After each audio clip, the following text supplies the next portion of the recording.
Africa. Just to spoon you and no. The children crying for starvation, just to spoon. You want to get a news update, my brother, to spoon. You want to know what is happening, more often, to spoon. Politicians want to make their decision, just to spoon. You want to know what's happening in the ministry, to spoon. Yeah, to spoon. Yeah, to spoon. You from Bonjama, Maryland, to spoon. Yeah, to spoon. If you eat my grandchildren, my brother, to spoon. You got a spoon TV, you got a spoon radio, to spoon. Yeah, to spoon. You want to get a news update, to spoon. What? Yeah, Rastafari. Kilibamba, kilibamba, kilibamba. Kilibamba, kilibamba, kilibamba. What I want? Yes, buddy. Yes, buddy.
Yes, a special one from the CEO, stand coming with the spoon, and your boy right at the South Bend.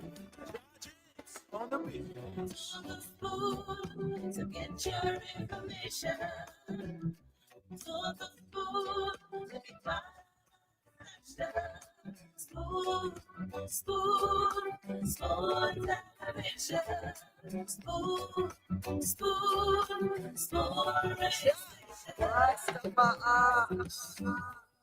Spoon gonna tell you what is happening in Liberia. Spoon gonna tell you what is happening in Morovia. Spoon gonna tell you what is happening in Africa. Just to spoon you and no. The children crying for starvation, just to spoon.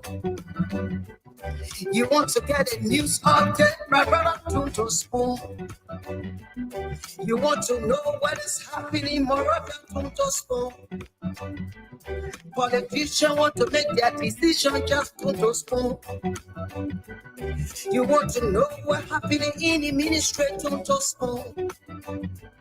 Yeah, to spoon. Yeah, to spoon. You from Bonjama, Maryland, to spoon. Yeah, to spoon. If you eat my grandchildren, my brother, to spoon. You got a spoon TV, you got a spoon radio, to spoon.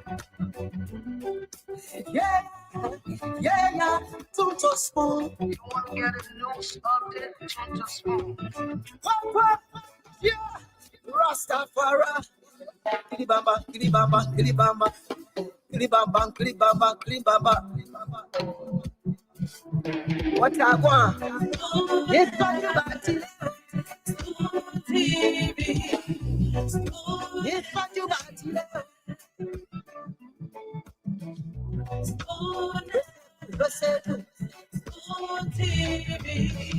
Ba-da-ba-di-ba-di-ba. Gidi-gidi-gidi-da-ba-do.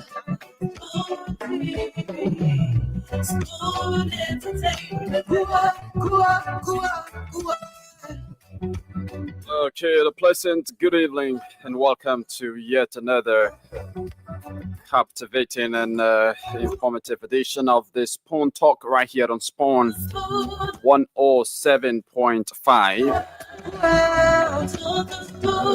The program is being simulcast on Fabric 101.1 and is streamed live across our various social media handles. Spawn TV Live, Fabric TV Live, Super TV Live, and via our YouTube channel. So you can catch us up on any of these platforms, and of course, you will watch and listen to the show live this pleasant Wednesday evening. The time is 8 minutes on the flip side of 8 o'clock. That's the initial time checked in Liberia. Welcome to it, wherever you are. If you're in Liberia, welcome. If you're listening right here in Liberia, we'd like to say a pleasant good evening and welcome. If you listening or watching elsewhere, we'd like to say welcome to the show and let's have a wonderful, wonderful time. The CEO and his team of panelists will be here once more to provide you with all of the updates, to provide you with all of the, educative analysis that you need to learn from, that you need to know about this evening. So, my name is Yekezi Zwobel. I'm sitting in this evening as your producer. Let's have a wonderful time together. First off, we open the lines so that you, our listeners, and our viewers can call in and tell us what's on your minds. You know, it's time to speak your minds. What is that issue confronting you in your various communities, in your various locations? What are those issues confronting you? Do you want to opine on some of the major national happenings in the country? Well, this is the opportunity now provided for you to do that. All you've got to do is to call us on our hotlines and speak your minds this evening. The numbers are 0555 1010 75 0555 101075 777 1075. Those are the numbers to call on to speak your minds here on the show this evening. Welcome to our diaspora viewers, those of you watching from the United States of America, who like to say good afternoon. If you're watching from Germany, if you are watching from Asian countries, European countries, welcome and let's have a wonderful time together. Those of you watching from elsewhere in Africa, you are also welcome. The Spawn Talk is here to talk the talk and is here for you. So let's begin to take calls now to hear from Liberians what's on their minds. But just before we do that, remember that the Win Liberia WhatsApp promotion is always on here on the Spawn Talk. All you need to do is to dial the plain code, and the plain code is *255*4#. That's the plain code. Once you dial that code, it takes you to the payment of the plain fee, which is just 50 Liberian dollars or 25 cents US. Once you pay the plain fee, the next thing you want to do is to enter your mobile money PIN to confirm the payment. And once you do that, automatically you enter the job and you stand a chance to win up to 1,000 here. So the dashboard is going to be open from now till midnight. To 12 a.m. So the more you play, the more your chances are to win. And as we go on with the show, we do draws, and you could just be one of the lucky winners here this evening on the Spawn Talk. So let's now go to the lines. Very shortly, we'll be pinning our international line on the screen, so that those of you watching us outside Liberia, you can call to make your contributions or inputs towards the program as well. But let's begin with the local lines here. Let's talk to this person. Good evening, your name and where you join us from. Okay, we lost that person. Let's talk to this other person. Good evening, your name and where you join us from. Good evening. Let's hear you out. How are you? This is Oscar Zigwe calling from Gompa City, Nimba County. Oscar, always calling from Gompa City, Nimba County. Oscar, let's hear you out. You say you usually listen via the radio or via the television on Facebook?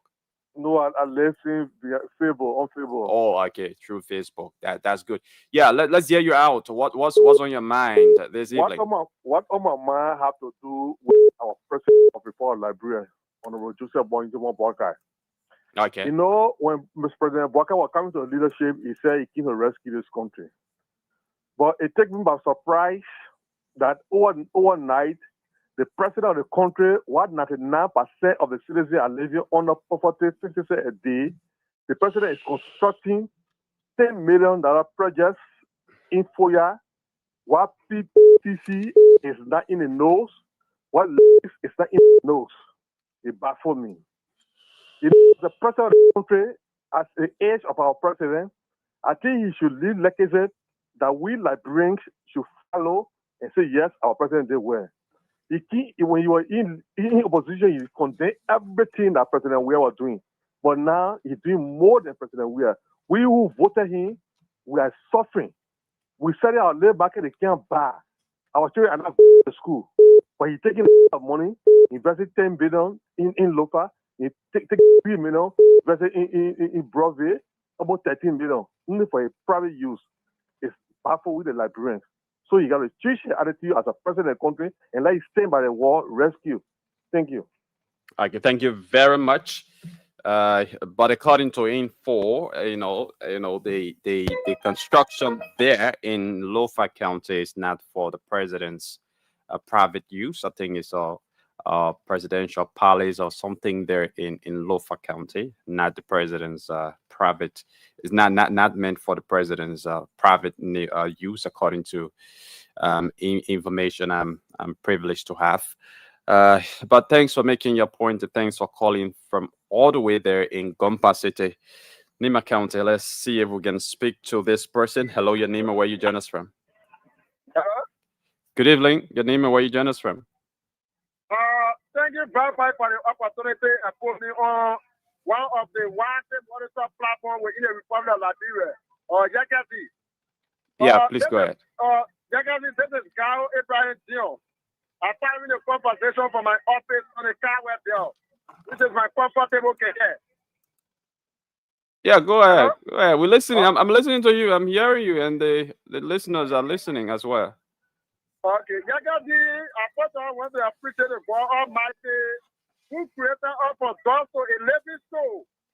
For the opportunity given to the Spoon FM family to come on the platform always to get the information to the Liberian people. I knew I rescued Zion, Jakasi. What is your point? What I want to say, what my mind is, the CEO of this platform with the sponsor water thing. Water spoon. Now what saying? Yeah, I said water spoon. Okay. The CEO of this platform with the sponsor water spoon. You cannot say. Unfortunately, you call, you don't already have enough minutes in the phone. Just go straight to the point and, say what you have to say instead of circumventing or beating about the bush and out of that. You don't already have enough minutes now. You've been harmonized. But that's it. Let's talk to another person. I don't usually like to take folks on private number. Let's see if we can talk to this person. Hello, your name and where you join us from? Very good evening. Good evening. Let's hear you out. Thank you. My name is Ogunfana Indo. Yesterday on OKFM, I hear of my colleague, one of my colleagues, Samuel Kekua, for you can always call for a view. Of a year yesterday, I got frustrated. You can see the way our government officials they treat you or with the color. That new on the radio. Don't be happy to the men. The one equal, the men will doing mobile money to actual money stolen from the men. The men crap. Nobody listen to the call. None of the men imagine if you want to men. They were the men to say this to them. Some of they were think they were by President Boka gave them because of sympathy. Some of we not our life is interest for the government business. The people tell you every day up to now, say election up to now. We the one they call out, they know up personally. Some of them telling us say if anything go wrong, we can't after you people. Yeah, but if anybody threatens your life, all you need to do is to report to the police. Why come into the money for the world? Don't forget about that. But what I'm telling you, reporting case to police again require money. The people are now so that they will be waiting and when someone tells me I can't to do, but just that I get nowhere to do. But I want to say this to all government, the way they treated us, that way they're not inheriting they gave you. Thank you. And then that you can leave for that position, but the way you're treated us, is all the thing where you're being. If you're not doing nothing for us, so the world. You see, breach. So what actually you want the government to do for you? Okay, is it a personal initiative? Thank you. The thing what I want to do for us is number one. Because we can't be putting our full money to government power now. No, even the sacrificial job you're doing, you yourself decided to do that, right? So then they said they decided to put the government. What did they were expecting for government to put them where? And then the president have no interest. We will pay greater. You know the journalists that you pay. Most of the people that are in the government that you bring it out. But today they buy more for you people. Get that put it outside. So we not just put it because one be the government. You see, say people that money in the book. Thank you. They have to put you off. They making mockery or just to say the way what they get or you better by anybody or you from or you educated. Thank you now. Educated more than you guys. Some of you guys. Thank you very much. We imagine last during the campaign, how many of them go to hospital because of this party? Thank you very much. Others are on the line wanting to make their contribution. Oh my God. Hello, your name and where you join us from? Yeah, you can see. Hey, George Mova, GSA 66, Mosa County. George thank Mova. You so much. Please go ahead. I don't want to ask you all the thing on my mind today. I don't want to comment President Boka for hard working, and I'm trying to say all the 11 people. If you vote for President Boka, you vote for President Boka. Please, you're not bad. They comment try his best. I get a comment 3 or 4 years. Nobody tell us if the person is working, the party is working. The government is working. We vote for the government. I know that the thing he's doing. They play our people coming from the say everything up because the party is working there. Okay. So I try to say everybody in this country up there, if nobody now man, they say you can't spoil your home. Thank you. Nobody can not for the country. So thank you so much. God bless you. Thank you very much. We'll talk to this person. Where are you, Jonathan? I'm Abraham from GSA. Okay. Baby, welcome. Yeah. Okay. What on my mind tonight is the police people. You know, during Madam Sarita or first term, she used to have, the police used to have workshop for all the drivers. Okay. For these days now, we're not seeing no workshop. They were last time finished up to this time. Driver not having no workshop. And we're having new driver every day. So most of the drivers, they didn't know the crosswalk. They didn't know whether people are seeing on the crosswalk, they didn't get time. And someone will pay in the system. So I want for the G, I'm begging him. He can bring a system that everybody should go for the workshop when you finish with the workshop. That one day they should give you certificate. Thank you. Thank you very much. See you. Welcome. Thank you, Yegazi. Continue. I'm just trying to upload some stuff. Go ahead. How you doing? I'm great. Thank you. Let's talk to this person. Hello, your name and where you join us from? Hello? Yeah, Yegazi, how are you? I'm okay. Let's hear you out. Okay, I was on the line and I dropped off the line. Yeah, go ahead. Try to go straight to the point this time. Okay. But what I want to say, my brother, you know, the CEO of this platform supported the rescue government, right? We are all aware as Nigerians. And now when he supported this government, right? Some of us as a tricycle operator, we also supported this government. And the motorcycle operator, we also supported this government. Look, I want to tell the CEO, you know, when I say I decide to support you, there's nothing you can do that will maybe discourage nothing. Hello, you there? Yeah, on the line. Yeah, please go ahead. Okay, I want to tell the CEO of this platform. Some of us, when we say we support you, there's nothing you can do to destroy us. You know, the school platform has changed to a CDC platform now under the Burger and Food Administration, but you know, Burger will not run after CEO. So no, what I see, you are Liberia. Continue to do what you can do for the country, but the timetable of this government will be shown to the people of Liberia. Thank you. And instead of to the now, this government will be re-elected. Thank you very much. Thanks for calling and thanks for making your point. Let's talk to this person. Hello, your name and where you join us from? Good evening, you can see. Good evening. Let's hear you. Yeah, you can see I'm Henry Danuwadi, and I call from 540 Congo Town. Let's hear you, Henry. Yeah, my brother, you see, what on my mind this evening is about the raping case that the people carry all around this country here. Yeah, you see, our people need to understand the law.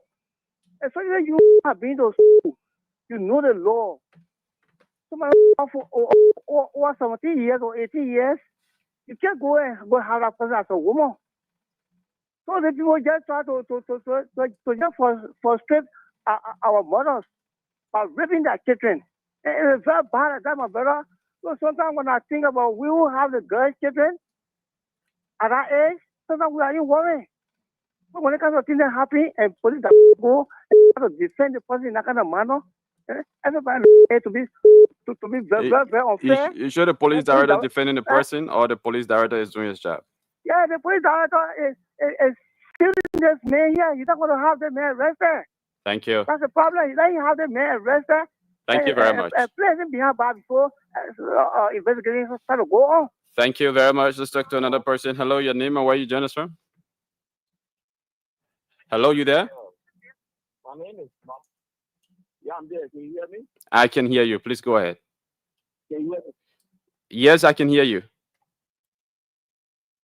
Okay, my name is Mambu Momo, and I just want to speak on some concerning issue. You see, Nigeria, a hardship in Nigeria is something that we can resolve, we can solve as people and as a government. But we are not prioritizing what is our need. We go after the wants. You see, if you found the mechanic, you see dirty clothes in Nigeria. That means dirty is the mechanic. You find a carpenter, you found pencil behind his ear. Now, George Weah was a footballer. You saw him getting football doing all over the place. Our president, he's an agriculturist. Instead of he using money to build homes or executive, presidential palace in Lofa, you have used it to prioritize agriculture. People are hungry. If you have used it to prioritize agriculture for the 2 years, and let people start feeding the impact of feeding themselves.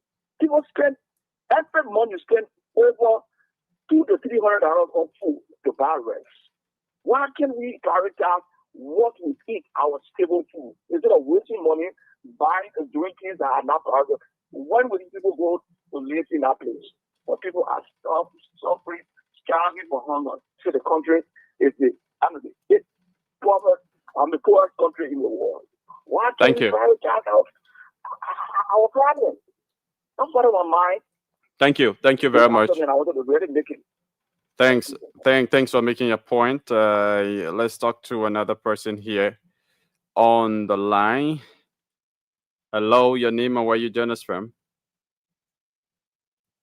Okay, let's talk to this person. Thank you very much.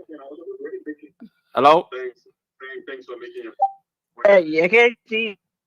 Hello. Hello, how are you? Yeah, my calling from Maryland. I Okay. listened to the conversation last night.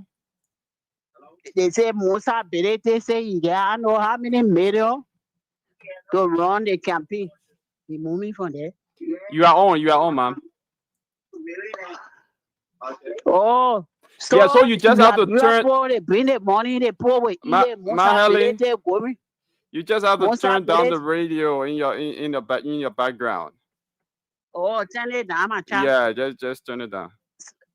So he going from county to county. We like Brentford. We not stupid. The same thing what Brunskin did. He wanted President George. He started going to the Arab country and bringing a whole lot of picker. He didn't win. The frustration and all came him. He looking for power. Then he looking for a different country. Then to take money to come food and like real people. That man a troublemaker. He like I say he can't America 100 times. Like real people not stupid. So I just called to give my own view. Okay. We tell our people name. Okay. Thank you for calling up, man. All right. Let's talk to this person as well. Hello. Yes, hello. The Spoon Show. Yes, welcome. Okay, yeah. I wanted to just contribute a little bit, if that's okay. Please go ahead. Well, my name is Brother Sharif from Charlotte, North Carolina, and I wanted to just say what's on my mind today. It is regarding the justice system, the judicial system in Liberia, especially regarding home ownership. I think the government really need to try to, crack down on the system that allow people to squat on people's land and go free, and especially for those of us when we buy land and we're trying to come back home, to come over there and then see that the court system is against us. All the lawyers, most of the lawyers, not all the lawyers, but most of the lawyers, basically try to take on cases like that just to, extort money from people. They will tie you for many, many years until you basically give up on the land you bought for years for you to return on it. And it's very sad. It discourages a lot of people from coming back home. After they finish saving their money, buy their land to try to build on it, and somebody just go squat on it. And then when you come to move them, then they will drag you into the court. You lose more money than you even spend for the land. That's something that the government really need to look at. Is some of the small little things like that can basically discourage a lot of people in the diaspora, among other things. Thank you. And the final thing I want to say basically is I think the government of Gregor Coleman need to crack down on those beginning that be wearing fake uniform to waste people time in traffic. That thing is really annoying. For many, many years now, I've been coming to Liberia, but one of the things that really bothers me is those beginners that can be sitting in a corner, police post standing in the center, and then they send those beginners to go stop people for no reason. No reason. You're rushing, going to somewhere, and you know how all the businesses stop at 3 o'clock in Monrovia, all the official offices, then they stop. And you're rushing to go somewhere, the beginner will just stop you in traffic, and it will just waste your time for nothing, no reason. So those kind of things, it discourages people, it really discourages people for some of us. Thank you. So that's all I wanted to say today. And finally to the Thank you very much. Thank you. Thank you very much. Thank you very much. Yeah, see you. I see Nakano is here. The century sim movement. Kano Bagbara. Yes, I see it again. I mean, you getting comfortable, my man. You are getting comfortable in the studio, my man, in our studio. Right, what's going on with you? What's your likeness now for the Spoon Network? Well, I've always followed the Spoon Network, and I've always recognized the great work that Spoon has been doing. And I've liked the way you've grown quite exponentially in a very short time. If you ask me to reflect, I remember when Spoon Network had started at the time, Henry Costa was still big in the media space. And no one would have thought that, if you ask me, I think Spoon eclipsed Costa, because then the Costa show was the biggest show. And then gradually you started to consolidate. And I think it's your approach also, that's what brings the likeness. This diversity of voices. You don't have to agree with people. You state your disagreement, very strongly. But you still bring the space there, and people can come and give different views. UP, CDC, in between, centrism, no position. Everybody has an opportunity. So I'm getting very comfortable, and I intend to be here for a good while. So you intend to be here until you receive your assignment to South Africa or Zimbabwe, right? Oh no! Oh no! I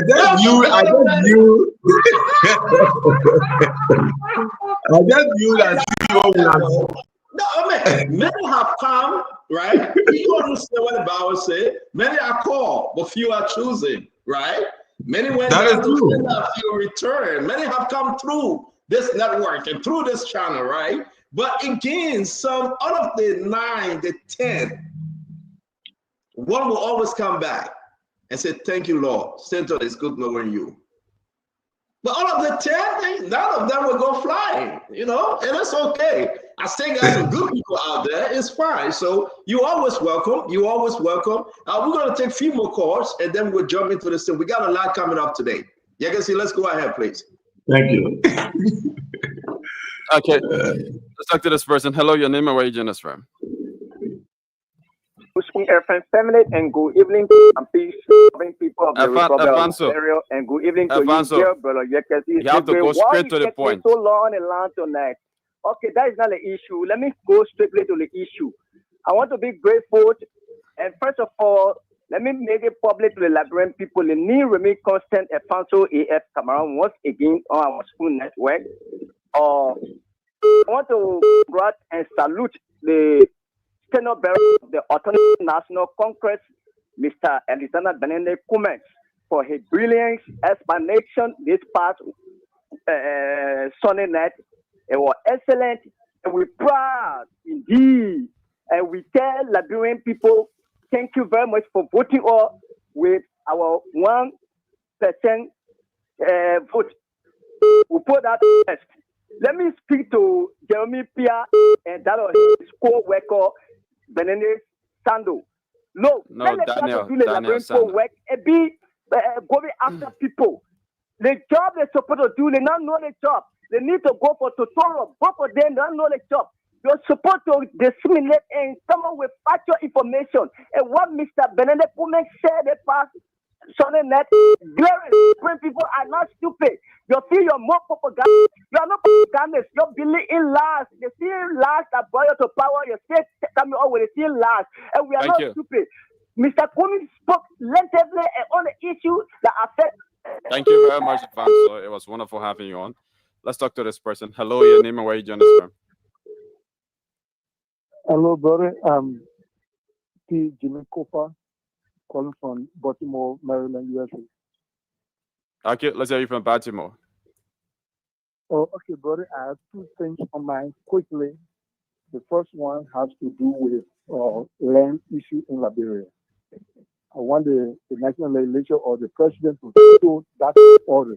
That is, if someone bought a land bill only for at least, number of years, let's say 5 or 6 years, and somebody else trying to sell the land for him, when they go to court, they either give back, they either pay the money to the person. But breaking through a house down is hard so much. They hurt so much. They have children. Where would they go? No. Thank you. Thanks for calling.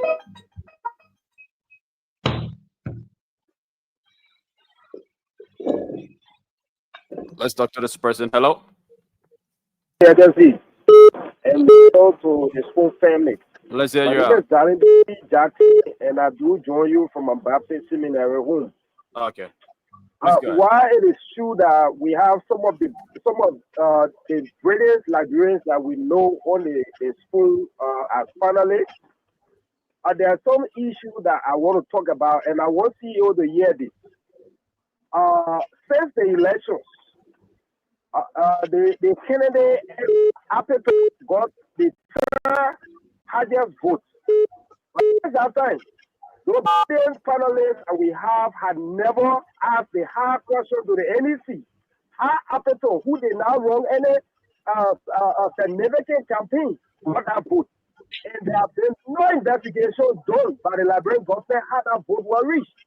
But all they do is to buy Mount Alexander Kumi and call him means that he won 1% of the. But no one has ever tried to investigate how that vote happened.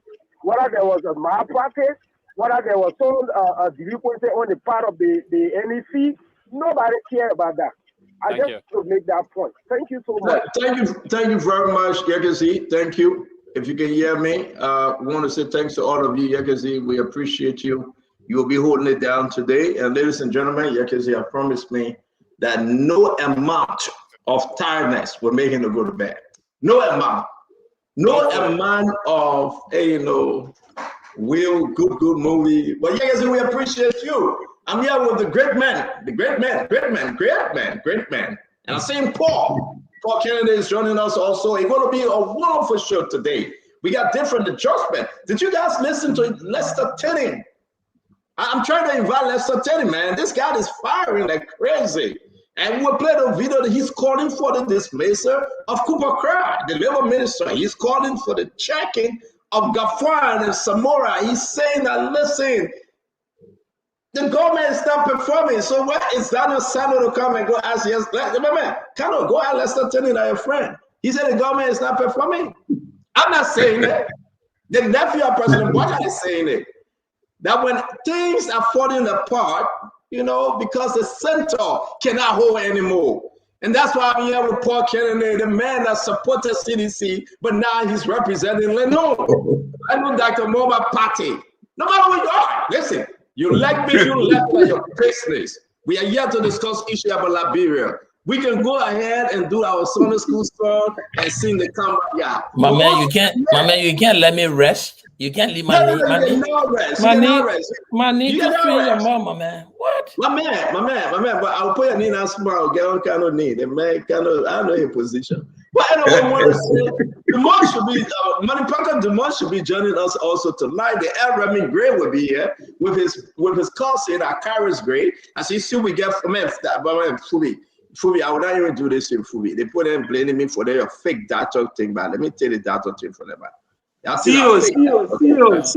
My data stopping the pump of pain and working, yes? That data thing is not correct. It's interest. Princess, can you? My man, I pick you back. I getting for plenty. No people. Yeah, man. You know what I mean? Let me tell you. Today, my friend, brother Daniel Sanders said I'm a criminal. I said, Daniel, there's a criminal that gave you job today, though. But we're discussing, We're discussing. When you push that, they get fat. When you push that, they call you criminal. But the Liberian people deserve the other criminal, and we are grateful to God that they can call me names. No problem. We are marching towards 2029. Things will change. Position will change. Look at Kano. Kano say he's centralizing. What was the centralizing doing during we time? You wasn't centralizing, you were the spokesperson doing during we time. And now you centralizing a big here. You might tell the man centralizing to Africa. All these things are informed. CEO, all these things are informed by experience. By experience.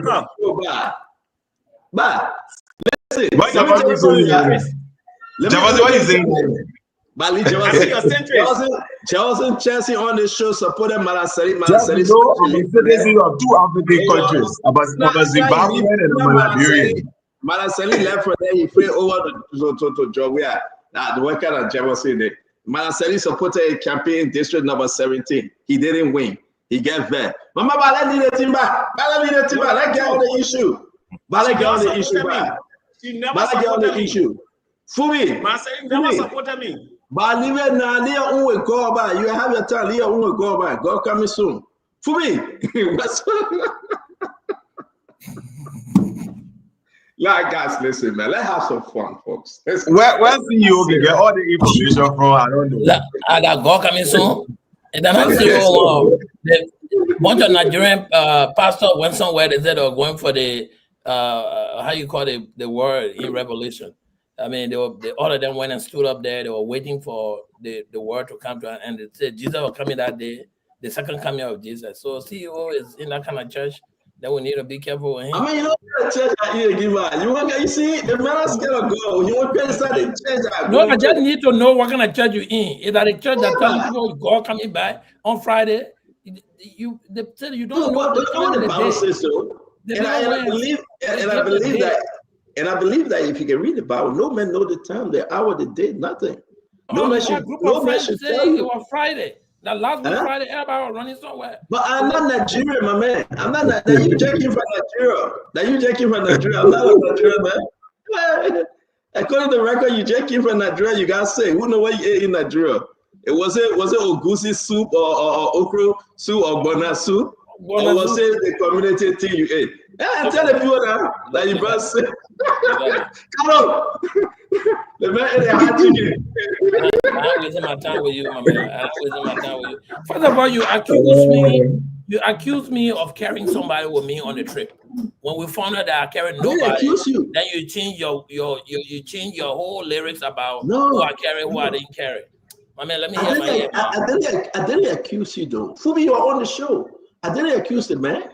We just asked a question. When everybody was traveling, wait, Kano, you always travel to South Africa. You go with your extra luggage, right? You're carrying on, right? Everybody go carry on. Kano, don't respond to that question. It's a trap question. Emmanuel, you'll soon be coming back. You go with your carry on, you get your laptop, it has your cell phone, it got packed something for your document and emergency clothing, right? Emmanuel, don't say yes. If you say yes, you are entrapped. No, but Emmanuel just went to Labrador with the secretary. Who is the secretary? You will tell her. Oh, secretary, we secretary. I beg you, man. But guys, let's have a wonderful show. We want to welcome all of you. We got great information coming tonight. I mean, who the government doing business with? LTMR or Transport Ministry? Do we have two entities in the country because of the indecisiveness of the president leadership that he's sending? Anybody can go to anywhere now. Do we have two transport ministry in the country? We'll be discussing that. It's only important that the government is telling her people, if you want your registration, your driver license, your motor vehicle document, you can go either or. Then let the government tell us. Then the government need to tell us what happened with the LTMR now. That's it. It's finished. C'est fini. The government need to tell us. We're going to talk about the Ministry of Finance Development Planning and what Bill Maggie Jones is doing at that ministry. He has personally hired over 10 individuals to serve in different capacities in different offices, all of which most of them are his family members, and they were approved by Gafwan. Is this a problem now? There is no more nepotism in government. You guys that know about nepotism, you should tell us. There's no more nepotism in this government. Don't tell me about Joey did it. I'm tired. I will move Joey. Let's talk about now and the future. So, number two, let's talk about Lester Tenian, his revelation. This is huge, Paul Kennedy. I bought to put it in the chat room. Lester Tenian is going around like crazy, telling his uncle Joseph Yeman Boakai the government is in debt. I'm not saying it. If you guys have not listened to it, we'll use this piece today for you to understand. And he said one thing.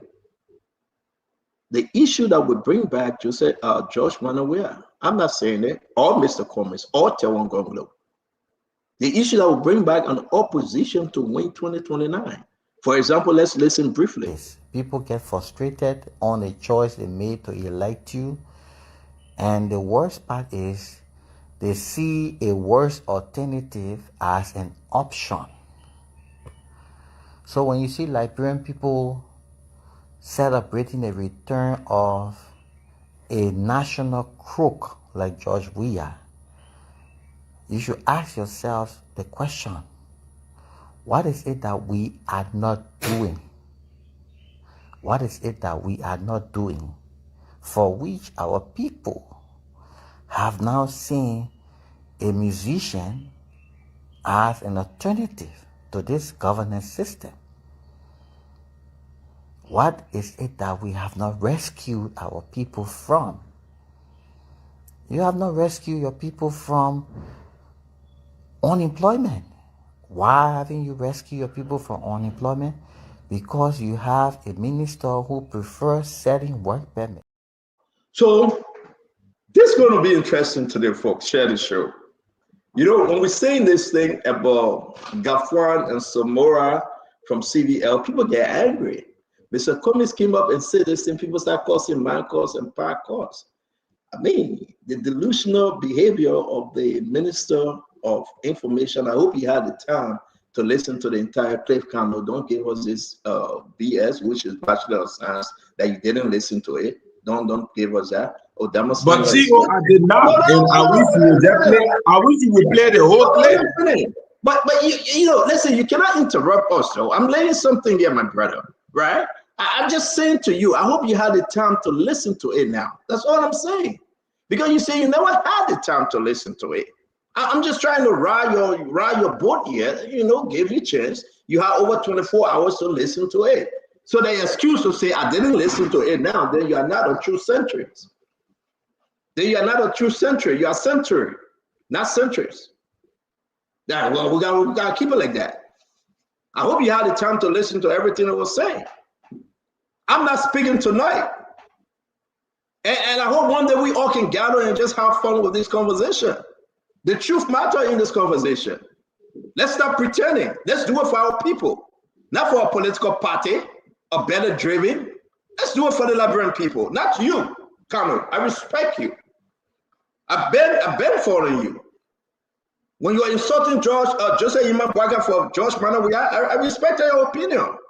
When you are making a case and say Joseph Yima Bwaga was too weak to be a president, I respect your opinion then, and I respect your opinion now. See, I never insulted Joseph Yima Bwaga. I can see when we have record. They were very clear. I was one person who kept the campaign on the record. Can I lay this thing out and we make the case? But man, you know, when I come on the show, I come on the show with 20 ounces of coffee.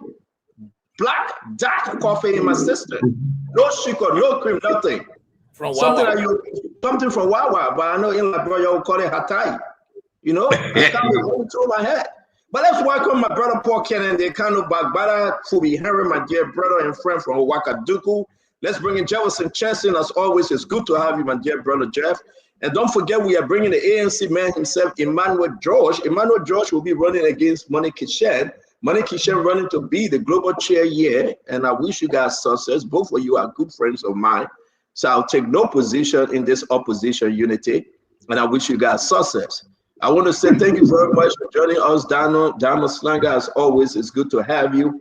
Ladies and gentlemen, I can introduce Damo to you. He's the Deputy Managing Director at the Spoon Network. If you don't know, he's the only person with a section of the business office that you have to do business with. If you want to do your business in Liberia, please. You have to send all communication to him. He runs the days and fed off. Damo, you small man. I want to be consultant. The network, you know, it's great. It's great it's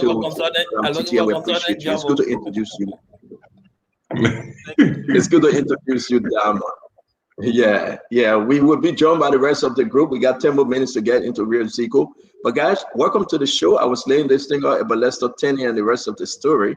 People blame me and say, Stanton, you are taking a very hard stand against Joseph Boycott. I love Joseph Boycott to death, and I wish him well. But if we cannot take this stand right now, we end up being made shame in 2029. So we have to speak truth to power as always. Paul Kennedy, we get 10 minutes. Let's take a minute each. What's on your mind? So let me congratulate Donald Slanga. Somebody I always admire. He follows the issue. He's an investigative journalist. You know, we are proud that Liberia still has people like you. Gentlemen, good evening on the set. For those of you here in the US, I would like to say good afternoon. Look, Stanton, where are we with the University of Liberia and, you know, the allocation of payments? I heard that the finance ministry gave them $500,000. Was there actually a disbursement of the $500,000 or just an allocative amount of $500,000 to be given to them? We still hear people in the scramble of the university. Yesterday, somebody told me, well, they're taking registration, doing registration, they're about to open. Are they really opening? The university is on my mind because I know every good country is only better with the best mind. And the university is serving as the cradle of our educational system, every one of us need to pay some attention and give some support to it having being placed above most of the stuff. So we have more to discuss, to dive into. I heard the gentleman talking about there are people in Boaca job selling job work permit. We want to dive into that more to get to understand where we are. But I'm really glad to be here and to share this platform with all of these distinguished gentlemen. Thank you. Thank you very much, Paul. My brother Kano, your 1 minute, sir. What's on your mind? Well, thank you, CEO. Thank you very much. Quite interestingly, of late, I've been following an ongoing conversation that's being led by my own brother, Senator Yan Twine of Nimba County. And I don't know if any of you have followed that conversation. It regards the whole issue of the renewal of the ArcelorMittal MDA. As all of us will know, Arcelor is quite big in the investment environment in Liberia, currently supports jobs in Nimba, Bong, and Great Bassa counties. And so I think I've been following that conversation, seeing issues being raised by Yan, issues being raised by other people. And I think it is high time for us to get to the bottom of what exactly is transpiring here as a point of conflict resolution. Because at the end of the day, ArcelorMittal provides jobs and tax revenues to government. And if there are issues that ought to be resolved, these things need to be placed squarely before the public square, and then so people can understand what exactly is wrong. And so from that point, that's something I'm thinking of. The second thing on my mind before I finish my 1 minute is the Putu mining concession in Grand Jeddah County, where I come from. It's been almost a decade now since Putu packed up. And if you come from that part of the country, you realize that Putu mining was the mainstay of the economy in Grand Jeddah County. It contributed to the local economy, provided jobs for our people. Since the inception of this government, there's been talk about resuscitating Putu. We have not heard anything as yet. Every day there's a delay. I think the people of the Southeast, because it's not just only Grand Jeddah that Putu services, they demand some information. They need to know what's going on with jobs in the Southeast, within Putu. And those who are responsible, the National Investment Commission and others, they need to give an account to the public and to the people of the Southeast. What's going on with Putu? And I finally rest CEO to make the record very clear again. I've never insulted Joseph Yuma Boyka. I like anyone who has a record of such. It's an open challenge. Let them bring it. I've always campaigned on the records because I believe in data. And that's why my campaign was based on when I supported President Weah to be president. Now that the people have elected President Boakai, I think we have a responsibility to also ensure that he succeeds. But those are the things on my mind, CEO. Thank you. Thank you very much, my brother Kano. Let me bring in Fubi. Fubi, let's hear you, my friend.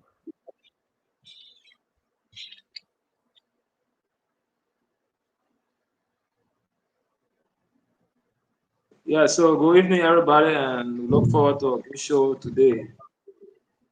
Just following the Supreme Court and the arson case, and but I keep saying to the guys from the defense team, they keep pushing for suppression of evidence.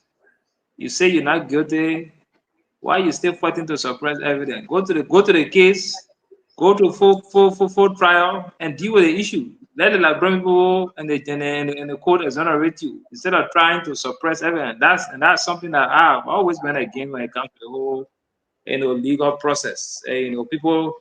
People don't want to go through the process, and they will tell you that this other evidence cannot be used, how you got this evidence, and all of this stuff. So I think it was good that the justice in Kimber declined, and we look forward to seeing them go through full trial so that Liberian people, we are interested in knowing what happened. So whatever evidence they have that they say they want to use, let them go through it. Put your best defense team together and go to court and clear your name. I think that's something that we all want to see instead of trying to follow all the legal technicalities and saying, "Oh, let's do this, let's do that, let's do that," because that's the law. The law says this. For me, I think we should go through full trial. Let's see it and let's understand what happened. Thank you. Josie? Thank you, Stanton, and good evening to all the panelists here tonight. Stanton, my concern is with the amount of diet that is in the street in Monrovia. And Paul, you are a public health person. You know the damage this could cause to our people living in central Monrovia. If you go to Center Street right now, Stanton, you will feel so terrible. All the streets in Monrovia are filled with dirt and filth. It's so terrible, and it's a serious health hazard. And if this government is unable to run the city, they should be clear about that. The dirt is all over. You cannot walk in the street. I brought my car glasses down today. I have more than 6 flies just bringing it down. I mean, how dirty the street is. It's so terrible. And it's not funny because it's a serious health hazard. There could be an outbreak of serious cholera or some kind of disease in this country that will destroy the population. I think this government, I know how incompetent they are, but at least to take out the dirt in the street, you can't. I don't know what the city mayor is doing. I don't know what the Monrovia City Corporation is doing, but the city is filthy, Stanton. It's dirty. This shows that these guys are actually incompetent and unable to run this country. We need to take care of the dirt on the streets. It's terrible. Thank you, Stanton. Thank you very much. Emmanuel, welcome to the show, my friend. Thank you, Stanton, and thank you to our listener that is listening to us in your homes, on your radio, or on YouTube and Facebook. Stanton, Jefferson actually took at what was on my mind today. I drove around the Center Street area. I saw that it was condoned because of a lot of trash all around that area. I tried to drive through Mamba Point, and even Mamba Point has a lot of trash and a lot of stuff up there.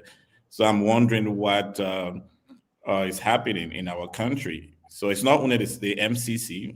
I witnessed the same thing over the weekend when I drove through the Red Light area.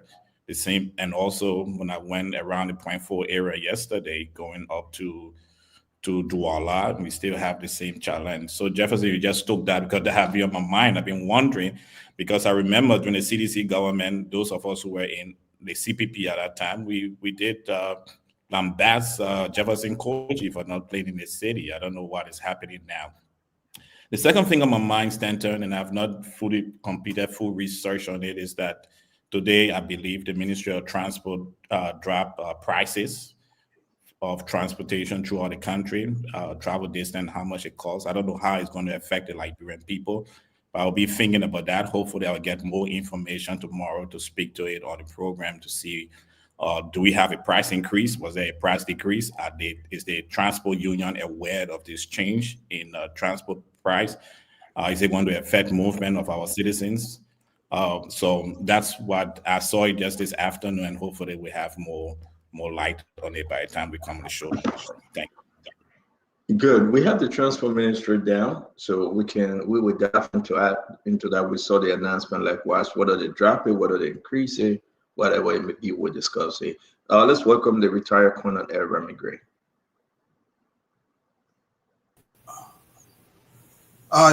Stanton, good day, everyone. What's on my mind actually is the depopulation of Monrovia, Montserrat in general. It seems as though everyone lives there now, and people have abandoned their lovely countryside, their homes, and so on and so forth up in other counties. Everybody is buzzing in Montserrat. I wonder whether the capacity of that particular geography will be able to accommodate additional people. As we are moving towards, I see the government also has embarked on the construction of those overpasses.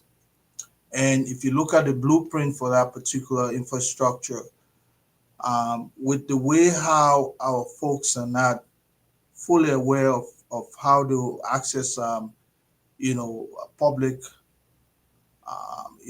roadways and so on and so forth. I wonder whether they'll be prepared enough to be able to use those kinds of development to their own advantage as opposed to their disadvantage. I'm saying this because we're talking about trash everywhere. That's another stuff on my mind as well. We had a company that we were buzzing over from Ghana. We just hope that that effort did not die away because of public pressure.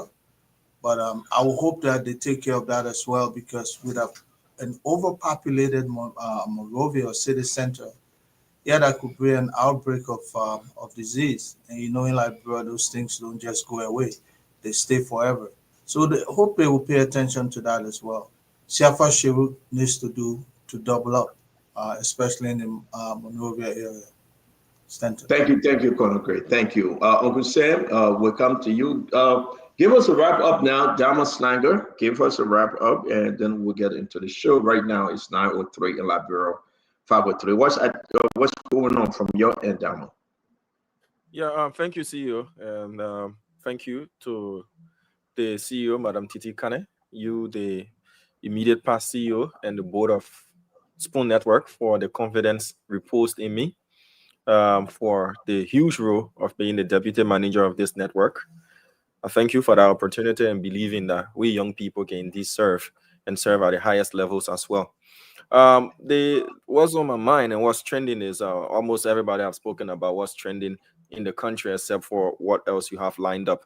But I've been thinking about the huge unemployment rate that we have in our country. Whether the Minister of Labor said is 96 or 95%, that's a huge percentage of people that are unemployed in our country. And I've been thinking about what are alternative means of employment that our youth can get involved with, from the community level up to the national level. National level, we could look into a national youth service scheme, as is done in other countries, as our neighbors do, as we see in the Nigerian movies, and even in Ghana, it's called national service. People do these things after college, where they're placed into work to work as interns, and eventually, if they do perform, they can be retained by those companies. A way of also preparing them for the job market. I will also ask for what's your level of experience. That could help if we could expand it. I think government tried doing something of that sort, but it needs to be legislated and put into practice that after you've gone through college, whether state college, mainly is for the state universities, or even private universities can be included, so that we can have our youth doing something. The unemployment rate is high. And for the community level, I want to speak to my young colleagues and people listening. You don't have to wait for government to employ you. Listen to what was just said about trash in our communities. If you're able to put your colleagues together first Saturday and last Saturday of every month, and you clean your community, and each house pays a levy of 50 or 100 Liberian dollars, you are empowering yourself, you're getting money, and it's going to go a long way with taking away this unemployment thing and also making you to solve a problem. We should start thinking outside the box. Now everybody will wear kosu and tie and all that kind of stuff. You can do that. You can even take a bucket.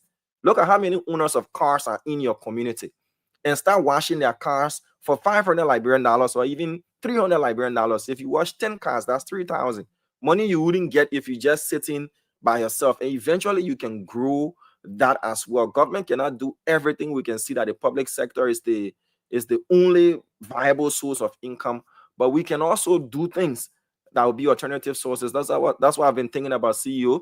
And the garbage thing as stated by Mr. Chisholm, we need a serious garbage collecting and recycling company in our country that will assist truly in what we're doing in the country. Because if you look at regimes past and present, the attitude of our people is one of the things that contribute to what we have in our country as this huge garbage pile. You get a child garbage to go waste it on the street, and we need to think about how we can make our country clean. And to my youth out there, don't wait for government. You can self-employ. You can look at what problems are there in your community, see how you and your colleagues can solve those problems. And the byproduct of solving any problem is definitely income. That is money. Thank you, CEO, for that. No, thank you very much, Dama, and thanks to all of you. All of you. We appreciate you. your contribution on the show, make the show great. Let's just give time to Uncle Sam. Uncle Sam, welcome. It's good to see you, sir. Yeah. Thank you very much. I'm a little bit very depressed. Somebody gave me an assignment in international company, and I was doing some calculations on the future income in terms of our population now and our GDP now, and then projecting 10 years from now. So our population now is about 5.4 million, 5.5, 5.6 million, right? The gross domestic product, okay, the value of all goods and services produced in the country, about 4.6 billion, right? So that gave you around $855 per capita GDP, right? So make some simple assumption on a straight line basis, huh? 5% economic growth for the next 10 years. Population growth, 2.5% over the next 10 years. Your GDP per capita is only going to rise to $1,046. That's only a 22% increase in income for the average person over the next 10 years. That's not even low middle income. So something dramatic needs to happen for us to remove this country from its current poverty status. So we need dramatic economic growth. We need to do something very impactful. Other than that, I would never see a prosperous Liberia. And these are some of the things that we should be sitting down in a room, putting experts in the room, and looking at the sectors that we can grow to make a dramatic effect in the quality of life of people and giving them income. And then look at that 1,046. If you do the inflation adjustment, 1 minute, Uncle Sam. Just 1 minute. But let me finish. You haven't even done 2 minutes yet. Uncle Sam, just 1 minute we're doing. This is an intro, Uncle Sam. We can get into it. We just gave your intro in 1 minute. Yeah, so finish up, Uncle Sam. What I'm saying, I don't want to sit on, people be yelling and screaming about CDC and UP and all the other kind of things we'll be talking about. I like for the government of Liberia and the people of Liberia to have a serious discussion on where we're going as a people and how we can accelerate that. Other than that, the 178 years are behind us. Will also come ahead of us, and we're still going to be among the poorest countries in the world if we don't do something dramatic, something very dramatic. Unless we find oil, and that is the probability is very, very low. But just the way we're doing things right now, if we continue to do it this way, we are going to be a poor country for my entire life. Let me ask you a question. Let's start a conversation from you. We'll get to the Lester 10 part, which will play a major part in our conversation. Thanks to all of you. We appreciate you. Guys, again, like I said, we're trying to do this on a schedule base. We stay, folks will stay join us.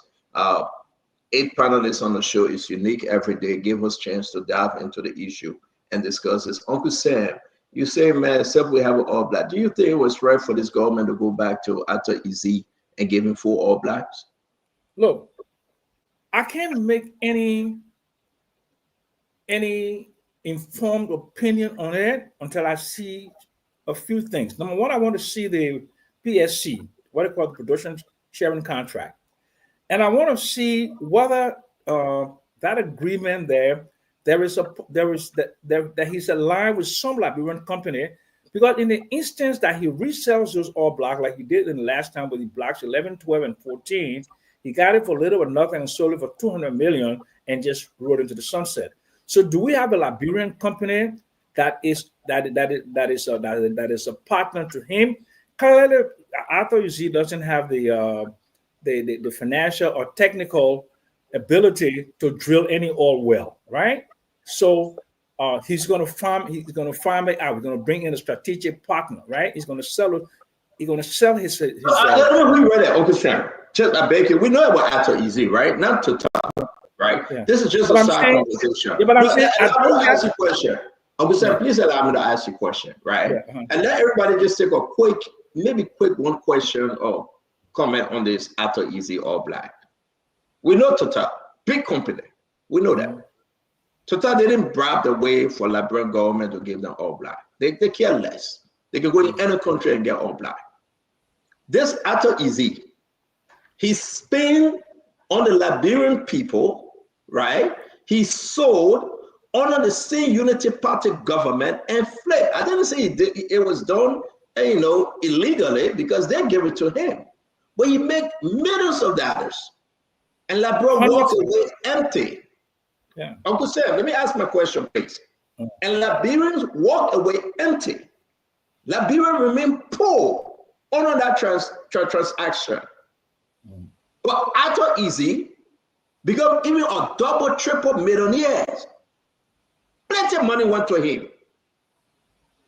We call Ato Easy immediately. President Barga came to power and said, we got 4 more to give you. Ato Easy gave less than $12 million, something that he should be given over 50 just for signing bonus alone. You know that. I mean, our leaders stupid, or they just did this because of their own pocket? Was Ato Easy the only person to offer those all black too? Uncle Sam, Okay, so I'm not going to make any definitive statement on it, but I'm going to make some projection in terms of what I'd like to see. I want to see the production sharing contract. I want to see if there is any Liberian company that has equity participation in the production sharing contract. Because when he to flip those all blocks, will he just ride into the sunset with another $200 million, or will it be having some Liberians to become millionaires so they can reinvest? Drill oil. He has the capacity to drill that $1 million a day. Does he have the capacity to drill? Well, clearly, if Ato Easy was to go through a pre-qualification with a major accounting house like a PMG or PwC and other things, that will require you to have a book value or net asset value of $3 billion, he may not qualify. But I don't know what the criteria. Uncle Sam, thank you. Let's move on. And there's a reason why, Uncle Sam, you will call for that PSC, because you know very well, that we'll leave it like that. That guarantee everything get time. We'll get to it. The lawmakers are coming back. We'll see that PSC. And guys, I don't know whether you want to take your 1 minute. I'm going to go back to you real quick, Paul Kennedy. Just briefly on this Ato Easy. The man walk away with almost $200+ million. Liberia walk away with nothing under the Unity Party government. Joseph Boaga came there and said, I'm my friend. Brought him back again. They push out with the Total deal and said, Total, everybody, hey. Then they slide Ato Easy honor it. Pure mafia cartel operation. Ato Easy got no capacity to drill. He has shown us nothing, zero. But we are offering 4 all black for painters. And guess what happened? Guess what happened? The ExxonMobil that had the opportunity to do this, we kicked them and said, well, they rejected it. They didn't reject it. And Ato Easy walking down to bringing millions more dollars in for what? Is that how the rescue came to rescue the oil system in our country with all these shitty deals? But talk to me, Paul, real quick. I just brought this up on the side. Yeah, it is good because and Uncle Sam spoke to it. He said, when would Liberia really, if we don't do some austerity measure, it would not really dramatic. Our GDP would not grow to a certain extent. But he asked, what can we do? Simple, Uncle Sam, we need to invest in people. When the Millennium Challenge make the investment in people a component of its eligibility startup, it didn't do it because it was stupid. If you do not invest in your people, you don't create market assets for the citizen, you're never going to get rich. I mean, just say that up and on for nothing. You're never going to get rich ever. The way people get rich is to empower people, give them money to spend, create jobs. Job creation and building the minds of the Liberians should be number 1 and 2 priorities in our country. Because if we don't do that, you will see the foreigners will always come and take the natural wealth and walk away with it. Today, an ounce of gold, which is like 31 grand of gold, is $4,000 on the market, on the trading stock.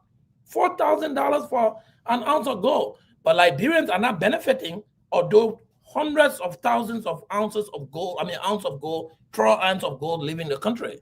So we need to come back, Stanton, and say, when does it becomes about the Liberian people? It's not about the Liberian people, Kano It is not Barbara. about the Liberians. Thank you. It's not, Kano. I want to bring you in because guys, let me make it short, please. This is an embarrassment. Under the same Unity Party government, under the same President Salif and Joseph Yeman Boyka, they awarded this all black to Arthur Easy. The Liberian people walk with zero, nothing. Before we even get to the goal, see how many gold live in Liberia, okay? And how many more will be leaving? If we're talking about 4,000. But then just listen to this, though. They brought back Arthur Easy. Cut shortcuts. We know. We're waiting for the PSC. Lawmakers are angry. And do a shady deal to give him 4 all black, Kano. But let's hear you. Thank you, CEO. You know, now that you asked me to respond, I'm reminded about that document you asked me to prepare, wherein you say we absorb the network of anything we say and that we are personally liable for what we say. And so therefore, as a lawyer, I like to tread very cautiously on this matter. These are the facts that I have in my hand regarding the Oranto deal. Let's look at Arthur Easy first. I think I just want to establish something, CEO, and I beg you give me the opportunity to do so. Number one, we got to bring the others, please. If you and I'm opportunity that 5-10 minutes. So very short. Arthur Easy, as an individual, is worth at least $5.8 billion, according to what is publicly available. Oranto Petroleum itself, as a last check, is liquid up to $253 million. According to Business Insider Africa, this deal that they are pitching now to the Liberian government is supposed to rise to about $200 million in investment opportunities for the 4 All Blacks, with a potential to rise to $800 million, according to Business Insider Africa, as reported in the public domain. Like Sam Jackson said, it will be important to see the details in that PSC in order to draw certain other conclusions. But these are the information publicly available. But now here is the real problem that we ought to fix as a country. We have all of these, high-sounding things about Liberianization policy. We must empower Liberians. But we have never been able to collate holistic laws that speak to local content. If a foreigner is coming to invest, what are the requirements for that foreigner to partner with a Liberian? Is it a legal requirement, mandatory? Profit repatriation. What laws do we have around retaining investment and retaining profits in the country? So that even if a billionaire like Arthur Easy came to invest, at the end of the day, whatever the value of the investment, at least a substantial portion will leave here. So that at least Sam Jackson can become a millionaire now, because he has the know-how. But that is not happening. I think that is the crux of the problem. How we negotiate these PSCs, the MDAs, and the concession agreements to stipulate very clearly what are the rights of Liberia to partner and also make income. That's where we are. And until we do that, CEO, you will find that very liquid, very rich individuals will do flipping, which is what I perceive may have happened before, because I don't have the facts. They can come in with some money, a few couple of $1 million. An All Black is exploratory.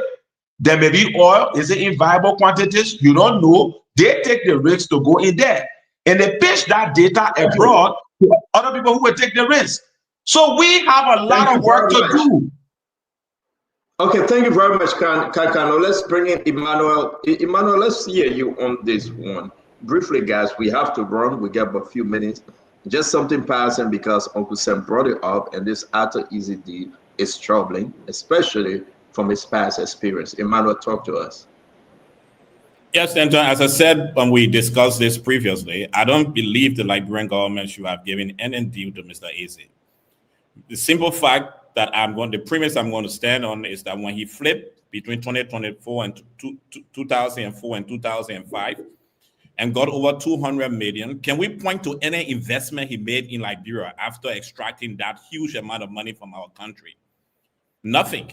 So why are we giving him another All Black in our country when this person have not shown any interest in Liberia and the Liberian people after he flipped that oil deal? I don't think it's necessary. But then again, there is this whole African Liberian adage that we say, baboon cannot leave the black hen behind. So when we were excited about the total agreement, about about the total consensual agreement with the Liberian government, what the baboon did was to place the black hen into by bringing Mr. Eze into this picture. I don't believe he should be giving those all black, and I agree with Kanu. There are over 800 industries that Liberians should be over, but yet and still we don't see Liberians in those industries, and we have oil coming into. Why can't we get Liberians or get these companies to have Liberian partners? In the United Arab Emirates, there is no business you start in that country without an emirate being a sponsor to your business. No business. But in Liberia, we have someone who came over 20 years ago, duped us, flipped things around, got over 200 million, did no investment in our country, and now we are opening our country to him again. That's why Mr. Cummings said in the interview on Sunday that I understand these people, I understand the market, and I will be able to move Liberia to economic success because I understand what these people have in mind. And that's why tonight, again, I present to the Liberian people Mr. Alexander Benedict Cummings and the Alternative National Congress. Thank you. Thank you very much. Thank you. Ed, let's hear you. This is not a new story, Eddie. This is a story of old, but we've been hurt before under this Ato Easy guy. It's important to note. Can he also drill $1 million a day? One day you got to spend $1 million. There's nothing to show he can do that. But Ed, we went back. We didn't even give him one as a try. We gave him 4. Liberia walked away with nothing. Over 200 million he took home. What's going on, Ed? Stanton, we have a very tangible history to rely on when making judgment. For me, I'll kick the can down the road to the legislature because this deal is subject to approval, from that body. I know when people are returning from whatever break they are returning from, they're coming broke. But this is where citizenship and commitment to country comes first. No amount of money you waiver to certain people will sway them. So that is my own final hope. But otherwise, Liberia needs investment, but we don't need the one that will render us broke. I think Black 15, 16, 22, 24, and so on and so forth will not go into operation until our legislature approve of it. And my hope is that they will look for the fine print, exploit the due diligence. One time I made mention, bring in some expert that will be able to give you an expert opinion. That's why the legislature is not somebody who works single-handedly. You should always have those experts that sit by and that will give them, those needed advices before they proceed on any decision. And my hope is that will happen this time. Thank you, Reverend Gray. Fubi, let's hear you real quick on this, my friend.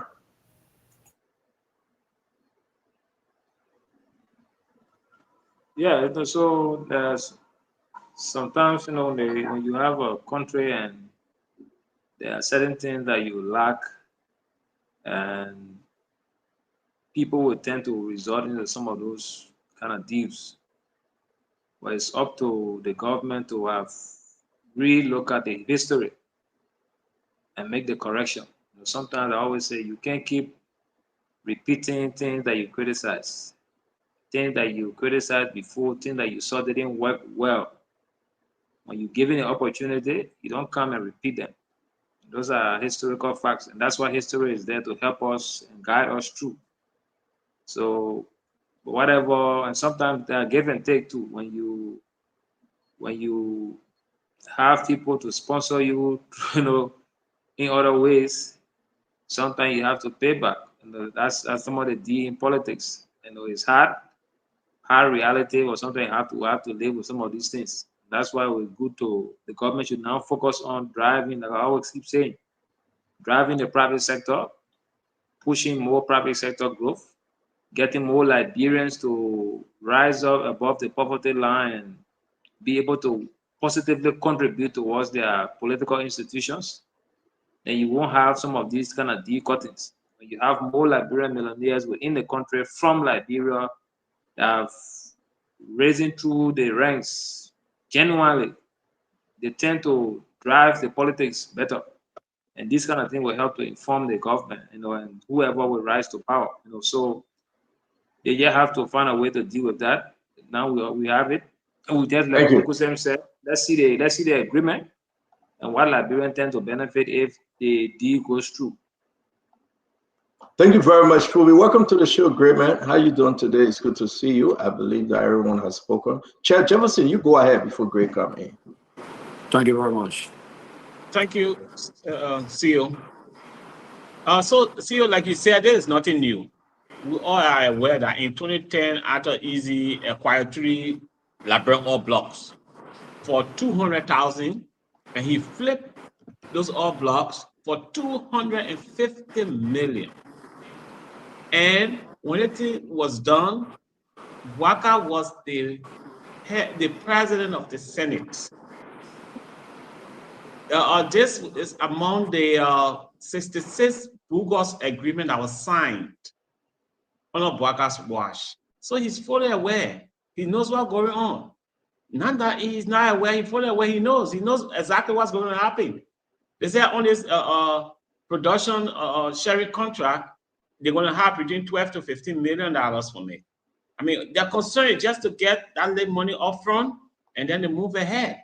But I think it's dangerous for our own country, for people to know that Arthur Easy, who has been under many scrutiny for almost all watchdogs around the world, and after all he has done to Liberia, to bring him back in our oil industry again, I think it's troubling.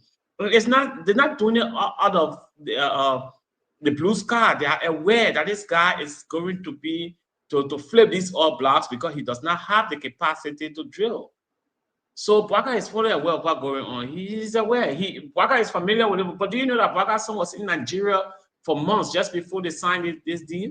And it is speculated that his son was involved with Arthur Easy.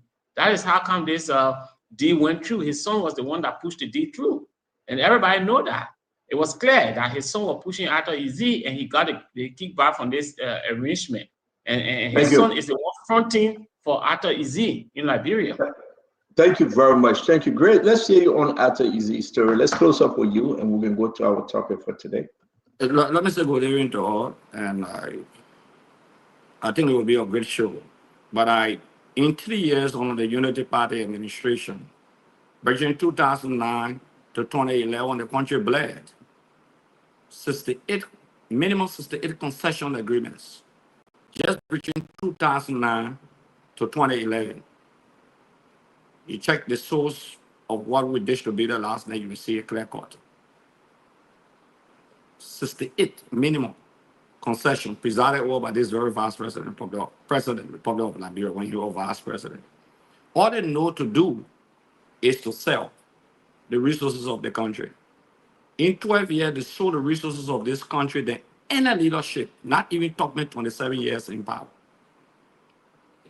That's what they know best.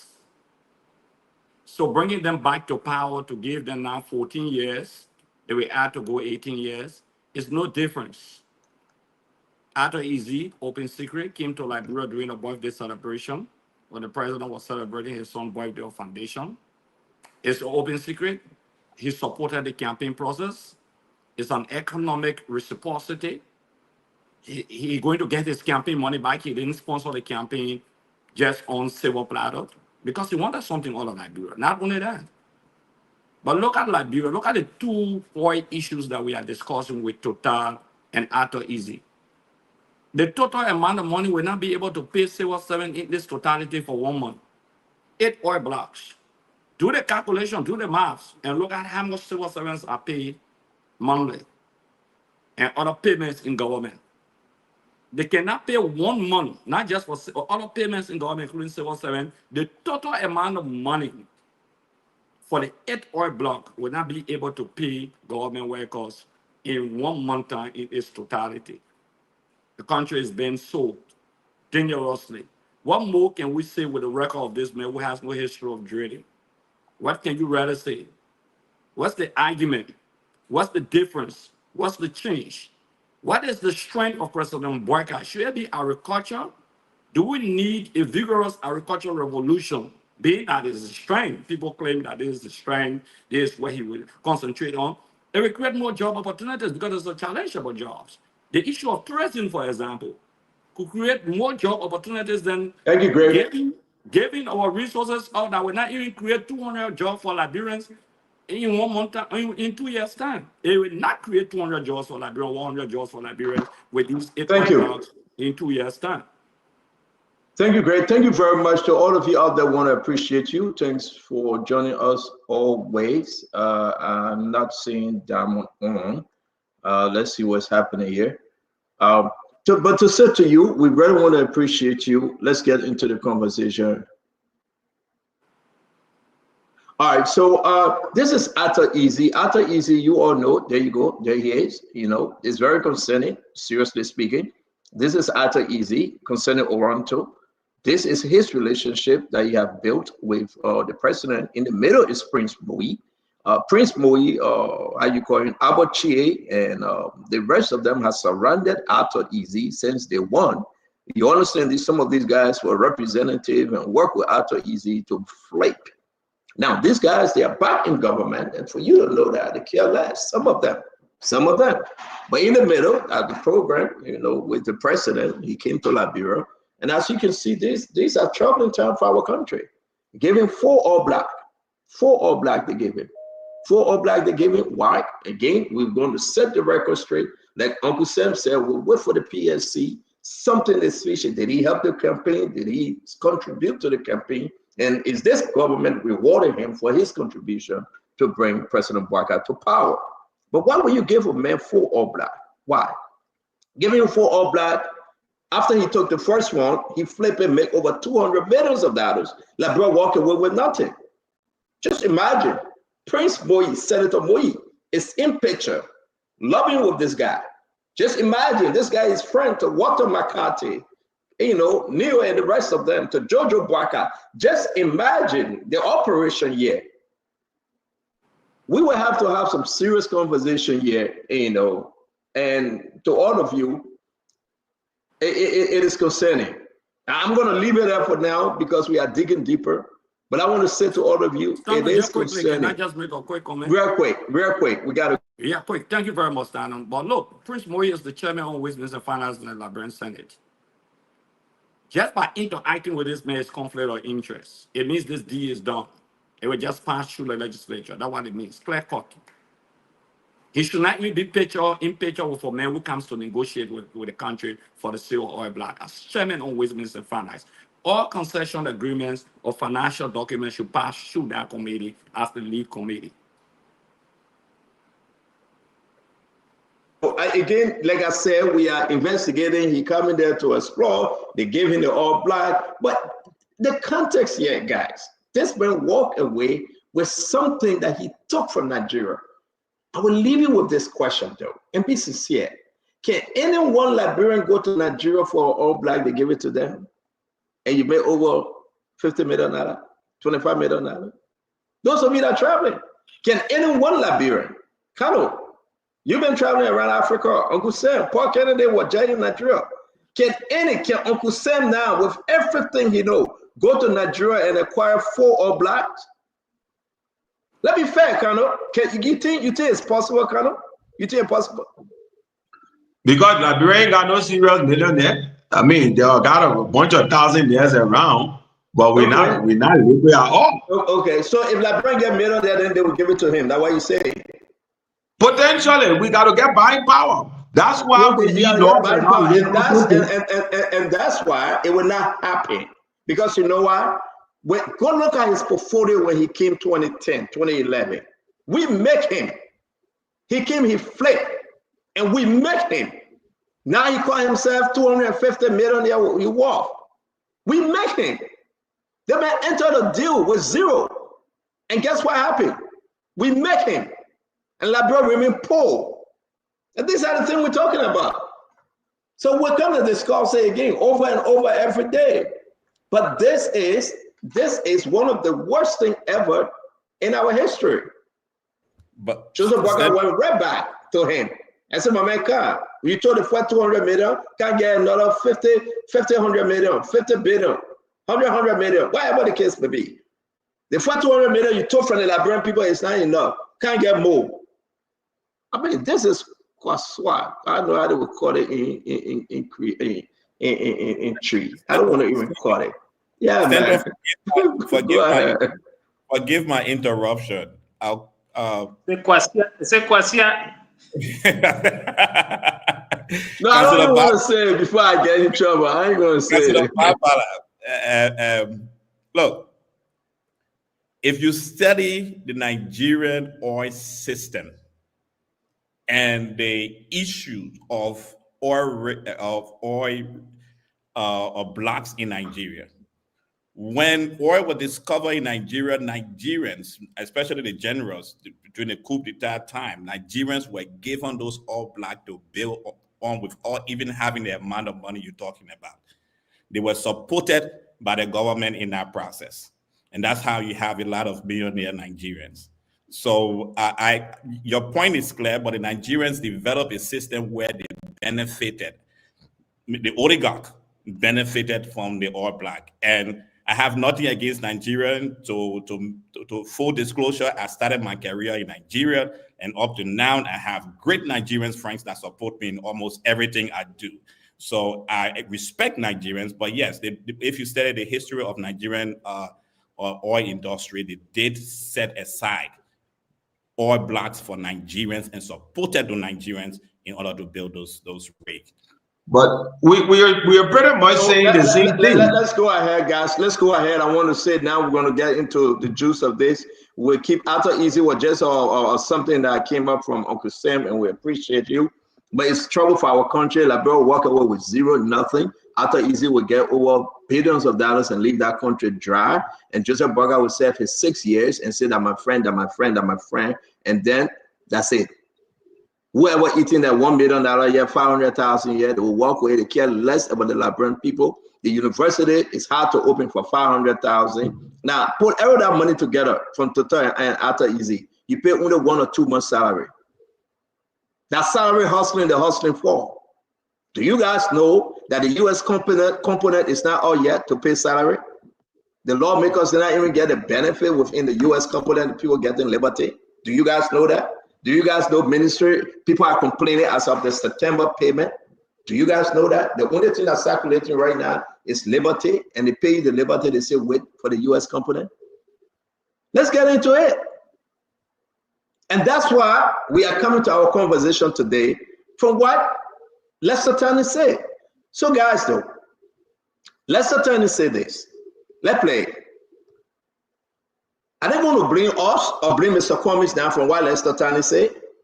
Because that's the same thing everybody's saying. The country is hard. Liberia is extremely hard. You know, they get heat and they get Liberia heat. Y'all experience it. Y'all know that. They got heat and they get Liberian heat, right? If the summertime in America, no, Liberia get heat. If the summertime in America, I can go out with short trousers and chill. In Liberia, Conagray, it's summertime there. You will not be able to sleep because mosquitoes will all be in your ear. They get Liberia heat and they get heat. Well, then December, you saw me out. I saw you, and your generator went off. So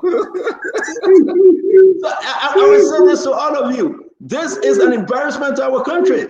So let's play this from Joseph Boakai's nephew, Lester Turney. Not me saying it.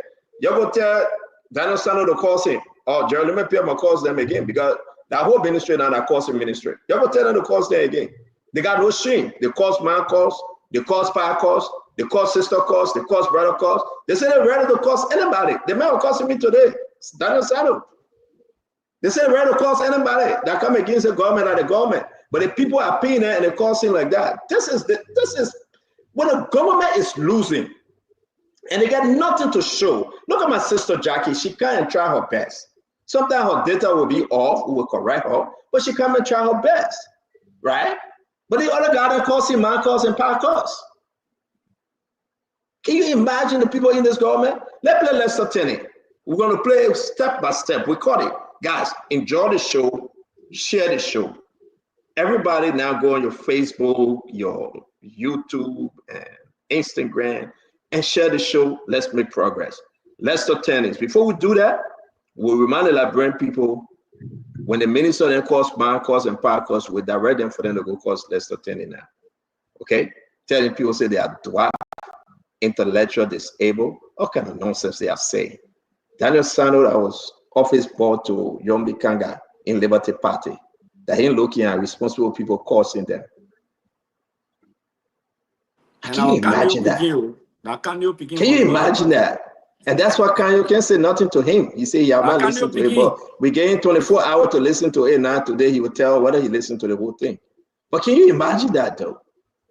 Daniel Sano representing Joseph Boakai as Deputy Minister for Information, causing Joseph Boakai friend Alexander Cummings, causing me that when we're in the trenches, bringing the government to power, Cheolime Pia causing, and these are minister of government that running the affairs of the state that should be reporting on behalf of Joseph Boakai and the government.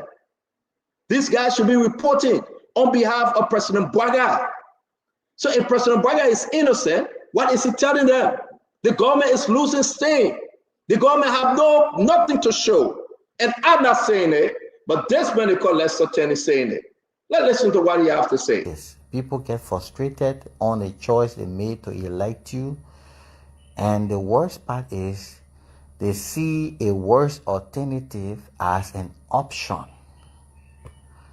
So when you see Liberian people celebrating the return of a national crook like George Weah, you should ask yourselves the question, what is it that we are not doing?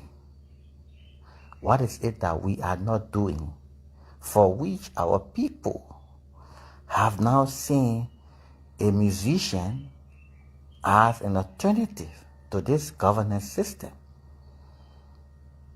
What is it that we have not rescued our people from? You have not rescued your people from unemployment. Why haven't you rescued your people from unemployment? Because you have a minister who prefers selling work permit to Indians for jobs that ordinary Liberians. Well, we're going to come there. Who's that minister? That been saying that. Y'all please tell Daniel Sano cost me. He talking about the minister that were accused of getting $90,000 car. That they flipped the document, they changed the VIN number, the last number carrying 9, the international number that came carrying 7. We'll talk about that car issue. We got the entire document. They flipped the document, they changed the VIN number, and they show you a number that will cost a car for very cheap. And now the people are complaining. But let's not tell you, say this man. I'm not the one saying it. I'm going to go around the home, man. You think what Lester Stanley is saying, you think it's true? That's why people are celebrating the return of George Manuel Weah Paul Kennedy. Well, Stanton, I will leave Lester. But not even George Manuel Weah or opposition as a whole. So let's just be general here. Stanton, this government has 6 years. I think it's gone almost 2. In these 2 years, you can clearly see that there are lots of challenges in Monrovia. And I'm saying Monrovia because a huge segment of the Liberian population, within that 14, 15 miles radius. It's really overpacked. And in fact, I think I heard Conor Gray talking about depopulating Montserrado. So when Monrovia becomes difficult to live, that difficult life spreads around the country. I mean, prior to last year, to this year, we're receiving 1 or 2 calls for assistance for help. That call rate has increased because of the increase in, so many challenges. People are still telling me now that they are paying registration and fees for entrance at the University of Liberia. A few years ago, they didn't have to bother people on that. So there are a couple of issues and, some areas that government needs to prioritize. And I said it before, job creation. If jobs are not created to relinquish some of the tension on government, it's just going to be really difficult. Somebody said, I think the labor minister said that up to 90% of the people were unemployed. I'm trying to still get where he got that data from, but it's almost close. Because in the entire country, Stanton, you can't put up to 250,000 people working. You will have less than 250,000 people working. Government got maybe 90,000 employed. Accelerator, another 25,000. Firestone, 15 or 20,000. Once you do that calculation, you will come to realize that less than 250,000 of the Liberian people are gainfully employed. I mean, let's not talk about the pimping boys that are in the informal sector. If you put that there, you're talking about another, 150 to 200,000. But it's really a challenge. So Liberians have to come back in the hall and say, what are the priorities? What are the areas that we need to really push hard and put some money in to create jobs? And I talk about it the other day, people are getting mad. You also need to take some austerity measures, cut down the foreign travels. Some places the government is going, the president doesn't need to go. That will relinquish some of the money that we spend out there. So I think government need to look at their priorities. Thank you very much. Thank you very much, Joe. Uncle Sam, let's hear you listen to the first clip from Lester Tenney. What say you? Yeah, good. I'm appealing to the Liberian people. Let them understand why they are poor.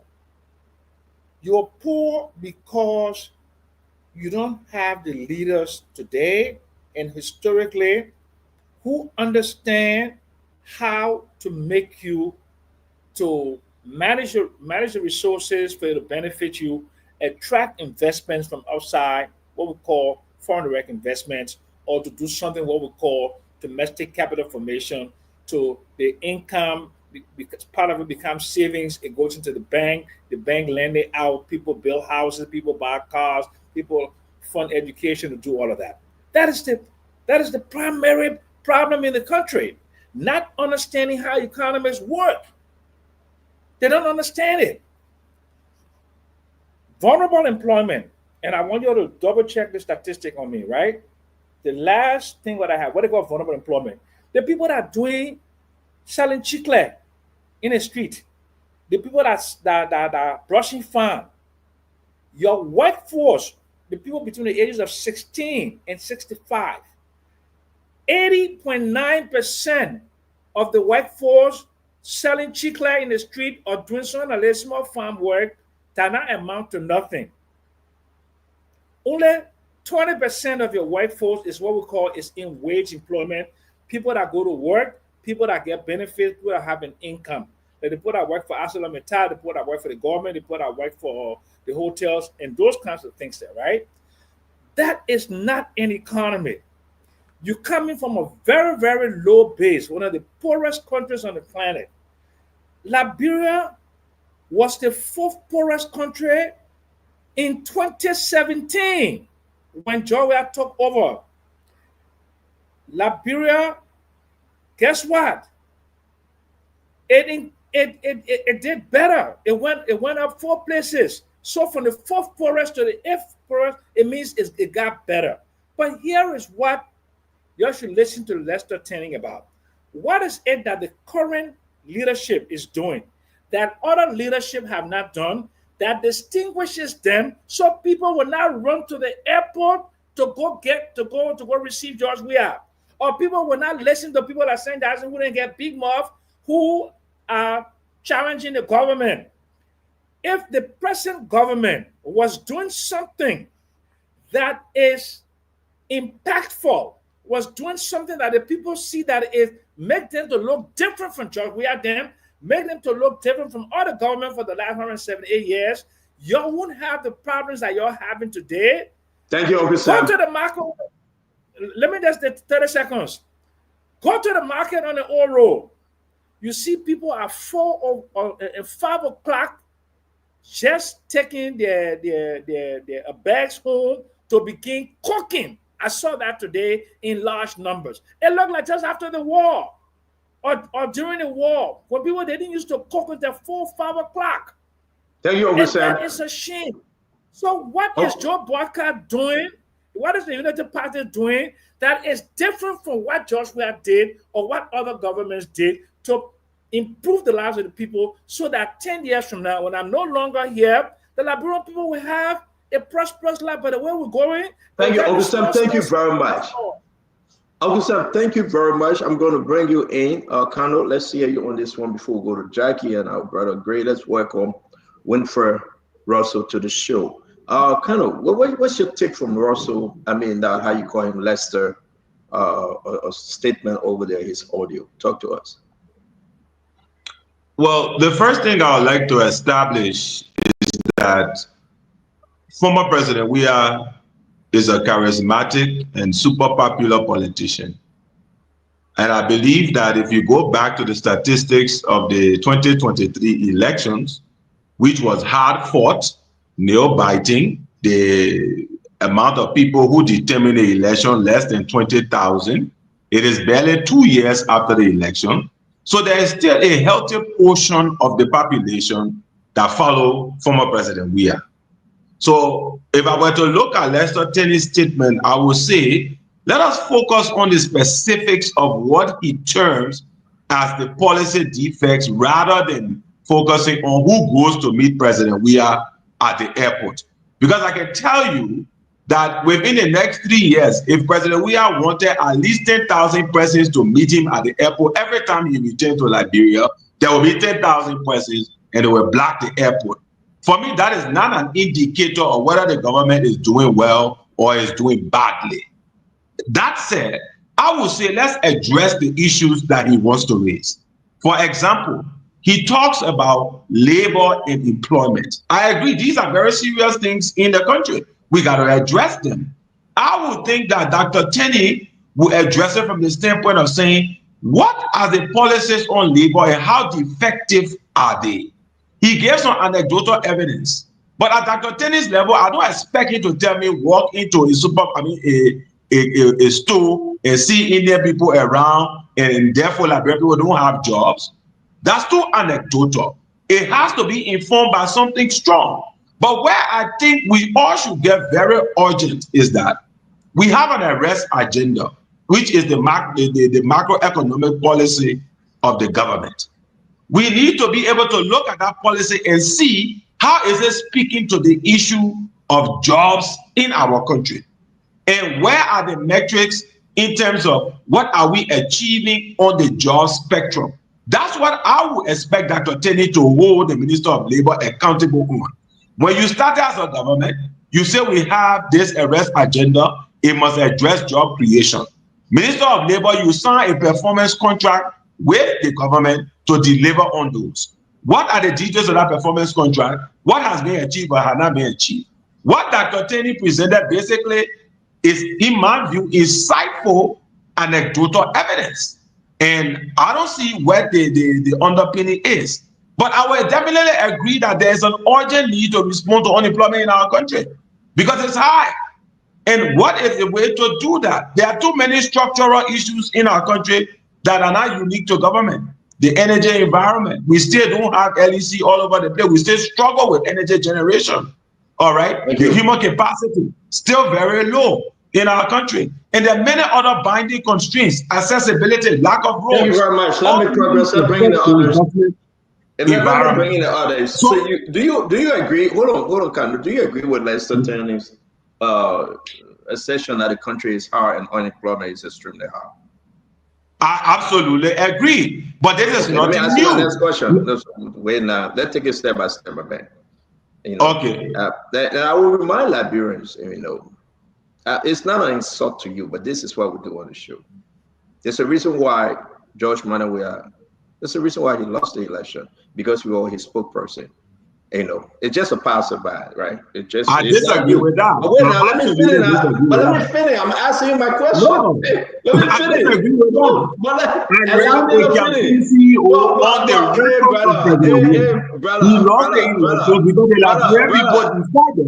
That they did not want. Brother, wait, let me finish. Now let's do it small. Hey, I ask you my question.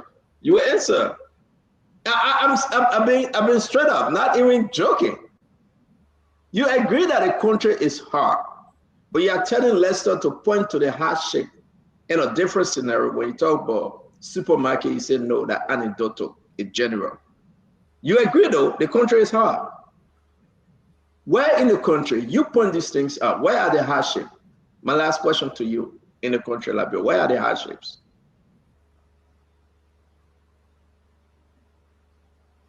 Can you unmute? Okay, let me unmute. You see, look, there's no denying that the country is hard. And I won't sit there and say Liberia isn't hard. But Liberia has always been hard because, like Sam Jackson just said, we were 4 poorest, we've gone to 8 poorest, we are still a very poor country. So my point I'm making is that I'm not dismissing Tenny. I'm saying there have to be the specifics of what is it that needs to be done. That's the point I'm making. So if you say I'm asking you, Colonel, because we got to go on. Where are the hardships? The education, for example, I wrote a piece on education today. How do we address the question of improving education in the short term? I wrote a piece based on some research that I did. These are the things that make the country What's the other hardship? What's the other hardship? The job creation issue. A lot of young people are coming out of colleges without jobs. They need jobs. We got to provide jobs for them. Where are the other hardships? Healthcare is also a hardship. Just recently at ELWA, healthcare workers were protesting. These are hardships. Where you got any more hardship that you want to name? Well, there are a lot of them, but the point I'm trying to make is that. That's the reason why I'm asking you where are they, and you're doing good. You say healthcare, you say job creation, you talk about the university. I'm saying adjust yourself with guys. If you're leaving the show, just take your camera off. Then when you come back, we'll bring you on. The standing up can put us in situation. I beg everybody. Uncle Sam, when you're ready, just let us know. We'll bring you back on. So I want to say to you, the reason why we asked you this question is very important to note that you outlined 3 difficult areas in our country right now. How long you think rescue government should have to tackle this issue? Because as of now, there is no change. I think that the honeymoon ends this year. And the reason I say this is because these are structural constraints that are facing a country that nobody will tell you that a government taking over in a year. So you name 3. So you name 3 and more to come. But you are saying for this government, the honeymoon ends this year, right? It does. And I've said this to some of the colleagues that I know in the government. I said to them, thank you, Carlo. Let's move on. We'll come back to you. Thank you very much. Colonel Gray, do you agree? Before we bring Jackie in, Colonel Gray, welcome to the show. Do you agree with what Colonel said and what Lester said on the clip? Oh, I do agree, Stanton. You know, we all are researchers, but I would have relied more on some real tangible data. It's so unfortunate that Liberia right now don't have, you know, when the UN was there, we used to see some of this data coming up. But right now, I think most of it will be anecdotal. And that's how the common man think. The common man believe in those anecdotal, look, my life is harder now than it was yesterday. How do you address that? These labor statistics are the ones that can help government to make informed decisions. But I don't see them coming from the Labor Department. When I go there, the first thing I see, they're talking about work permit. Seems as though that's the only interest and function of the labor Ministry of Labor. It should go beyond that. They should be informing government how to even come up with statistics that can lead to job creation. I don't see any research session there. So this is not about work permit. When you create an entire ministry, you want to be able to make sure you get the best out of that ministry. If not, shut it down and find another way. You can levy fees for work permit. You don't need an entire department to do that. But Stanton is alarming what Dr. Tenney said, and also Kanye is saying it, and we should pay attention to it because this is how voters, the common man, this is how they think, that the country is hard. What are you going to do to make it at least better than the past? We have. Thank you, Colonel Gray. And Jackie, welcome to the show. Let's hear you, man. Thank you so much. Hello to Liberians in Liberia and abroad, and hello to the panelists. The unemployment rate versus the underemployment rate in Liberia, of course, those are two different things. Somebody being underemployed versus somebody being unemployed. Unemployment definitely is somebody who's in the job market, actively seeking employment, and is also available to work. That's the definition of unemployment. Underemployment is somebody who's employed but not employed at his or her full capacity. So those are two different things. So when you look at the World Bank reports, the unemployment has improved somewhat. Unemployment rate has improved somewhat. So it takes into consideration when World Bank consolidates its unemployment data for Liberia and other countries. It takes into consideration even people who can market, because you're working, you're available, and you're actively working. So that person is considered employed. So when you look at the rate from World Bank, it has improved somewhat. Do we still have what we have is a major problem of underemployed? Yes, we have unemployment issues, which has improved somewhat over the last year, but we also need, and it is a fact, all of us can agree that we need to be creative as a country and improve and innovative and find ways to open up and create jobs for our Liberian people, especially those who are coming out of school, out of college, because government cannot employ everybody. So when you look at the business sector, how can we improve the business sector for Liberians to actively participate in businesses? The government, PPCC, Ministry of Finance, and Ministry of Commerce, and other government entities are improving policies that will create that enabling environment. Are we behind? Yes, we're still behind in terms of what we need to do. But are the numbers going in the right direction? Yes, they are going in the right directions. Are they going faster? Are we doing it at a faster rate? Well, people will argue that we need to do more within a shorter amount of time. But overall, the unemployment rate in Liberia has improved according to the World Bank data. Do you have that data? I can send it to you. It's on the World Bank page. The reason why I'm asking is very important because, again, we just got to be straight up. Do you agree with Lester that the unemployment situation and what is happening right now is a serious situation for this government? So what do you say, unemployment or underemployment? Because the Liberian people that have no job, you can turn them and put them in groups. Whether they are underemployed or they are unemployed, they have no job. That's the bottom line. They have no job. You can say they are if you're underemployed, you do have job. Okay, but are you working at your full capacity? Is like somebody who is a doctor, but they are a driver, or they're serving as a plumber. They're not working in the field, so that's underemployment. Okay. So that's where I'm coming from. And Uncle Sam said that you will consider the pen rider to be unemployment, though they are employed. But let me help you. Let me ask my question. Wait, Uncle Sam, wait. Hey, Uncle Sam. Go ahead, Uncle Sam, ask your question. Okay, so listen, Jackie, when you're talking about underemployment, you're talking about in a developed economy, right? But what we economists refer to in not just developed, you got underemployment let me tell you, developing country.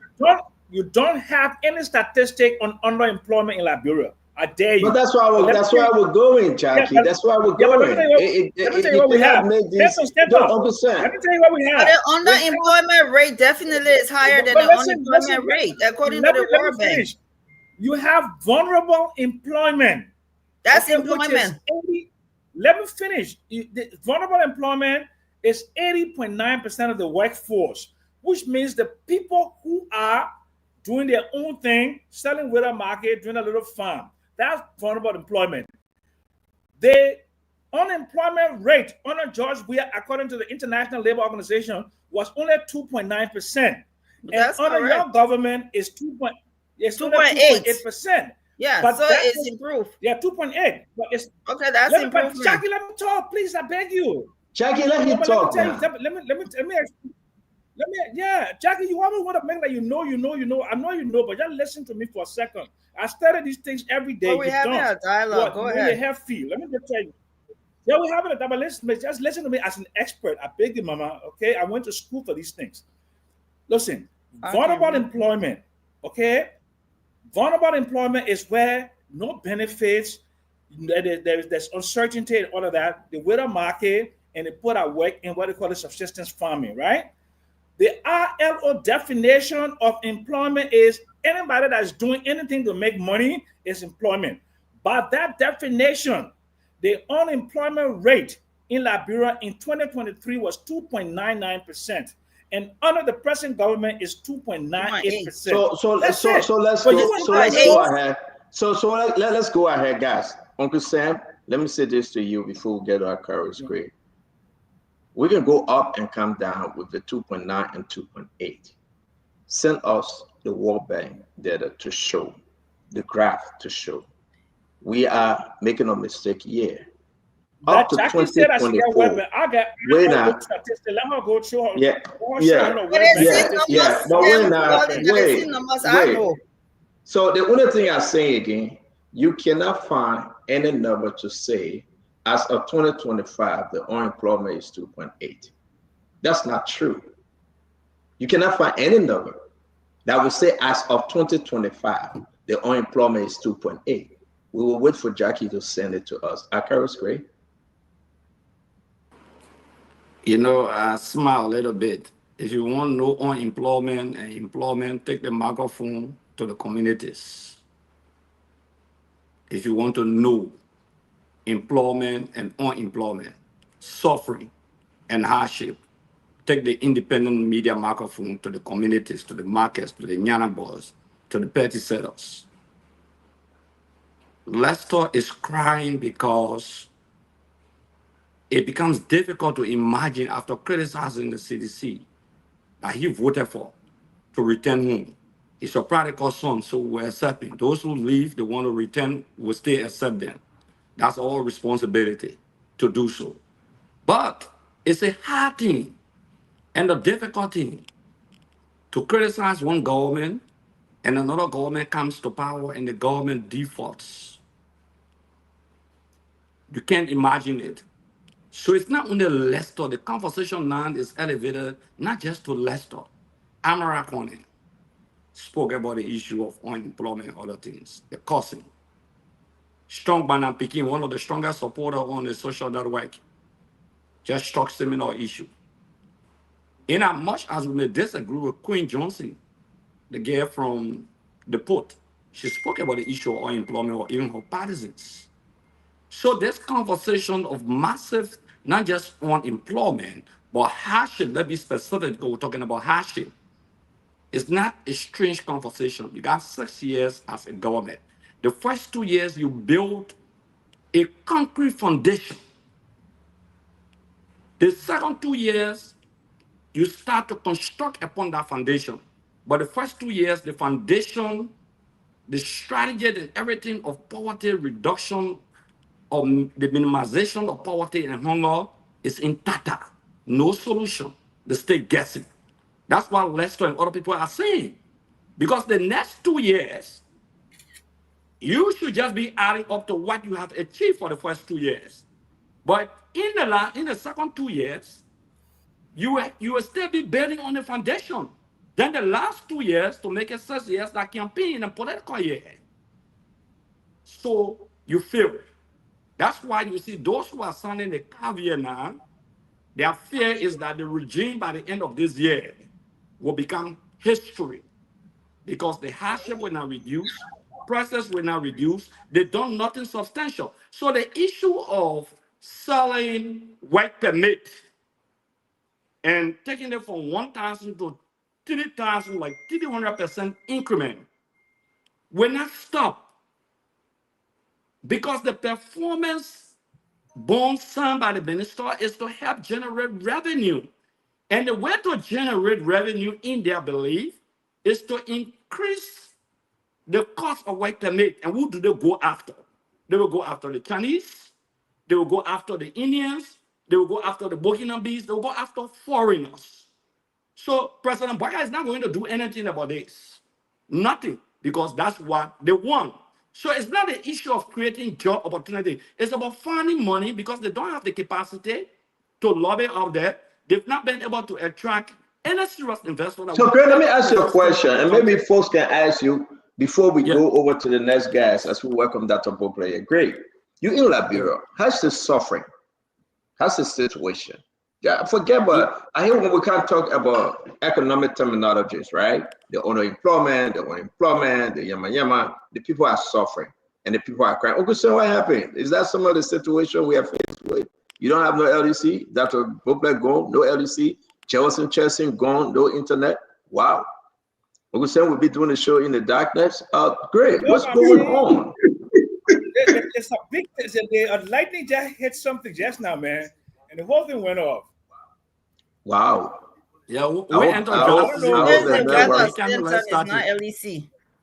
No, you see. Oh, the LEC, man, Jackie, leave me alone with it. It's the weather. No, it's the weather. It happens in your town too, Stanton. You see, Jackie gotta be sincere because the LEC is not consistent as it used to be because the leave me alone. Okay, we're not going to change the topic. It's not argument. We'll go line by line, Sister Jackie. Sorry, great. Let's move on. Emmanuel George, come in. No, let me conclude. Conclude.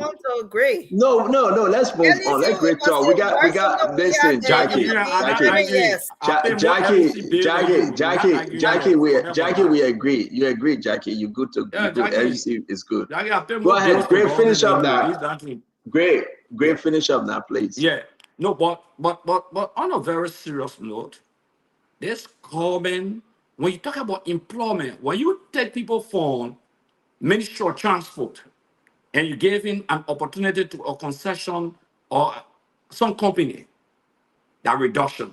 When you take people who are on supplementary payroll and you take them for on jobs, that also reduction in the job market. When you take the pen boys, some people, including you, Jackie, could own about 5 pen of motorcycle. Where professional Liberians are in that business. But you take them off the major shoe or any alternative and they cannot make the money to come back home with it. Okay, it's a devastating effect on the economy of the country. When physical cash cannot be seen even in the banking institution, you go for $500, you got to negotiate. Thank you, Greg. Before you get it. Greg, thank you very much. We got to cover Lester Tenney. I'm going to play this. And we'll bring in Emmanuel George Winfrey, also Phoebe Herrings. And then we're going to move to the next clip that Lester talked about. Guys, this is interesting. The reason why we're doing Lester today is just to let you know that it's not us not talking, that you picks. So are they going to, Daniel Sanders going to insult Lester and say Lester lied? Even Kanubag, but I agree with Lester. You're saying that the country is hard. And you only give it the government this year. This year means that November and December. Kanubag, but with it, November and December, remember now, Kano saying he gave this government this year, then the government means he will consider the government a fitted government. But maybe in the interim of time, and you still get almost 90 days or maybe 85 days, they will settle Kano and Kano will do an extension. Maybe instead of giving the government 2, he will make it 3 years. That's my brother, I'm kidding with him. So, Emmanuel, let's hear you. Well, what's your take, Emmanuel? Well, Stanton, I know Professor Tenney very well. He's a friend. And seeing that he came from the CDC, where he got frustrated because of the same issues he discussed today, and he intensely supported the Unity Party during the last election cycle, and he's frustrated, it shows the situation that we keep speaking about, the need for to have a third voice, a third wave. But Stanton, the Liberian, the last part of his comment is that what is catching me right now, the issue of selling work permit. But it's not an issue of work permit that should only concern us. The Liberian Small Business Act of 2015, the Liberianization policy, which I believe my brother Carlos Gray played a part in, set aside industries that Liberians are supposed to be running, the Liberians that should be solely owned by Liberians. And these industries, and my Liberians out there listening to me and actually answer the question why you are home. One, the supply of sand. It's only Liberians supposed to supply sand. But I learned that somewhere on the Ralphie Highway, there are Chinese who are in that business. Block making, travel agencies, the retail sales of rice and cement, ice making, the retail of timber and plank, the importation of Doga flag, the distribution of manufactured products in Liberia. Those are businesses that should solely be owned by Liberians, but are Liberians actually owning those businesses? And that way, I believe the Ministry of Labor and the Ministry of Commerce should step in. I support the idea of increasing the work permit, but as you increase the work permit, are you giving Liberians the opportunity that they need to run these businesses? Stanton, Section 4.3C of that same act that was passed by my brother Akaros Gray and other states, that we should make sure that Liberians have enough finance. The market is available and accessible to Liberia, and Liberians rather, and resources are made available for Liberians. Are we doing that? I believe that's where the frustration comes, and that's why we have a lot of unemployment in our country, because industries that Liberians supposed to be solely running are being run by Indians, by Lebanese, by Chinese, by other people who are non-Liberian. And hopefully, the government will listen to what Professor Tennis says today, and they may improve upon it. But again, Mr. Alexander Cummings on Sunday laid these same foundations, and he spoke about these things, saying that why is it that we're having foreigners importing cars to sell to our legislature when we could find Liberians that could do that same business, and we could invest in those Liberians so that they could become millionaires in their own country? If Liberians are raised to the middle class, our country will start to take another path, and we'll definitely see a success of a great Liberia. So again, tonight, my fellow Liberians, this is not the ANC that is saying it. This is a professor who have been a key member of the CDC and is also a key member of the Unity Party, who have shown over the years that he's now frustrated with the two parties, and therefore I introduced to you the Alternative National Congress with Mr. Exanabe. Thank you. Thank you. Winfred, how can Joseph Boakai turn this around? Year number 1 suffering, year number 2 suffering. We are going into year number 3. How can this president, and I want you to also talk to us, because this cannot be turned around as is saying, the government has positioned herself to insult, and it's so complicated right now. Even Lester Tenney is crying wolf. How can this government, this president, actually turn this around? Thank you, Stanton, and it's great being here. Great seeing all of my fellow panelists, and I'd like to say welcome to all of the listeners and viewers out there. Look, I think we can start by, the government can start by listening to some of the things that Mr. Cummings has said on Sunday.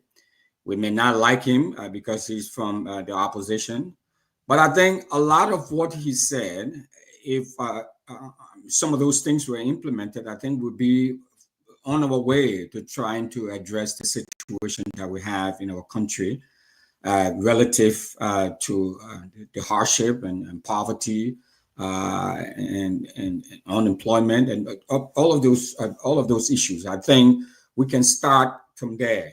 He came across as someone who clearly understands the economy, clearly understands how to create jobs and what it's going to take to create jobs.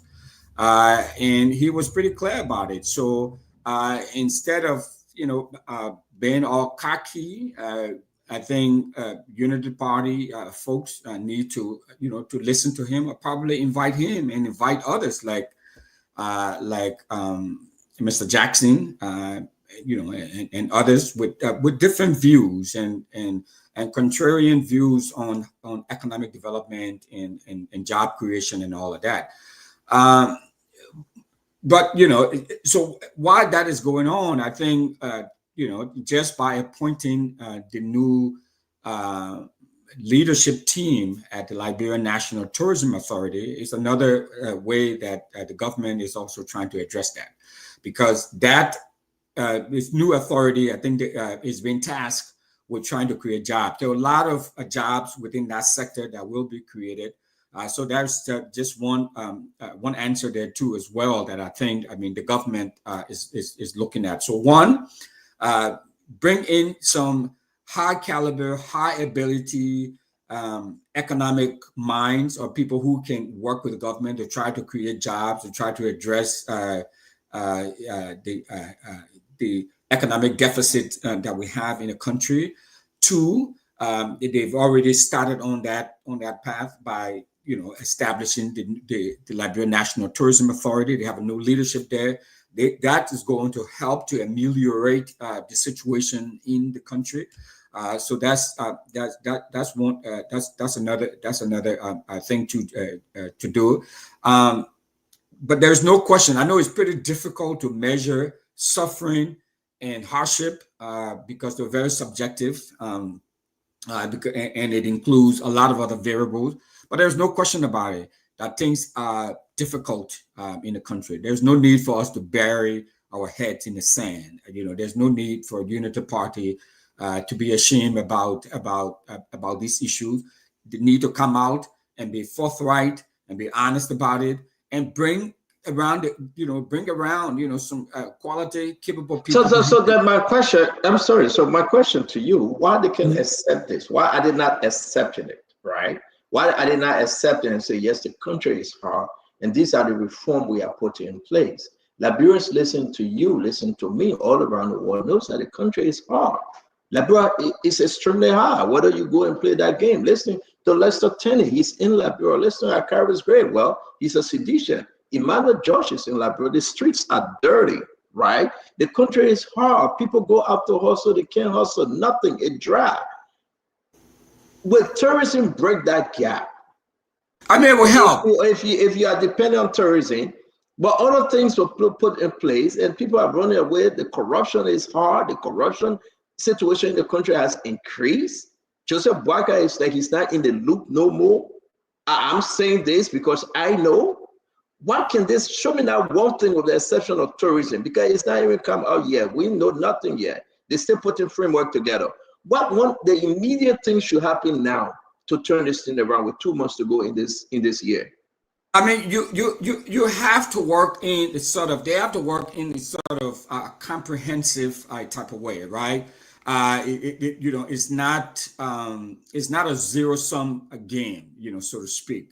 So as we say in the U.S., there's a saying that you can walk and chew gum at the same time. You can build the bicycle and ride it at the same time. So they can do multiple things. So of course, controlling waste is critical. They have to do that. They have to address that. That's not something that they need to be ashamed about. They have to address corruption. It's the big elephant in the room that we've all been talking about it. So they can try to work on all of those things, Stanton, at the same time while they're trying to create jobs. I'm not saying that having the Liberian National Tourism Authority in place now is the panacea. It's not, but it's an incremental step to try to help to address the massive unemployment situation that we have in the country. And they should get out of their egos, they get out of their pride, and and come forward and embrace some of these ideas and some of these folks that try to help to improve the situation in the country. If they're behaving the way they're behaving as you were describing, it's just strictly out of pride and ego, and it's not going to help us. We all know the situation is bad. I don't care how Councilor Bala or Jackie want to spin it, or the Ministry of Information want to spin it. We all know things are tough. You come around, put down your ego, put down your pride, bring people around who understand, how these things work. And, the city of Stanton is not dirty. We don't have terrible, sanitation condition in the city because I don't know the correlation between unemployment or poverty and and the dirtiness of the city. I mean, that's a whole separate thing. Thank you. But before bringing Fubi and Dr. Buple, let me play the next clip from Lester. Lester, one after Gafwan. And this one will be so interesting to know that he pointing things out like crazy. The argument he is making as a Unity Party supporter is concerning, because when Commies make those arguments, he received insult. When we make those arguments, they are insulting us. The people on the street saying we got nothing. We buy the goods, nobody buy it. We sell, we go back dry. The country is hard, no money. President Bwaga have hustled all over. All of his hustle has generated nothing. Something $1 billion from China, where is it today? 10-something billion from HPX, where is it today? We all remember. Indonesia funds that were coming in, where that money today? All the $1 billion that were coming in, we can see it. The country is dry. You can say, well, Joe Biden, we are left us in a hardship, but how long will it take us to fix it? That's a question that brought people. As of today, know that government workers, civil servants, have not gotten the U.S. component as of today. Go to the Internal Affairs Ministry. We got it. We got them as of today. They don't. People, the lawmakers, senators, the benefit comes in on the liberty. They can't get a U.S. component. They are complaining in the chat rooms. But how can we say this thing? Oh, no, that's not true. Then what is true? This is Lester Tenney. See unemployment keep rising, young people being unemployed. It is a deliberate action of our leaders entrusted with certain responsibilities. And I will share this report with President Borkai. Fortunately, I have his personal, we have our line of communication open. I will share the report. And if I were him, I will fire the labor minister. I will fire the labor minister for insensitivity, for gross negligence. But in that report, in fact, that research report was given to the Senate Pro Tem, Yombli Kanga. I'm yet to hear anything from that arm of government, that branch of government. How can 10,103 work permit issued in one calendar year, over 7,000 of the jobs could be done by Liberians? How can that happen in this dispensation? People walk in the rain because they were fed up with the Rasta president. People were fed up with the comedian turned president. People were fed up with the mass looting of the state. People were fed up with tragic death of anybody. They chose the option of a governance that professes rescue from the dungeon of poverty, rescuing our people from the clutches of death and humiliation. And this is what they receive from January 1, 2024 to December 31st, 2024, 10,103 work permits were issued. 7,164 of those work permits issued were work that can be done by Liberians. Liberians who do. All right, so we will play the one on Gafwan and Samora. Let me bring you Fubi. Fubi, we got a problem here. We got a problem that Lester is not complaining. Lester is hawkish. Lester supported Joseph Boakai, and he is supporting Joseph Boakai. We have a problem here. How can the government fix this?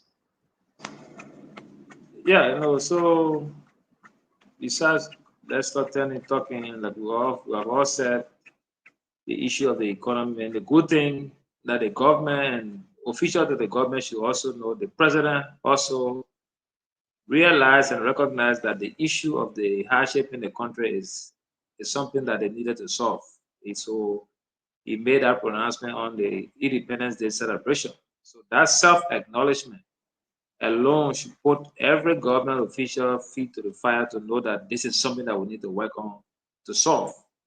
Besides criticism from opposition, media practitioners, like all of us on the talk show, talking about the people in the marketplaces, voicing out their issues, the hardship in the country, and the head of state realize and recognize that this is something that we need to solve. So that's something that they need to look at holistically. Whatever the committee set up by the vice president to look at to address some of those issues, they need to go beyond that. Because you can reduce prices, you can cut that. The people not making the money to buy the goods, the prices being down, they will still not buy it. So they need to look at it from that point of view. The issue of employment, I've said it here many times. We can look at government being the largest employer. We need to move away from that, because it is the private sector that feeds the government. If the private sector is vibrant and running well, government makes more money because you have people paying more taxes so that the government can function well. But if that is not happening, government will struggle, because you all got the different concessions that are also not working well in the interest of the people. And all of these things, revisit them and strike better deals that the country will generate huge sum of money. We got to move away from this 800 million budget that only pays 90% only paying salaries and benefits. So at the end of the day, nothing productive happening. There are a lot of other sectors of the economy that the government can look at to tap on so that you can generate more revenue. And the issue, Jackie was talking about people to create jobs and look at innovative ways. Yes, people will have all of these things, fair discussion. But government should be the driving force behind some of these things. For example, interest rate, the cost of borrowing money by Liberians is high. So even high, even difficult. So how can government look at their monetary policy to address that issue for Liberian-owned businesses? You might not talk about Liberianization policy, which is something that I support 100%. How can government actually drive and ensure that the policy is working? The issue about the work permit issue that Lester Tenney talk about. For me, I would say that, look, you always have, when you have people, you have foreign investment in your country, they will definitely have to bring experts to work. Government just need to look at the investment package and how and what kind of discussion we're having, because most of these companies that we're talking about, Liberian giving work permit, you can't run a country that's only Liberians who work in the country. That one, forget about that, because you have thousands of Liberians outside that are working. And so supposedly, let me ask you a question, Fubi. It's 2 years now. How you was talking about maybe 3 years the other day when we were having this conversation, though. Well, where is President Bouaka? Well, where is he on this? And when we listen to the Gafwan piece from Lester, we'll come to some understanding. But what do you think? Well, why is the president? Is the president controlling this? Because Madam Salif Fubi, she herself, she was an economist. She was there. She knew the numbers. She knew how to work around it, right? So she was just doing it and telling Gafwan or that or Amara Corner, say, go do X, Y, and Z because I know the numbers. But Joseph Yimam Bouaka, you got no idea, no clue. He's not an economist. Even as an agriculturalist, we have a problem in that department. So where is Joseph Bouaka on this whole thing? I got no clue as to how the country on autopilot. People are not getting paid on the U.S. component, and that's a serious thing. Bouaka don't know. They got to bring him boats and give him words, and the Bouaka said, okay, y'all go do it. Madam Salih, they couldn't do that to Madam Salih. They just couldn't. Madam Salih set the agenda. Madam Salih tell them which direction to go. Madam Salih tells Senate all of the country to go lobby and who to talk to. Madam Salih taught those boys how to negotiate. When you settle down in for millionaires and billionaires, Joseph Bouaka have no one idea what he's sending them to. But Stanton, you knew all of that. You knew all of that. Why did you sell? But wait now, wait. But and you were asking the question now. Why you interrupting? Okay, now? All right, okay. Yeah, you asked the question. I know it coming, right? I know it coming. But imagine Joe Bouaka, right? And this is critical. This is very critical. And I like your question. I will answer your question after I ask for you my question. Joseph Bouaka is not an economist. He's an agriculturalist. And we have a problem in our department. Joseph Boakai waiting for the advice from Sajoni, the economic advisor. Molly Kamara, economic advisor. Joseph Boakai is sitting down. He don't even know who to call from the Fortune 500 company. He got no clue. So Joseph Boakai is right there in a bubble, and the country is going down, declining. Unemployment is so hard. The people in the market, they are crying, they are suffering. There is no way to get out of it. People have not gotten paid. Most people for the month of September. Senators in the chat room, they have not gotten paid. With the U.S. company on their benefits, they are complaining. So Fubi, how can Joseph Boakai take Liberians out of this mess? How, Fubi? Yeah, so I will quote the former American president Ronald Reagan. He left from the movie world and became president, and he became one of the best presidents of America. And they asked him, "How did you manage?" He said, "I staffed my inefficiencies." So areas that he knew he was not good at, he placed competent people there to help him drive it. So the president needs to really look at his cycle. If the current team he has not helping to deliver, he needs to revisit them. I think the last time they told him about reshuffling, he says, "Why is moving around the rascals?" That's we all laugh about that, but you need to have people that will deliver at different points. That's your goal. You're the president. You cut the shot, and at the end of the day, the blame going to be on you if the country succeed. I mean, if the country fails, and you're going to take the glory if the country succeeds. So he needs to look at that, and Liberians will not be patient for long. For me, I say we'll give the government 3 years, because I said it. I said any government that inherits CDCs, baggages that they left 3 years. Kanu Barbara said when the year end. Yeah, you said 3 years. I clap for you. Kanu Barbara said when the year end. I clap for Kanu because you get 2 more years. So when the year end, maybe up to January, if he didn't get that job, then he was late. But Dr. Bobla, welcome to the show. You got questions? Wait for it. You got questions before Dr. Bobla? Well, just a clarification. 4 years. Just a clarification. Fubi, Ronald Reagan was the governor of the state of California. Before he became president. California is the 4th or 5th or 6th largest economy in the world. So there's a big difference, brother. The fourth. Okay. So thank you. So Ronald Reagan came with efficiency. I staff my inefficiency. Correct. That's the point you're making. Yeah, I agree. And he was a movie star. He was not an economist. So Ronald Reagan came with experience, right? Let's look at the experience that President Boakai brought in. Over 42 years experience. We bought into it. And I will find time to answer your question. I will text you as a matter of fact, Winfrey, so I will text you my answer to your question. No. Okay? I want you to be public. I want you to be public. I don't want no. I can answer that question for. But let me bring you. No. Let me bring you Dr. Bobla. I will stay inside the end. What's the best man on the ballot? Dr. Bobla, let's bring you in. Let's hear you, sir. Welcome to the show, Dr. Bobla. Dr. Bobla, welcome.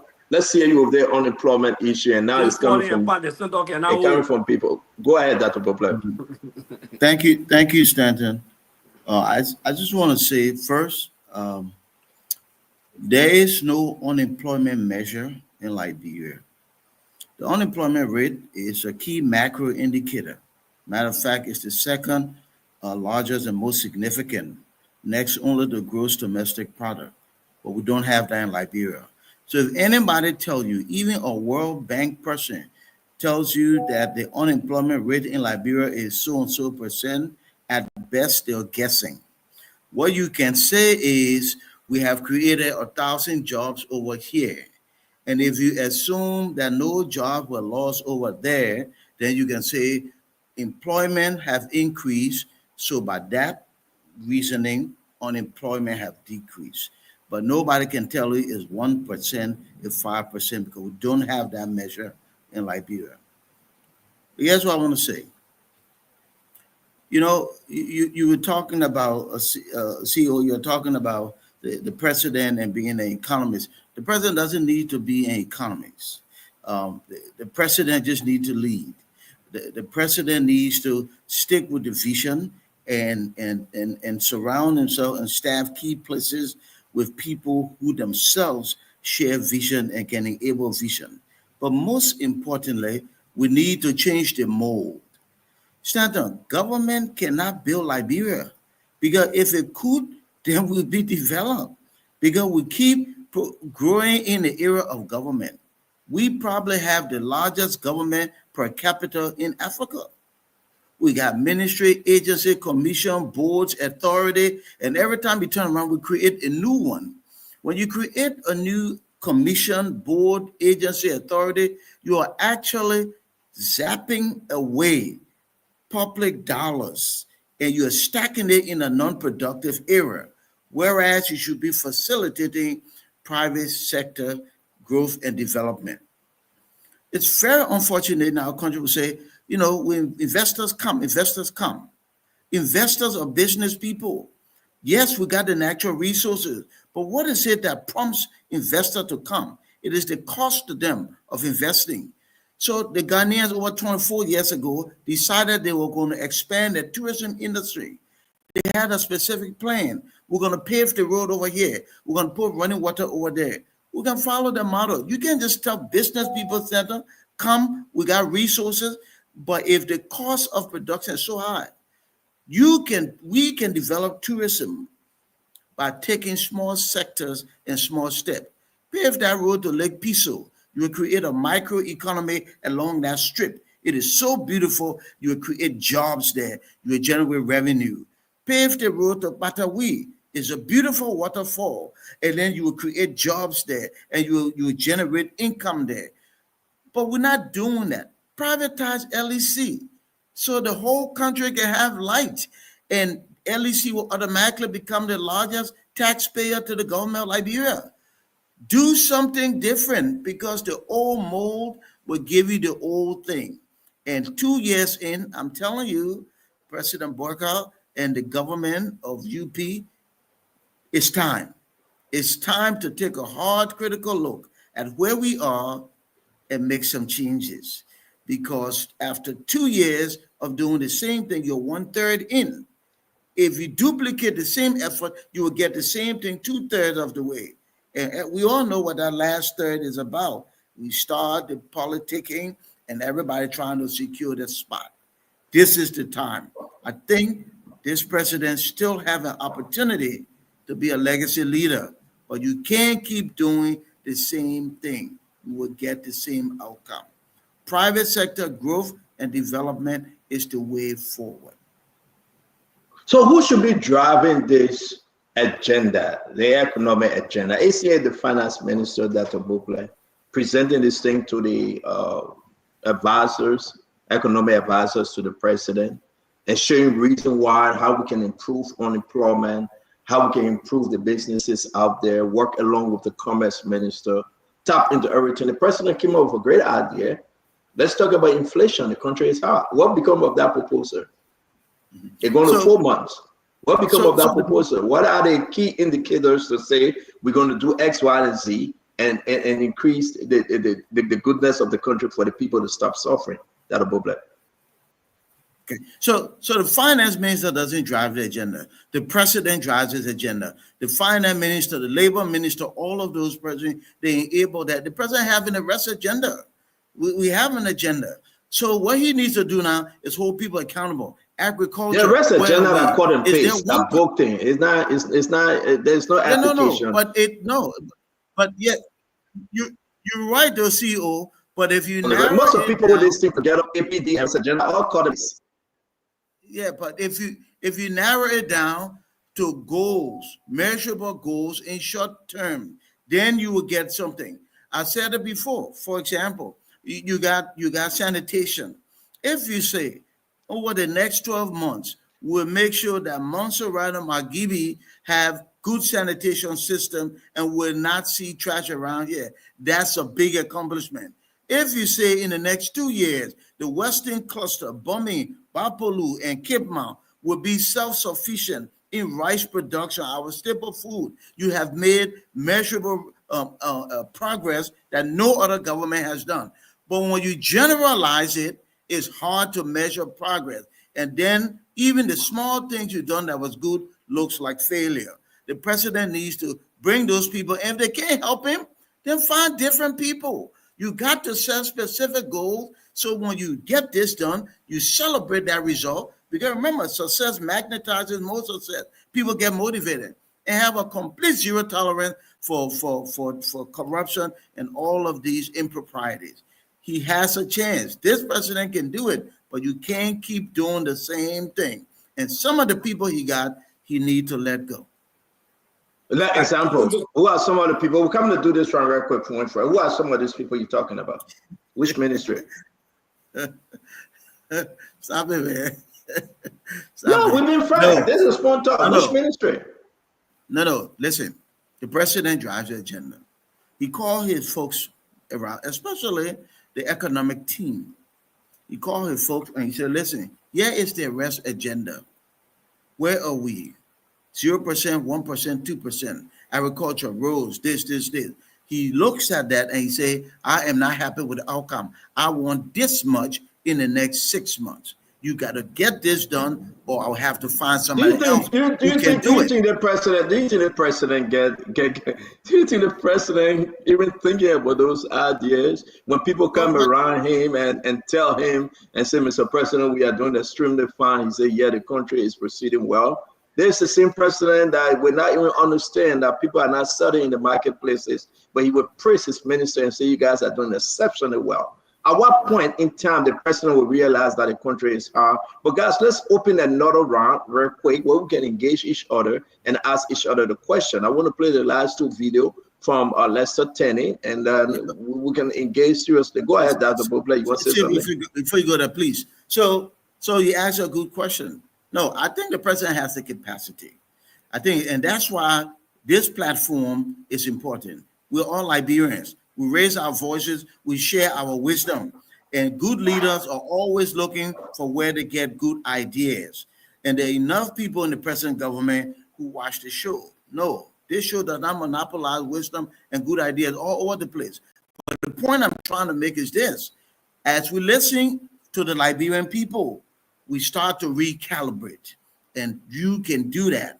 We still have time. I think this president can make the shift. We still have time.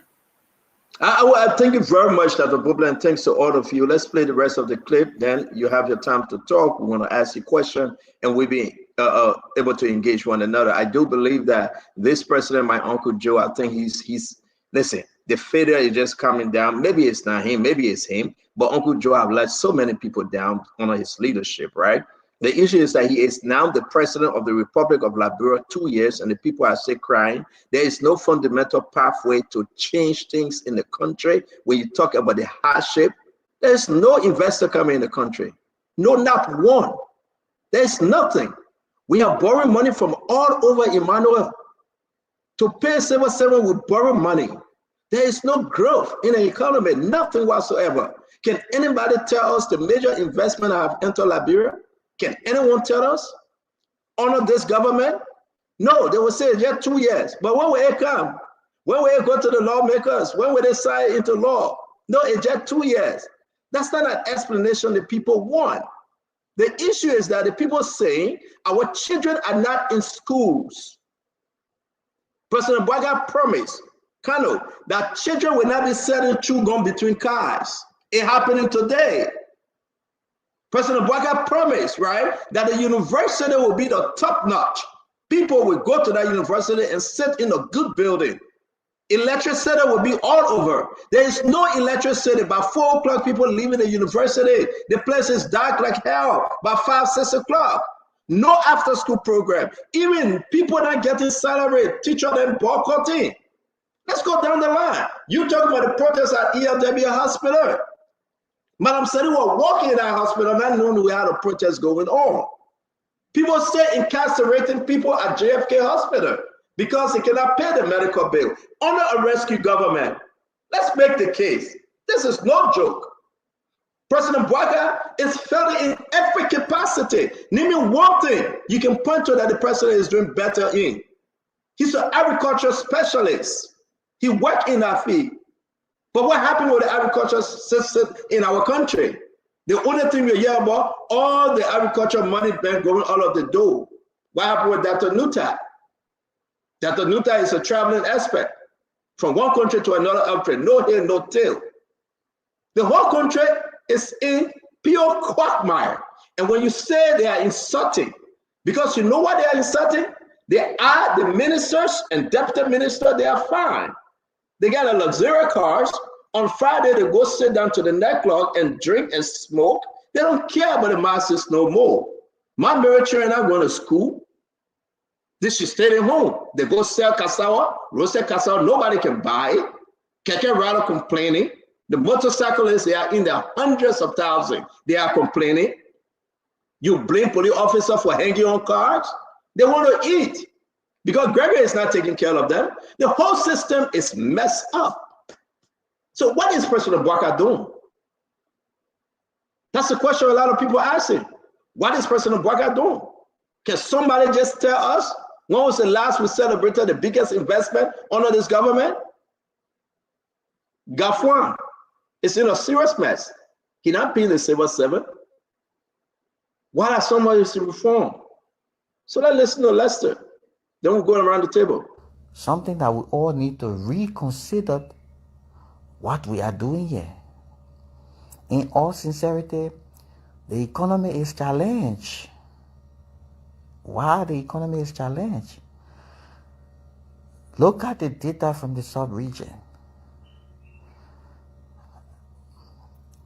Where in this West Africa, you have your Minister of Finance and your central bank governor all accountants. Where?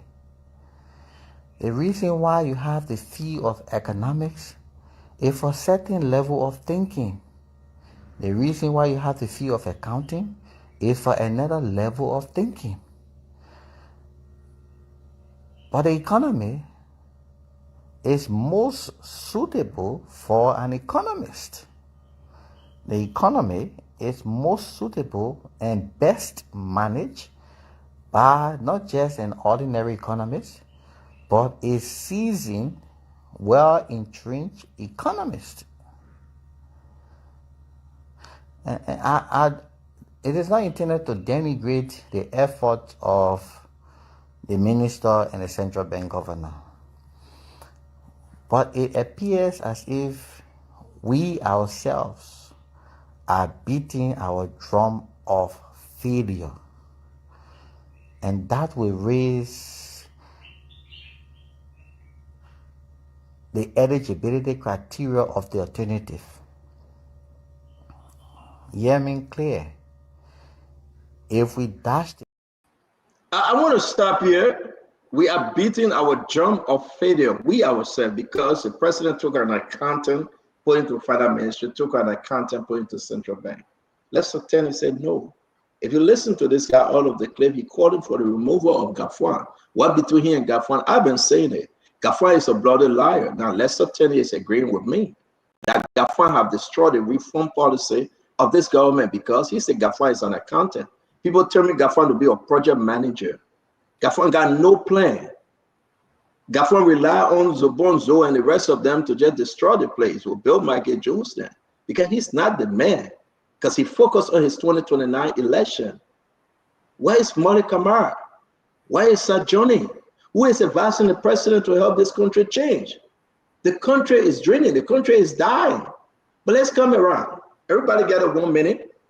Do you want me to answer your question now, Winfred, or you want me to wait when we get to you? So let's wait when we get to you, then you can ask me a question in this context. Let me go around. We'll start with our sister Jackie. If you have questions, you can ask Jackie once she finished, then we'll go around. Sister Jackie, talk to us. Just get which one.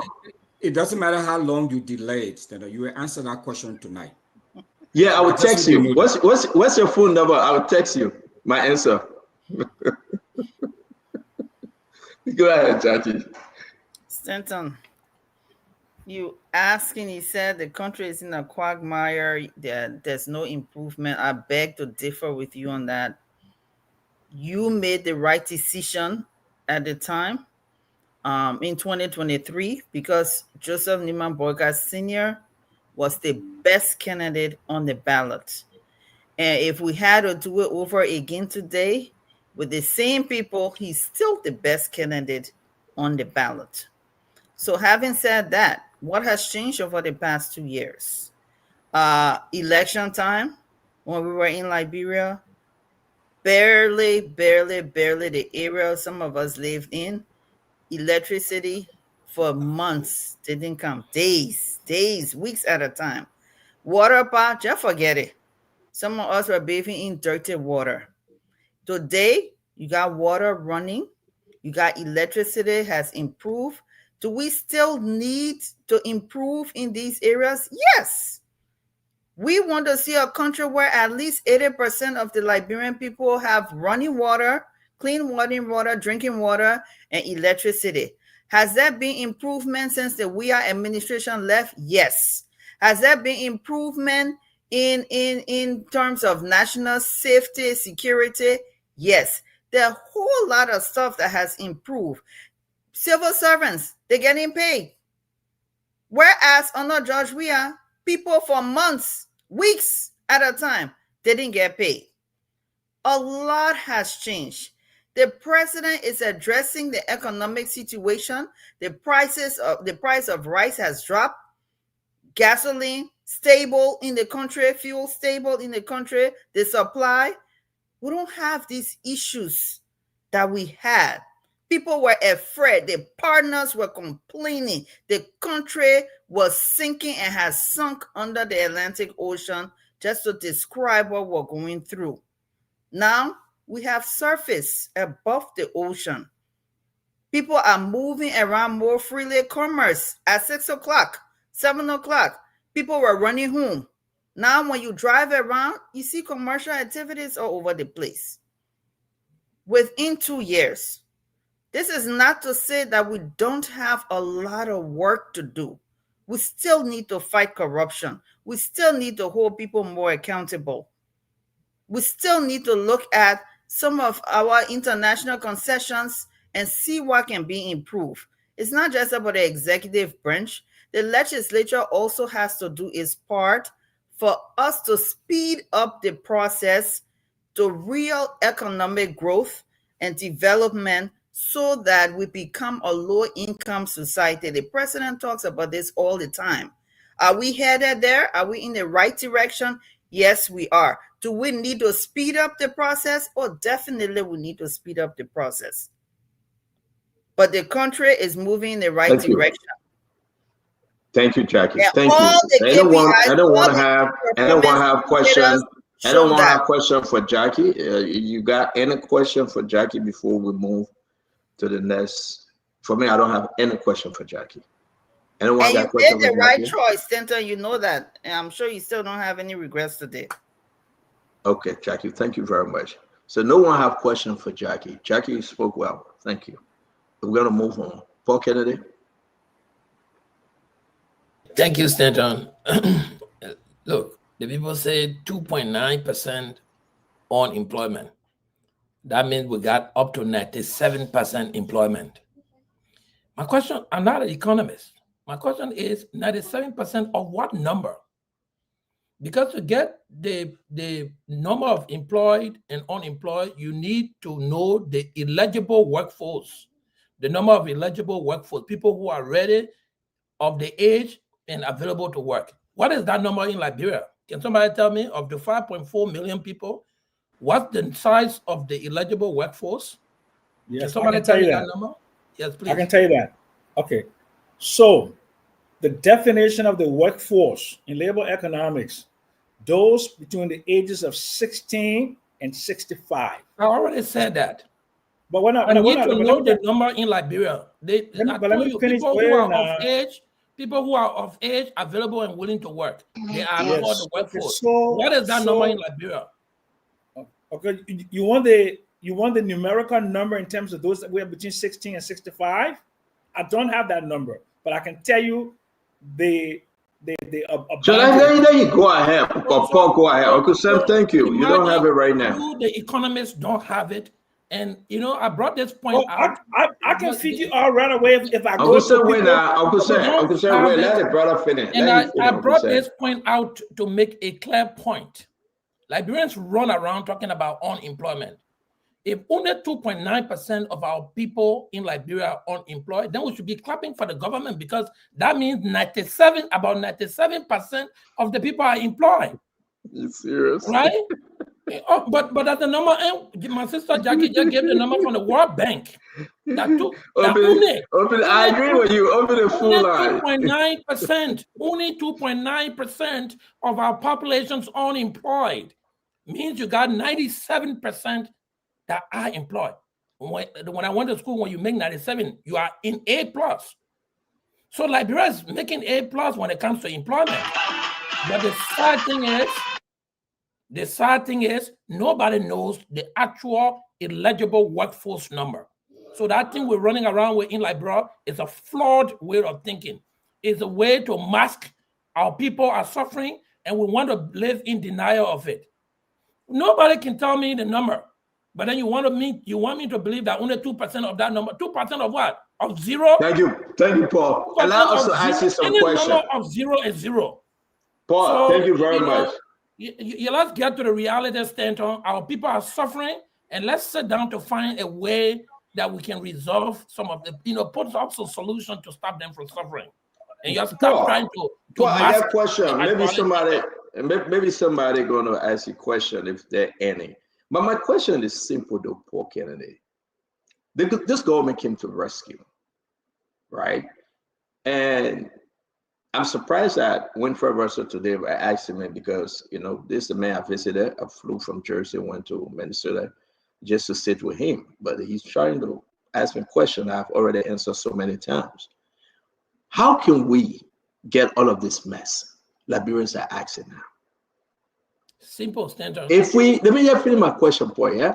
If we all sit here every day and you have the government people lying and say the country is fine, and on what rate the country is fine? But you have people that supported Joseph Lima Bwaka, like myself. When these people call overwhelmingly and say the country is hard, why can't we accept it? Like President Bwaka said, the country is hard, but then the instrument to fix it is not there. The instrument to fix it is not there.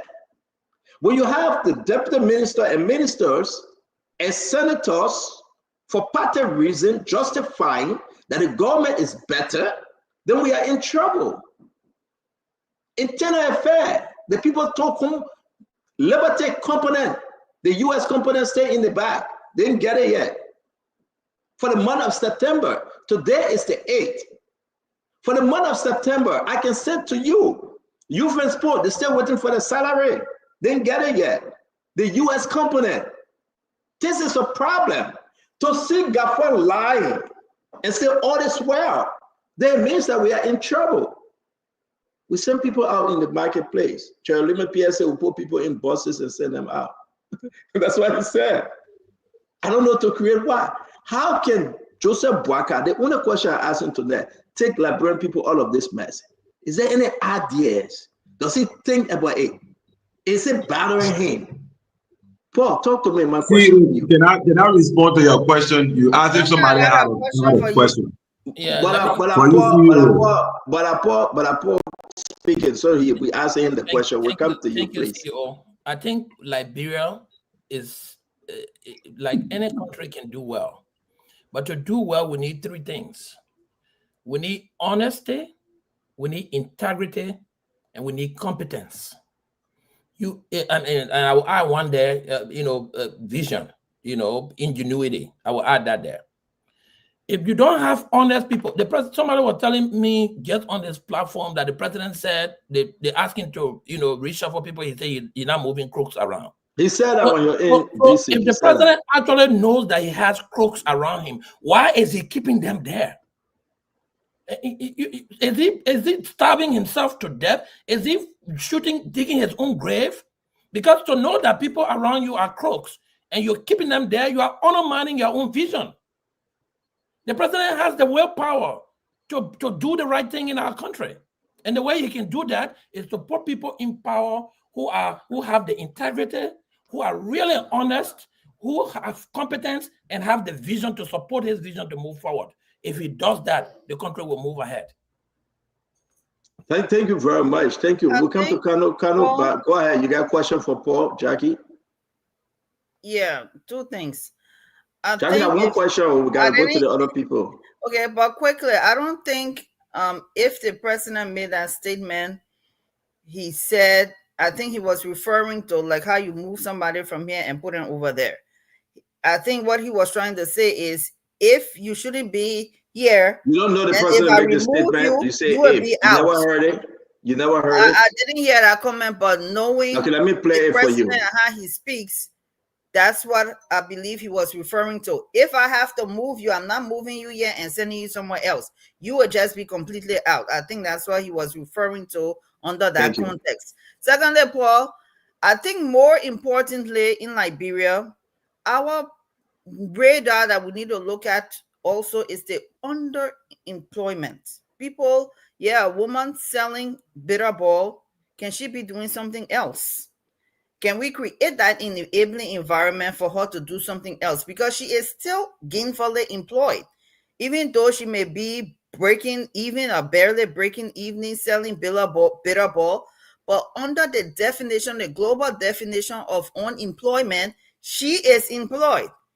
But in order for her to rise above the poverty rate or extreme poverty rate, what can we do to transition her from selling 5 bitter balls per day to maybe processing this stuff or doing where her income is double? Thank you. So you want thank you. So these are the things that we really need to look at. And I agree with everybody here.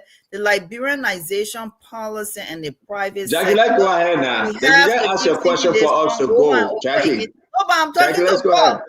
Jackie, but you got only one question to ask, and we'll move to the next person. You can use full time to talk again. Back to you, Jackie, please. I'll come back. Yeah, let's go ahead. Honesty and integrity. We were not honest. You know, we give $8 million to a private bank. Our government bailed out a $12.4 million. 12.4 million. Thank you. That money, the woman you're talking about who's selling the cold water, we could have put that money in a bank somewhere where she could go to take $100,000 in loan to improve her business. But we never did that. We decided we wanted to give that to a private bank. A government built out a private bank like we are the United States. So we are not honest. We don't have integrity. We don't have vision. Paul, thank you very much. The government of the back gave it to the Ghanaian man because the issue is that where they went to do their campaign for the removal of Funati Kofa, so they pay back. But again, we want to say thank you very much. Let me bring in Kano. Kano, we listen to all of this thing, man. Is President Boyka in a position to get us into all of this quagmire? What's going on with the president? What's his thinking? I know you're not thinking for the president, but as an objective, a centric leader, talk to your fellow Liberian folks, my friend. Thank you, CEO. I think President Boyka is exactly in a position to address the challenges that face the country at this point in time. You know, Brother Russell asked you a question why you have become a vehement critic of the government. Because you've also been showing, you know, I enjoy those comic jabs, which seem to want to delegitimize the positions I've been making as the fact that I want something from the government. I can equally throw it on you, CEO. Is it that you are angry that you want something and you're not getting it? That's why you become this critic? Since indeed I campaign against the president and now I want him to succeed, you want to insinuate that I want something, that's why I am supporting the government? I think let's just agree that we are all patriotic and we want the best for the country. And if we operate like that, and don't insinuate that we are seeking things, that's why we want, we've adapted the positions we want, we are at, then we can move forward. You asked a question about what has changed. I'm not, the Minister of Information for the government. But like I say, I want to give President Boyka, despite campaigning against him, the benefit of the doubt to change our country because it will work for all of us. I did some research when you were talking about the poverty in the country, and nobody can deny the fact that Liberia is a very poor country. If anybody believes that Liberia are going to be rich in 2 years of President Boyka's presidency, is a pie in the sky dream. It's not going to happen.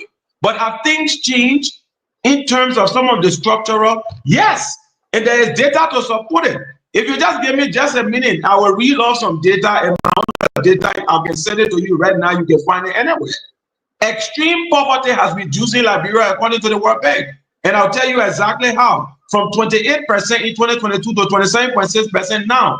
Extreme poverty, according to the World Bank, has reduced and is documented. Number two, fiscal deficits have improved. Before was spending money we did not have.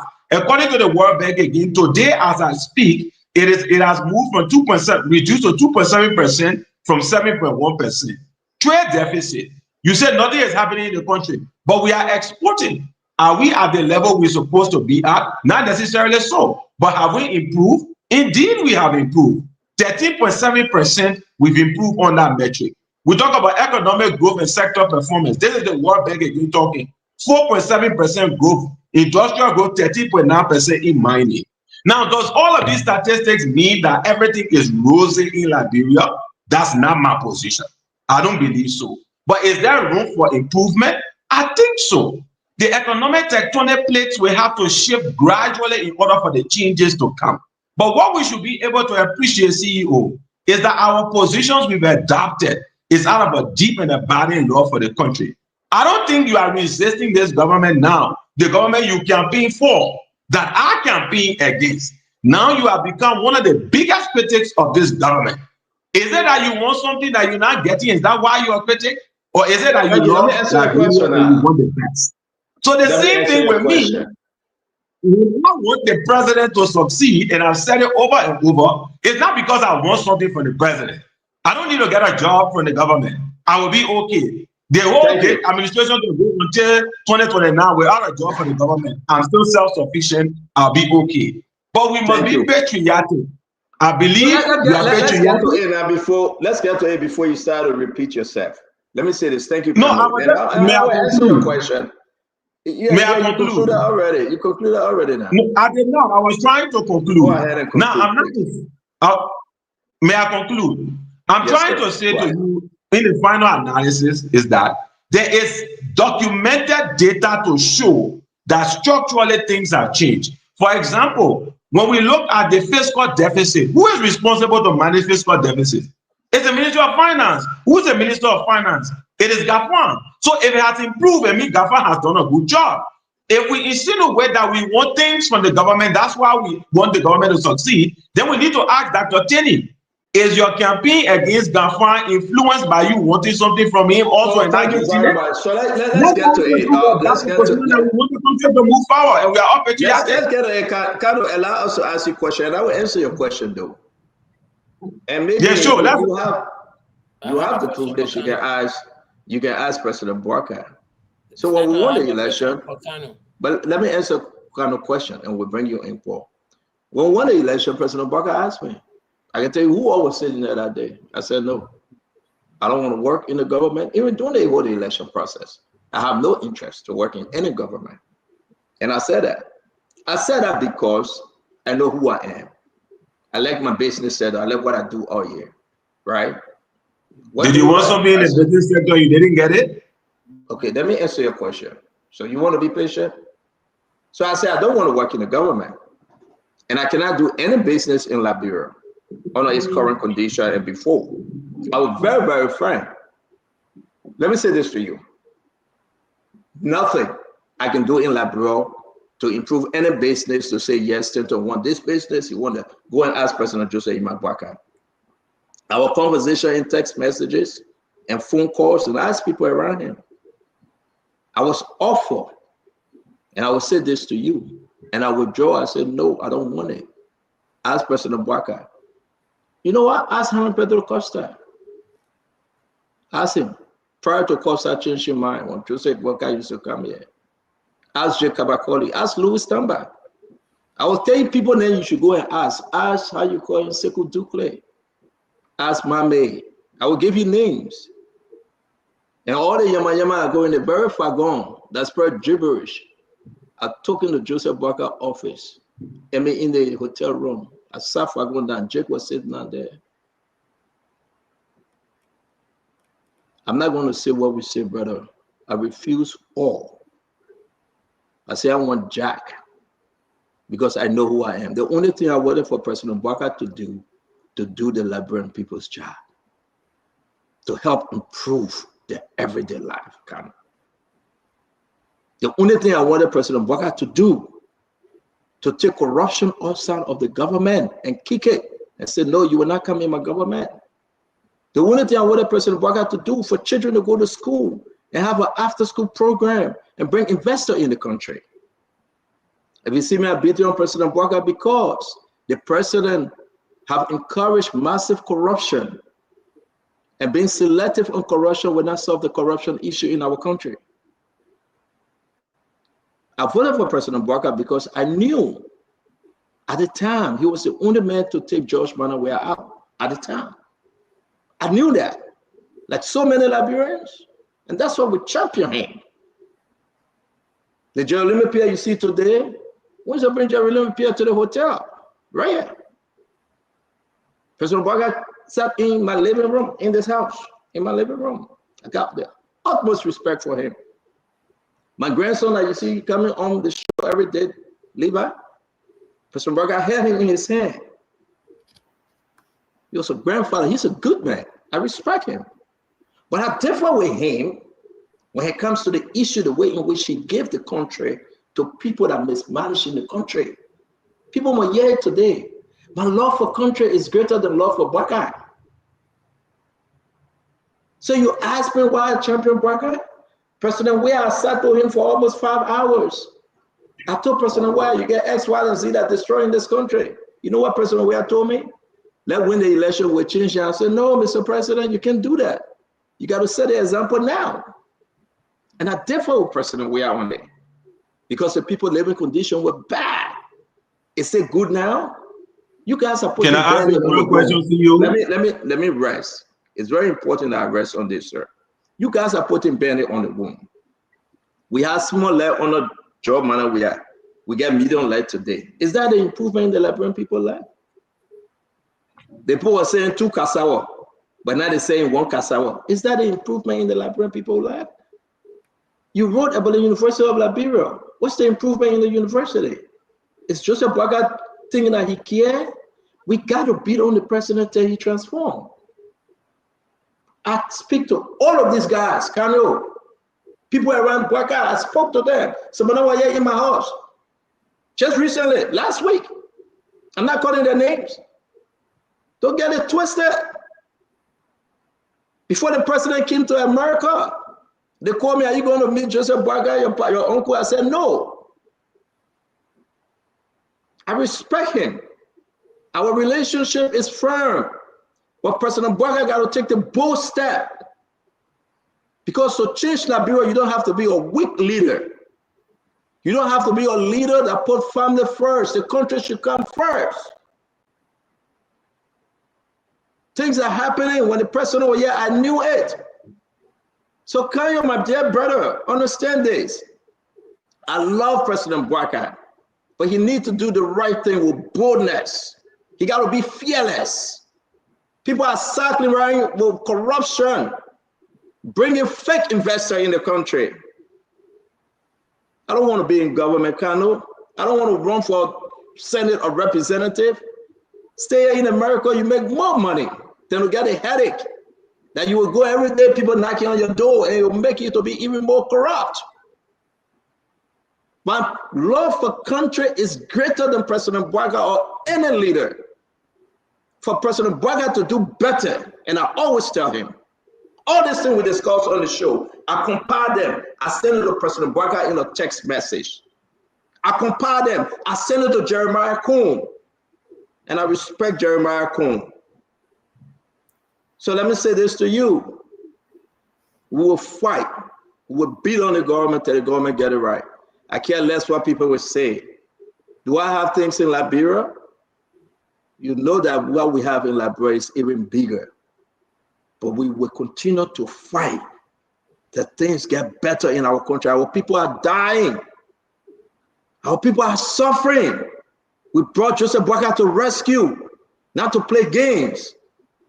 And if we continue on this path, the president will not be re-elected 2029. The people are turning their back on the president. They were about 20,000+.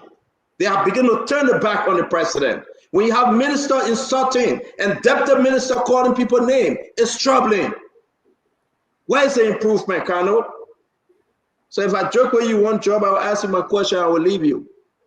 If this person will offer you a job in this government, will you accept it?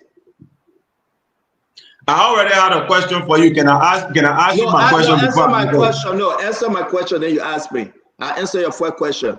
If this person will offer you a job in this government, will you accept it?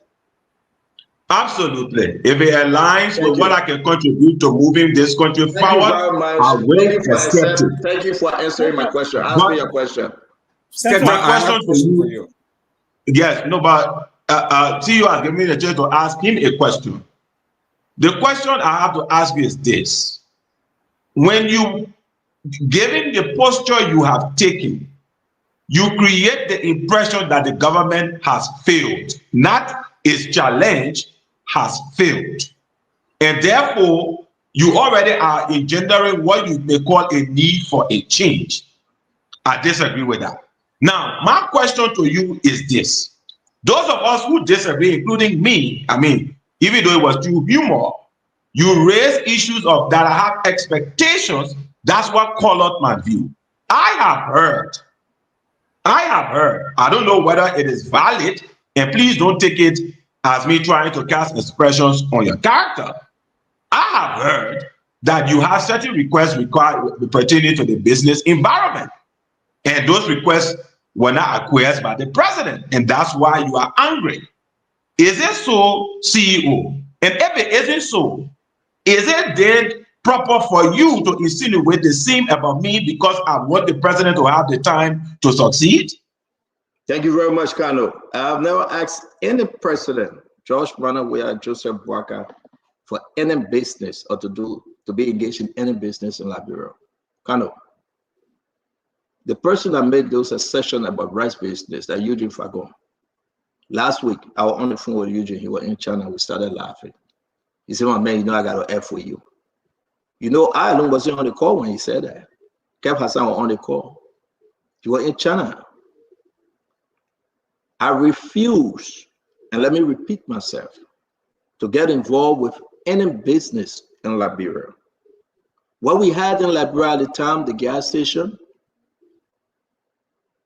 that was bought from Calando, it's on the boulevard, you know that. I shut it down.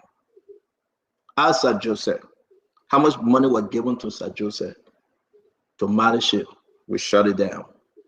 What you see in Liberia is not for me in the network. It's under the care of Madam TT, and she deals with my wife. I have no interest of any one business because you know what? It will not proceed correctly. I was saying to Sekou Dukle, the National Port Authority Managing Director, asked him. He brought a proposal, and I said, Sekou, I'm not interested. I can call so many names here that came here in my office. And I told her I'm not interested. Go ask the lady from Golden Key. I said, ask your mama what to call you. Joseph Boakai myself said, I said, Papa, I wish you well. I took investors to Liberia during President Boakai term as vice president. As President Did they invest? Pictures is online. Hold on, let me help you understand this. Not to invest in rice, not to invest. When he was vice president, we drove to his farm, first thing in bombing. That when I started knowing President Boakai, since 2017, that when I built my relationship with President Boakai and when I respected him, what happened between President Boakai and myself, it had nothing to do with 2023 election. We built out. So something did happen. What do you mean something did happen? We were opening a school in Liberia. That what happened? President Boakai broke the ground. 16.3 acres of land on Rawafie Highway. President Boakai went there and broke the ground. President Boakai was very instrumental. When the time came, we had a conversation. We had a conversation. No, let me say this. Wait, hold on, Kano. So the whole thing here, I cannot ask me it's necessary. So what happened here, if you see that Stanton Witherspoon relationship with President Boakai is not 2023, I don't flip-flop. But in the present of Kesali, In the person of Jacob Akoli, Sojourner, and people that were there in the room, I said, Mr. President, I wish you well. I don't want anything in your government, not based on that job, and respect me for that. Hello, I'm good, and I'm grateful to God, my family farm. I will continue to help Liberia and push the issue, not for job, not for business, not for anything. Because I'm good and I'm grateful to God for that. I will push you to be a better person. Whether you leave CDC or you leave ANC or you leave UP, I just want you to be a better person. Empower somebody else. Don't do it for job. If people say you won't do it for job, I laugh on it. You're a counselor. You can be better. Don't do it because you think the grass is greener on the other side. Do it for country. And that's what we do this show every day. So when like people you cross said, me, we are all good. when And people therefore, cross we me, take position based on conviction. I move ahead and I laugh when they insult me. Because everybody that insult me, they know who I am. But I appreciate your question. Let's move on. Brother Winfred Russell, you want to say something? I had a question for Kenu, but you started on that. Let Winfred go ahead, guys. You started your dialogue to your, so you prolonged the whole show. I have a question for the councillor. Wait, Paul. Let Winfred go ahead, please. Winfred? No, my question, I mean, Peter, and I'm glad you were able to clarify a lot of these rumors that have been floating out there, and clearly and emphatically clarifying them. I mean, I know a little bit here and there, so putting all of it together made a lot of sense. I mean, I don't know a lot, but I do know some things, and I have been privy to some of the conversation and stuff. So, but my question to you is, why do you think, in your honest opinion, why do you think the president and his administration, or the president, especially the vice president, that you vetted, that you talked to, that they assure you that all of these things are going to be done? Why do you think they're so impervious to changing the trajectory of the country? Why is it why they can't do it? In your own opinion, I mean, why? What Winfred, put your hand on? What would that be? Winfred, have you sat with President Boakai? Many times. We've interacted many times when he was vice president, not since he became president, but when he was vice president. Yeah, interacted with Winfred, President Boakai will to help change Liberia. He have that will. He passionate. But have you heard the saying that the mind is willing, but the body is weak? Let's put it in political context. My uncle used to tell me that Arturo used to box, but his hand too short. President Boakai hand not short. I'm saying the mind is willing, but the body is weak. I'm not talking about the hands being short. Okay. He is the president. Opportunities is around the world. Listen, he met the world leader, the number one man in the world. When you talk about leadership, what have they gotten from that meeting? Have you asked yourself? Sure. It is unfortunate that a president can give you all these plans with his experience, but when it comes to power, he succumbed himself to the people he brought in to work for him. Well, for Russia, that's a problem. President Boakai is not taking those things that he feels that will help the country. So he's shut of making decisions. Family influence, friendship, relationship have tied the president's hands. You in a government, the university in Lofa, your family member, LECC broke him, and you can suspend him. Even if we blow, we talk, you can't take action. The people say, don't take action, well, you know he's there, this one, that one. You expect the Liberian people to come and believe you when they are suffering with Russell? The president said on day one, no child will sell between cars. Kano, you heard that message. The children, the babies, they selling between cars. You know that, Winfred Russell. Things are hard in the country.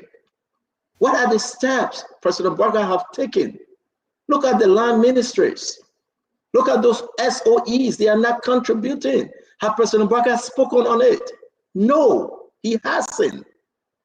How you expect to bring a change when you cannot ask Amos Tware, when you cannot ask Mo Ali, and you cannot ask people in those line entity to come up and contribute, those SOE to contribute? And you expect Double Jara to raise revenue to $1 billion? The president knows what's happening in the country.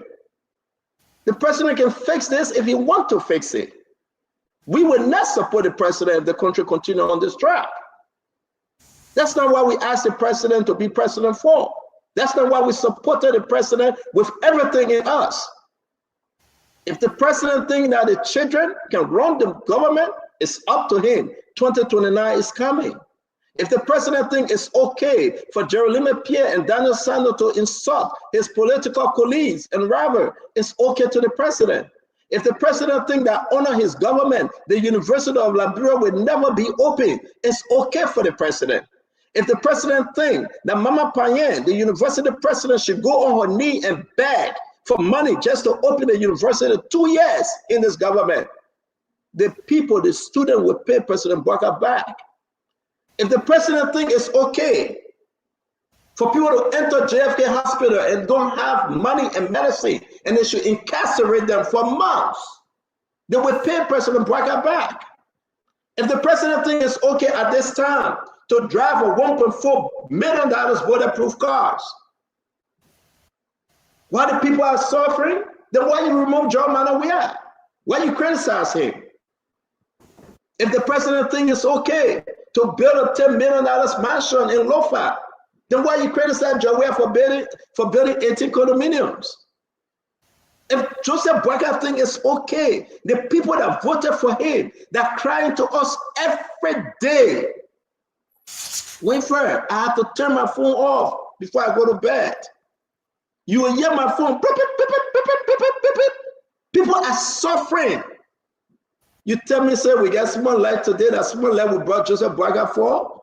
You tell me, say, we got water, people can refuse gallon of water up Benson Street. That's what we brought Joseph Barker to give us small light for 6 years.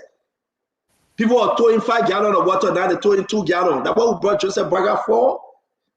You tell me 7 can I get the pay under the U.S. company is hiding, but they give them liberty? That's what we brought Joseph Barker for. Look at the corruption in the country. Everybody has been around renovation in the march, renovation with the ministry. We got to renovate it. We got to renovate that. Imagine that. Because people are thinking about 2029. Do I respect Jeremiah Kuhn? I do. If Jeremiah Kuhn cannot help change this thing with the president, he can be on the ballot tomorrow, my friend. He will be in trouble. I'm not doing this because we are saying that opposition are better. Like every one of you said, not close. He has 4 more years to go. Maybe but 2.5 years. He should work that miracle to change things around. Will I support John Manawia? I'm not thinking about it. Will I support Mr. Cummings? I'm not thinking about it. Am I asking Joseph Barker to do better, that I can be a proud supporter? Yes. Do I think he can do better? Yes. At that time to do better? Yes. But will he do better? I doubt it because of the hyenas around him. And I hope I answered your question, Winfred. Thank you, Stanton. You did. Uncle Stanton. Uncle Sam. Uncle Sam. So Stanton, you're not going to support President Weah to come back? Okay, look, Stanton. Senna, can I ask you a question though? But wait now, everyone asking. That rapid fire. No, it's not for him. Let us ask him questions. Let's do like this. So I beg you, let's do this. If you want to make a question for me. Wait, kind of stuff. If you want to make a statement, or you want to ask me a question, when we get to you, you are free. Okay. You know, we will. I'm happy to be here to answer any of your questions. because I can say right now it's about the Liberian people, it's not about me. And I appreciate each and every one of you. Uncle Sam, let's go to you first. Well, first of all, I want to tell the Liberian people there was a lightning strike on my house. It blew up. I mean, it was just like my wife was in the living room and like she saw this strike. But luckily for me, everything is grounded in my house. And so it was not much, there was no damage. So I want to tell the Liberian people that. Thank God for you. Thank God. Okay, look, I want to speak to. Why do the Liberian people have to know that? Because I left the show. There was a big thing, you know, and I mean. It was a big thing that you left the show? No, it was, there was, I thought you heard the blast. That's why I shut the thing off and went off. Okay, and I told people that I'm okay. But I have to tell the people what happened in my life for that God blessed me. So that's the grace of God. That's why I'm living long, because I'm always. Uncle Sam, go ahead and let's get to the issue, Uncle Sam. We don't care about Leg Day and you. Yeah, Kanye, you made some comments that I think you should be very careful about. I think you should stick to the legal profession. You know, I've never attacked you. I never attack you, but I want you to stick to the legal profession for the following reason. When you talk about fiscal deficit, okay, the fiscal deficit is better. We don't have a fiscal deficit. This is basically a cash-based budget government. So there's no such thing as fiscal deficit. So what was narrow? You know, you have to talk about what was narrow. There's no fiscal deficit that was narrow. We don't do deficit spending. So there was no fiscal deficit per se. The second thing you talk about, that extreme poverty decreased from like 29 to 28%. It's not statistically significant. A 1% decline in extreme poverty under this, it's not statistically important, okay? And then what I want to say to you, Candio, I know you mean well, but when you come out of this, it appears to the public that you are angling for something and you're much bigger than this. Okay, that's my advice to you. Okay, but let me just say on the other issue, look, President Boyka means very well. I know that for a fact. So, okay, I've been knowing him for a long time. I was married in this family. I know his heart. But Mr. Boyka is not a type A. He's not an alpha male. He doesn't have the worldview, and he doesn't have the sophistication to run a complex political economy like Liberia. What I had thought, and John Molu and I discussed after the president won, was to put together a robust project management unit within the executive mansion to do some monitoring and evaluation of performances, and to make sure that people within the line ministries and agencies perform based upon the promises that were made. Unfortunately, I don't see Molu around. I see Amra Kone standoffish, and I see a lot of the people who spend a lot of efforts to make President Boyka who he is. You know who's around President Boyka now? Are people who basically may not share his vision. Because if they share his vision, they will not do the things that they're doing. They will be doing much, much, much more to improve the lives of the people, to contrast him significantly from the CDC. But right now in the public persona, there's no difference between CDC and UP.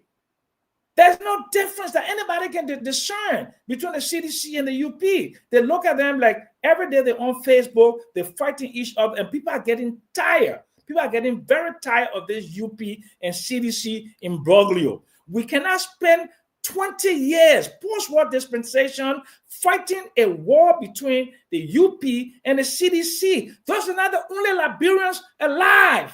Liberia is bigger. We have 5.5 million people. It's not UP and CDC only. So that dialogue about UP and CDC, Mount Wata, they don't want to hear it. They want to see quantifiable improvement in their lives.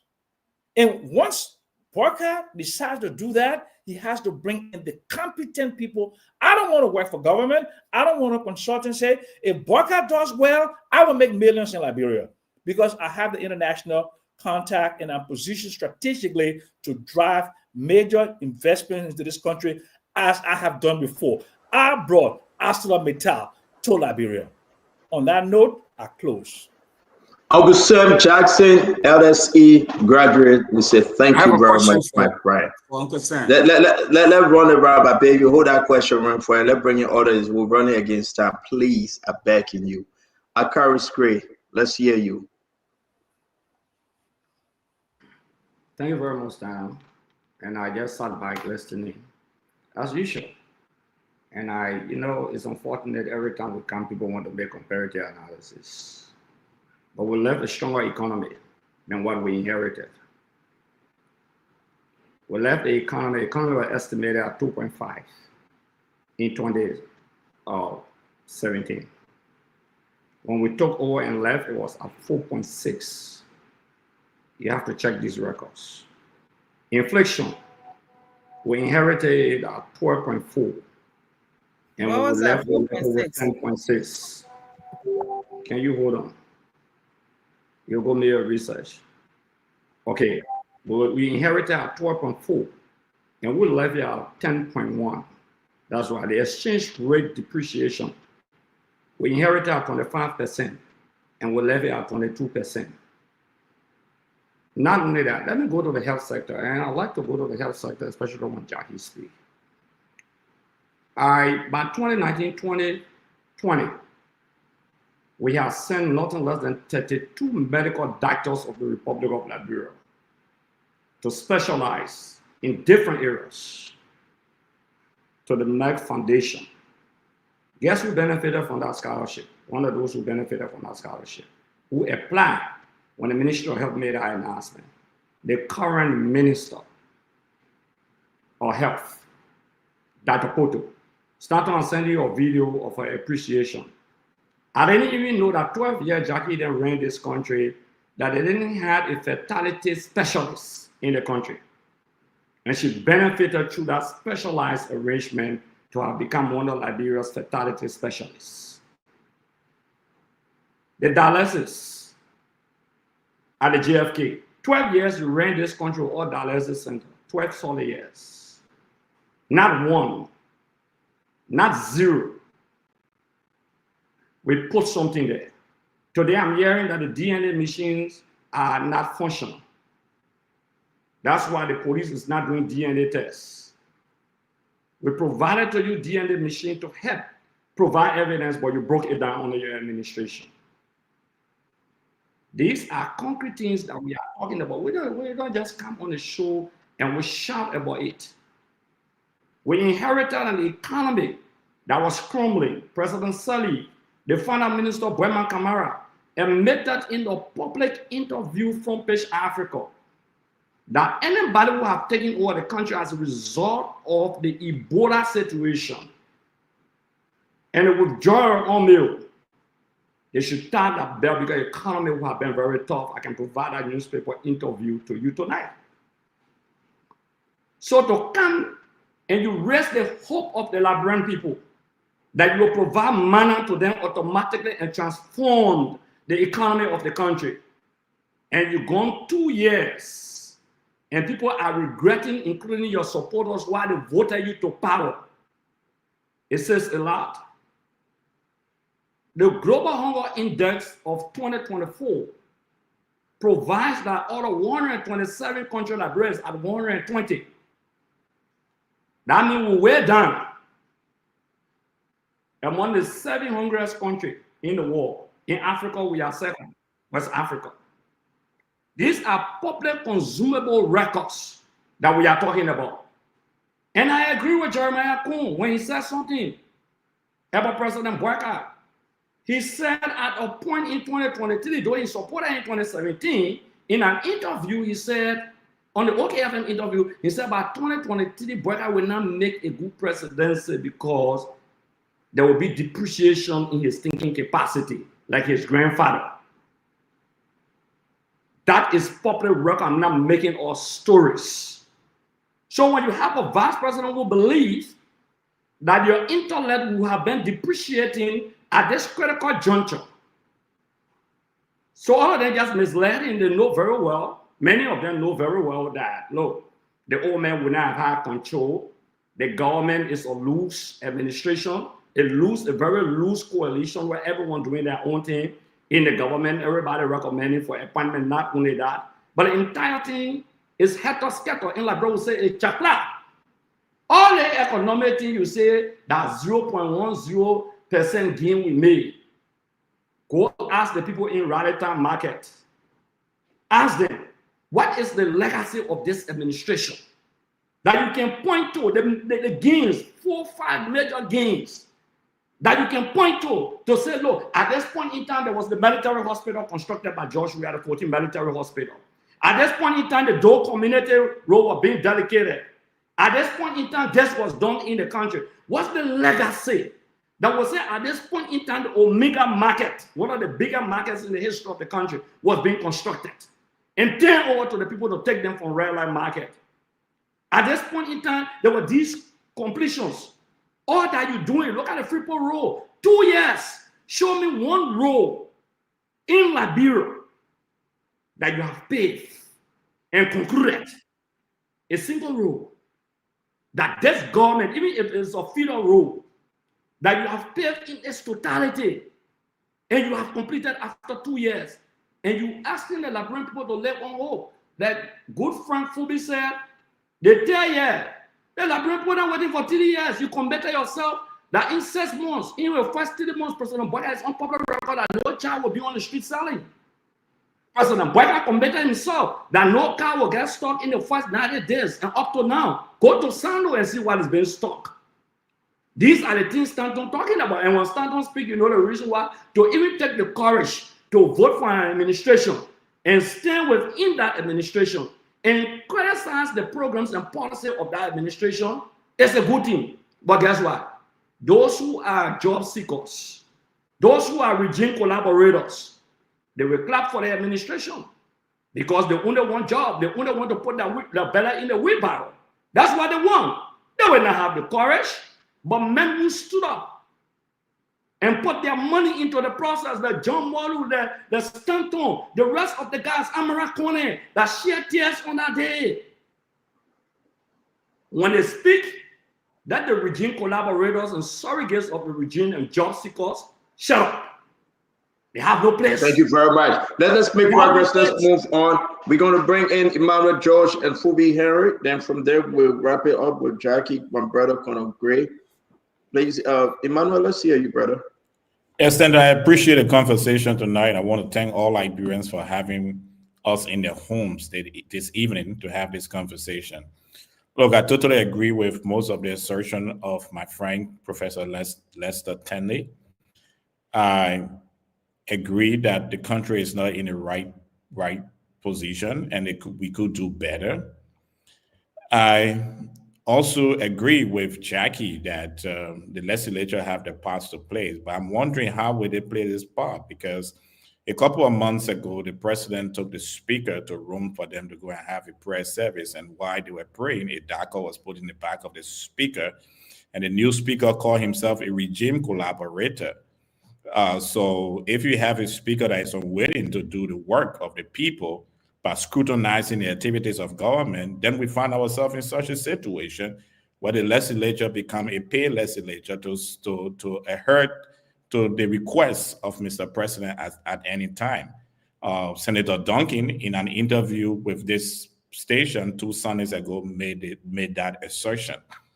So again, the Liberian people have an opportunity to make things better.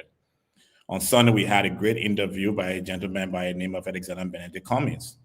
And he gave us the opportunity that once given the opportunity by Liberian people, rather, he will support change. In 3 months' time, Liberians will start to see change in their life. And it's amazing. And therefore, tonight, as I leave you, I want you to think about this gentleman at the United National Congress, because Liberia can be a better country for each and every one of us. Thank you. Thank you very much, Emmanuel. While we close this show, at the end of what I said, my brother Kano asked me a question. And it was important because people were saying, Stanton, please answer kind of question. Your question was, would I support Joseph Boakai or would I support George Manneh Weah? Can you repeat your question for 2029, Kano? Kano Bagbala, are you hearing us? Second, I think I was on mute.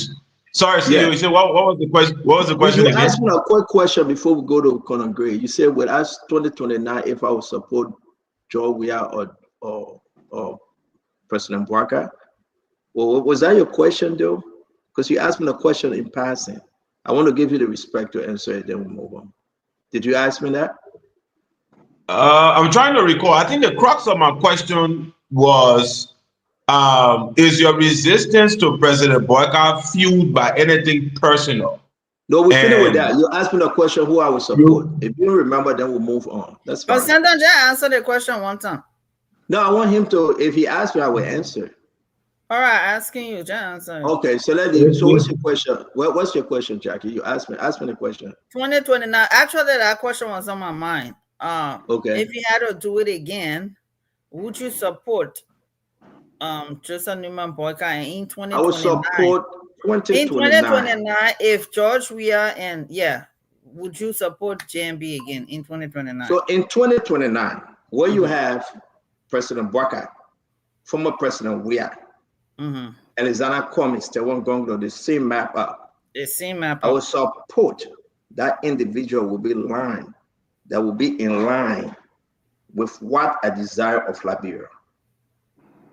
I will support that individual that will put country first and the Liberian people first. They will have to commit to it.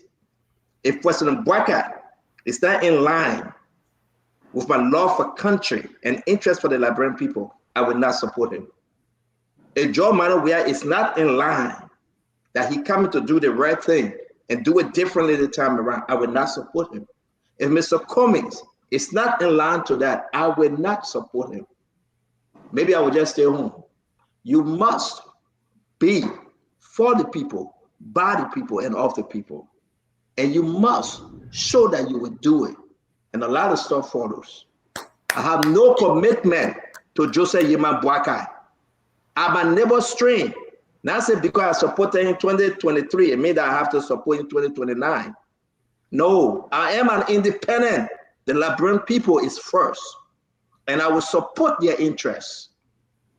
So I hope that question is very clear to all Liberians. I will not support Joseph Nyeman Boakai if he has the people's interest to be last. I will not support him. This is the time that this president put the Liberian people first. And anybody that want to come back, George Manneh Weah or Mr. Cummings, if they show to me that they have love for country, love for people, reason that they can change the country and make the country better, I will support them. And I hope I answer your question. One question in that regard. How do you assess whether President Weah or Mr. Cummings or Tewon Gonglo will be in line with this love for country that you are talking about? How do you assess that? Because we all know that when people campaign, they campaign on all of the beautiful things that they will do when they get there, which, according to you, was the you supported President Boakai. Y'all can make the question alone. Making sure I hear your question. How do I assess? That's a question. How do you assess them? Yeah, forget about that 2 minute long thesis question and answer. How do I assess? It's simple. You got to share today. If President Boakai coming back to me and say, my son, you supported me in 2023. I need that support. I want you to fight for me and Jeremiah Queen. I will ask the president, who are you going in 2029 with? Right now, I want to see the changes. That's my assessment right now. I want to see the players. Hold on, let me finish. No, but wait. Right now, I want to see the players. When we talk about reshuffle, what the president will reshuffle. When we talk about improvement in the economy, whether it will work. When the people left begin to change, whether it will work. These are my assessment. For former President George Manneh Weah, he got to show who he coming by where. He got to. He got to show the serious that, my man, George Manneh Weah, you are working with him as spokesperson, he bring him by the ball down. I'm going to support him. Ain't no, it just I come have like a that. follow-up question. How will you know that? But Stanton, you change the dynamics of the conversation tonight. You change the dynamics of the I conversation have a tonight. quick follow-up question. Stanton. So, Yeah, we gotta Stanton, go. are we Jackie. going around? Or how Yeah, we're going around. We're going around. Let Let's go Jackie speak around. it. Yeah, but Jackie, real quick, because we gotta bring it Okay, through my with quick Jackie real quick. follow-up question is, you've been through the first 2 years of WIA administration and coming to the first 2 years completion of the Boyka administration. Honestly, in your heart speaking, who has done a better job? Right now, Joseph Boyka is not doing a better job. No, he's not doing No, a better job than Jackie, we've Let me graded them answer before that. on the first 2 years. Don't But wait now, wait,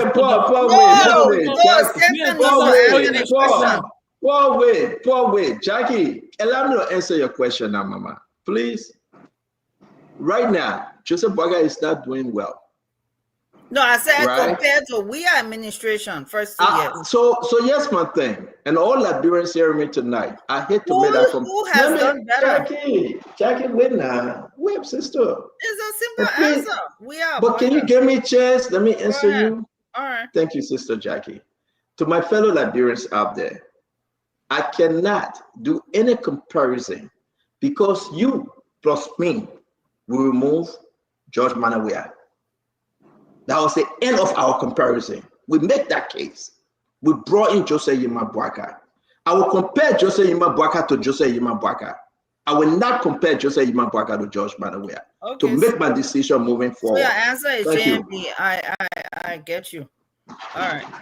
My answer is JMB is not improving. He's not doing better. That's my But he's answer. done better his first 2 years, clearly. My answer, JMB is not doing better in his first 2 years. That's why you removed him. But I take my answer, man. Now my answer is JMB is not doing better in his first 2 years. Don't change my answer, Jackie.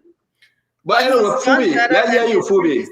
So I agree with you on that. Fubi, let's hear you, my dear brother and friend, Fubi Herons. So we can do all the comparison and comparative analysis. We can talk about all the World Bank data, the GDP, the percentage growth, and the percentage improvement. All of those things, they mean nothing if the people cannot put food on the table for themselves on a majority note. If the people cannot pay their hospital bills, if the people cannot find jobs to do to sustain their family, meaningful job. I'm not talking about a World Bank data job that because you're selling better balls, so it means you employ. Because you're riding one keke, it means you employ.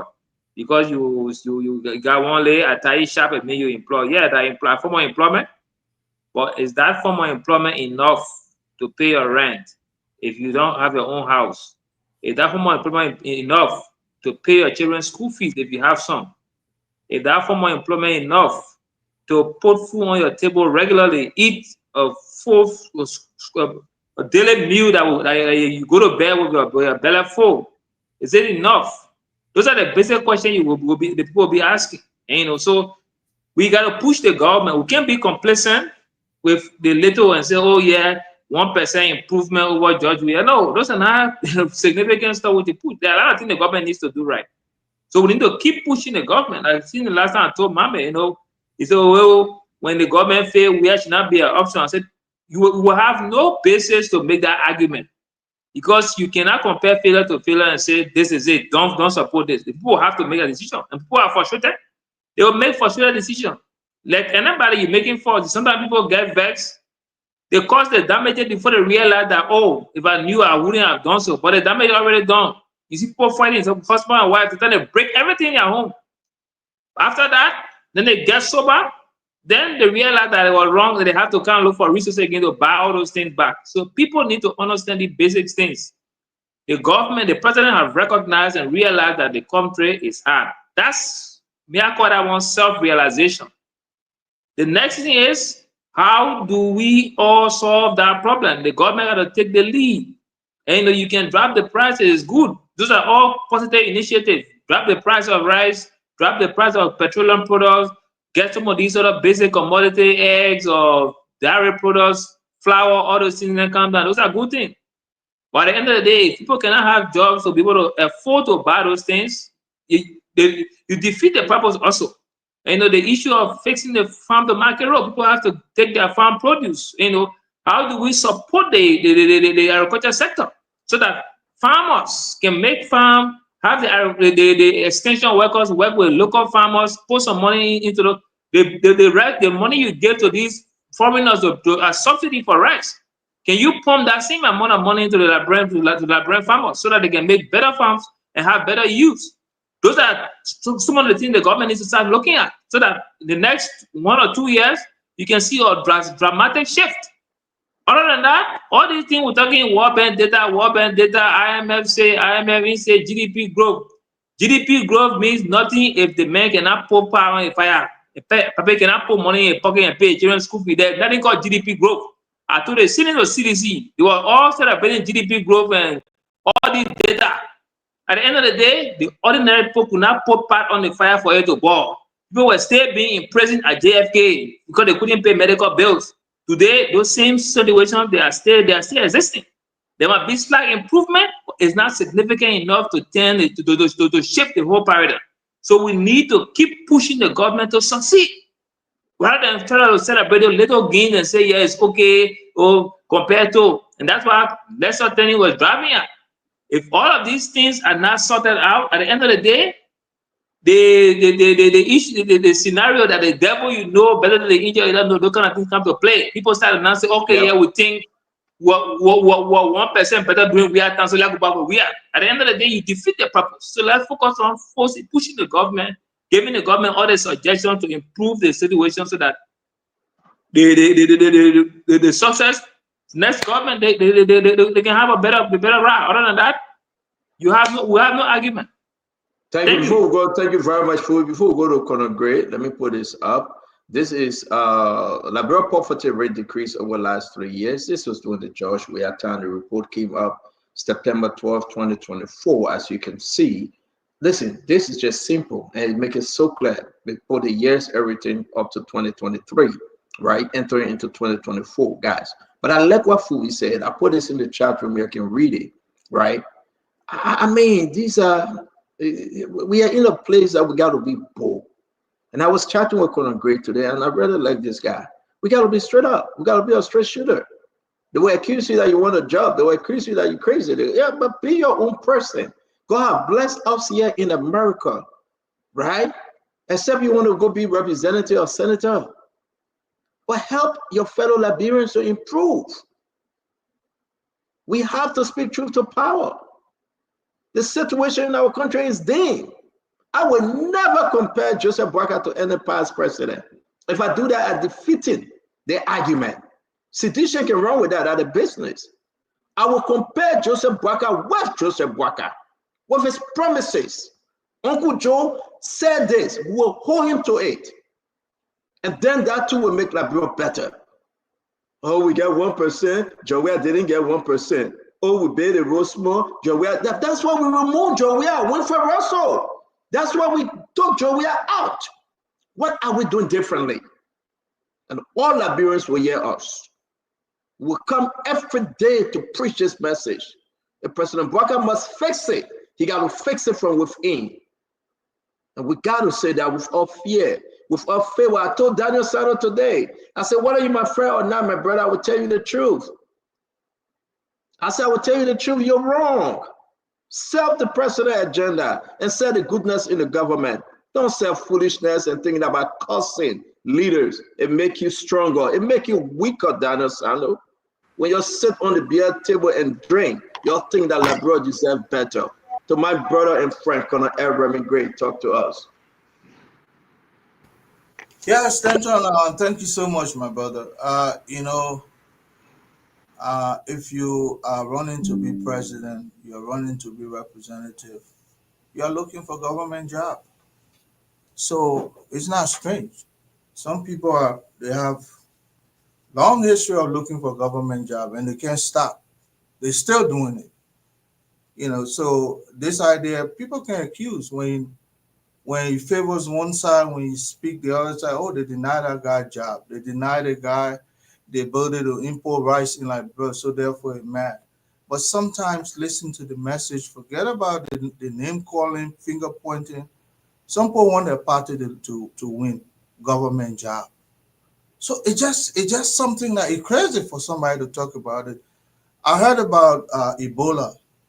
This economy actually is post COVID economy. Can we hang on it and say we have an excuse to? No. But Stanton, the crucial question is, how do we lift at least people from that dungeon poverty, that destitution that has come to plague Liberians? I like that question, and I went back, listened to what Tenny was trying to say.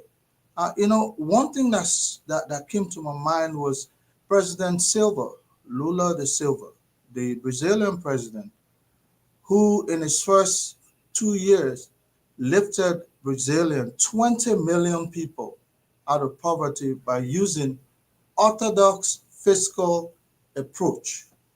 What do I mean? We identify with the labor ministry that people are doing jobs that Liberians should be doing. And there was a guest on the platform on Sunday who said, until we can begin to loan people microfinancing, which was what Lula used, the middlemen, some people are unemployable in Liberia, no joke. You can build 50 in factories today. Some people don't even know how to operate, can't even read a manual first. So those people, they consider them as unemployable, because even if you train them, they may not respond to training. If you brought in the service industry, hotels, this and that, maybe people can mow the lawn. Some people will be able to fix, spread a bed, or do something in the service industry, right? Some people can be tour guides. Those are the kind of things probably people can do. But through microfinancing, those people who are occupying jobs that should be occupied by the common man, they could get loan to start a small business. That was how Lula took Brazil out of that dungeon, that destitution, and gave people jobs. If people have somewhere to go every day, definitely, I want this government to start looking at ways to start creating microfinancing scheme, the one Mills Jones was trying to push. If you begin to think that way, most people will come forward. Once you see they have the platform to get a loan, you trust them and let people go and manage their lives. So we think less about government. All the people who think Zegwe, this party will win this. Look, all those, then government job become unattractive. Because you know what? When people wake up in the tomorrow morning, the first day, how am I going to get a job with this government? No. How am I going to look? Since 2005, I don't believe I've ever worked for anybody. I can pride myself. I went to Liberia 2008. The atmosphere was not even conducive because I saw the same corruption. I just damn everybody and packed myself and came back. By then I was doing real estate. I was selling close to $1 million house a month. Ask my mayor would know Winfred. So we don't come here because we strangled, or I got to go get representative job or president job. No, we want the country to do better, because when the country does better, we all will be, at least people will help us. I mean, we'll help people to people will not bother us much. Let's put it that way. But you know what? Let's look at this small microfinancing opportunity, create that platform so that people can go and borrow money and go better their lives. Otherwise, government will continue to be the largest attraction, because the private sector does not exist. No way to lift the middle class or create a middle class. I don't want to sound like an economist, but I know how to look for money. I'm telling you, Stanton, I know how to look for money. Thank you very much. Yeah, I don't have to what you talking about, you got a lot of money, trust me. Setting home, yeah, it's very, very Winfred, so you know that. Woo, it's very, very unique. And trust me, I'm not even going to go there, but I know exactly when you talk about that thing. You flip in a minute. In 3 months, you can flip, and if you get 2 out there, you walk away with easy 150 to 200 something, and you know that. Sister Why Jackie, not too more interested in government job? Because it doesn't make sense. Yeah. It doesn't make sense. But want to help. If you want to help, we can help. You give it to me, fine. You don't. I don't care about it. Yeah. Thank you, Connor. Great, Jackie. Thank you so much. It was a wonderful show this evening. Great discussion. We need to talk about economics, the economy more often.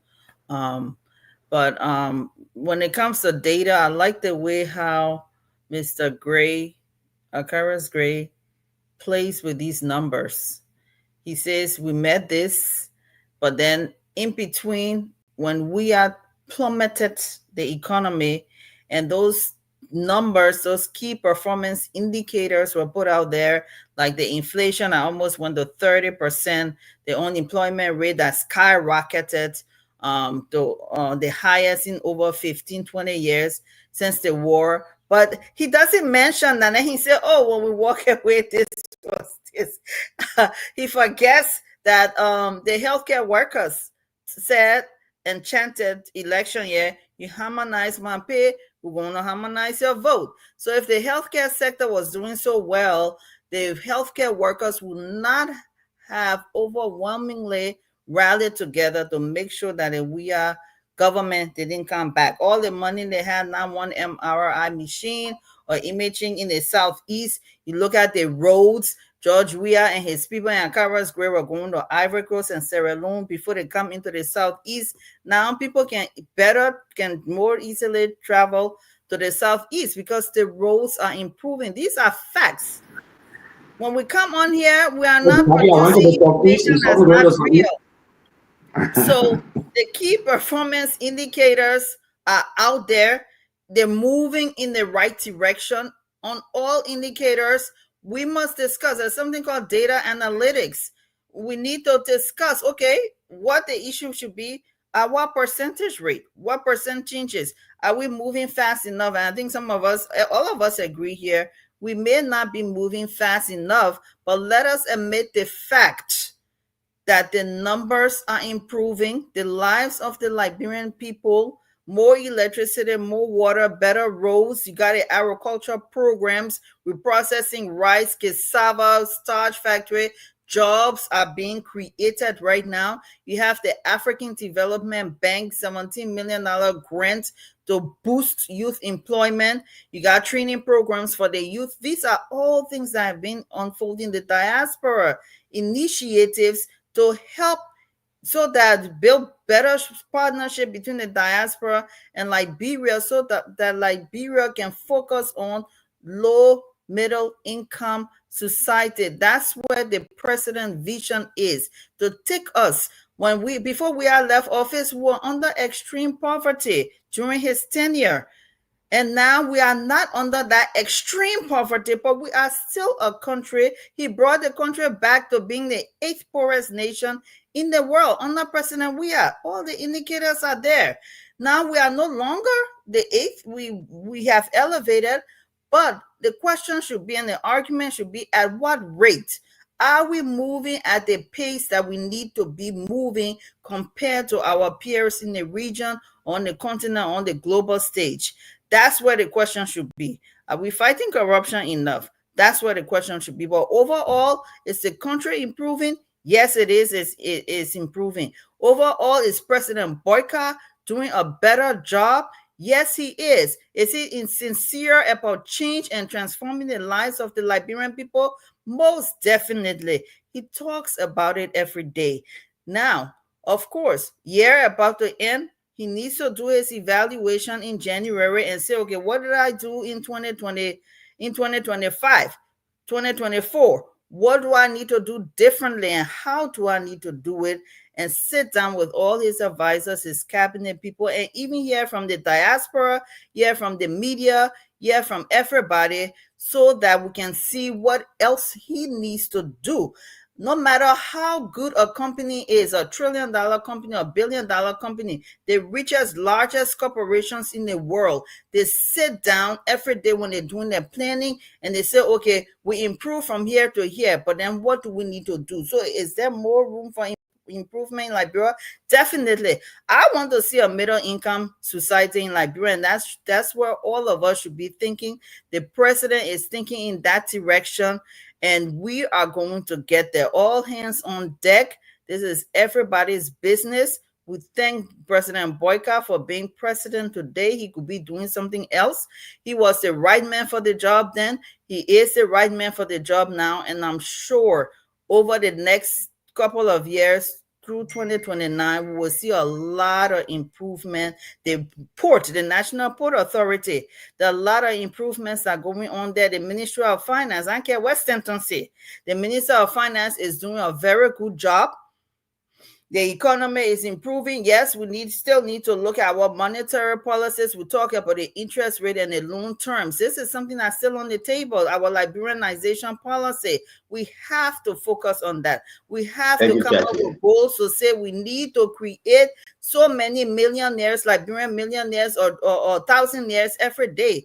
This is where we need to be headed so that we can transform our economy and have both growth and development and improve the capacity of the Liberian people. And the president is in the right direction. We just need to work more harder, quadruple our efforts to make things happen. He is the right man for the job. And if he was on the ballot again 2029, he will win.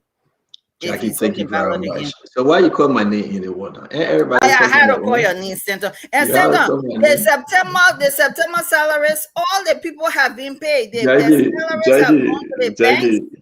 And it just depends on how the banks disburse the payments into the employees. So, Jackie, that is bank disbursing payment. Thank you. Jackie, they go wrong behind you to tell us the problem pay. They will run behind you. Well, according to the Ministry of Finance, let's bring it in right, guys.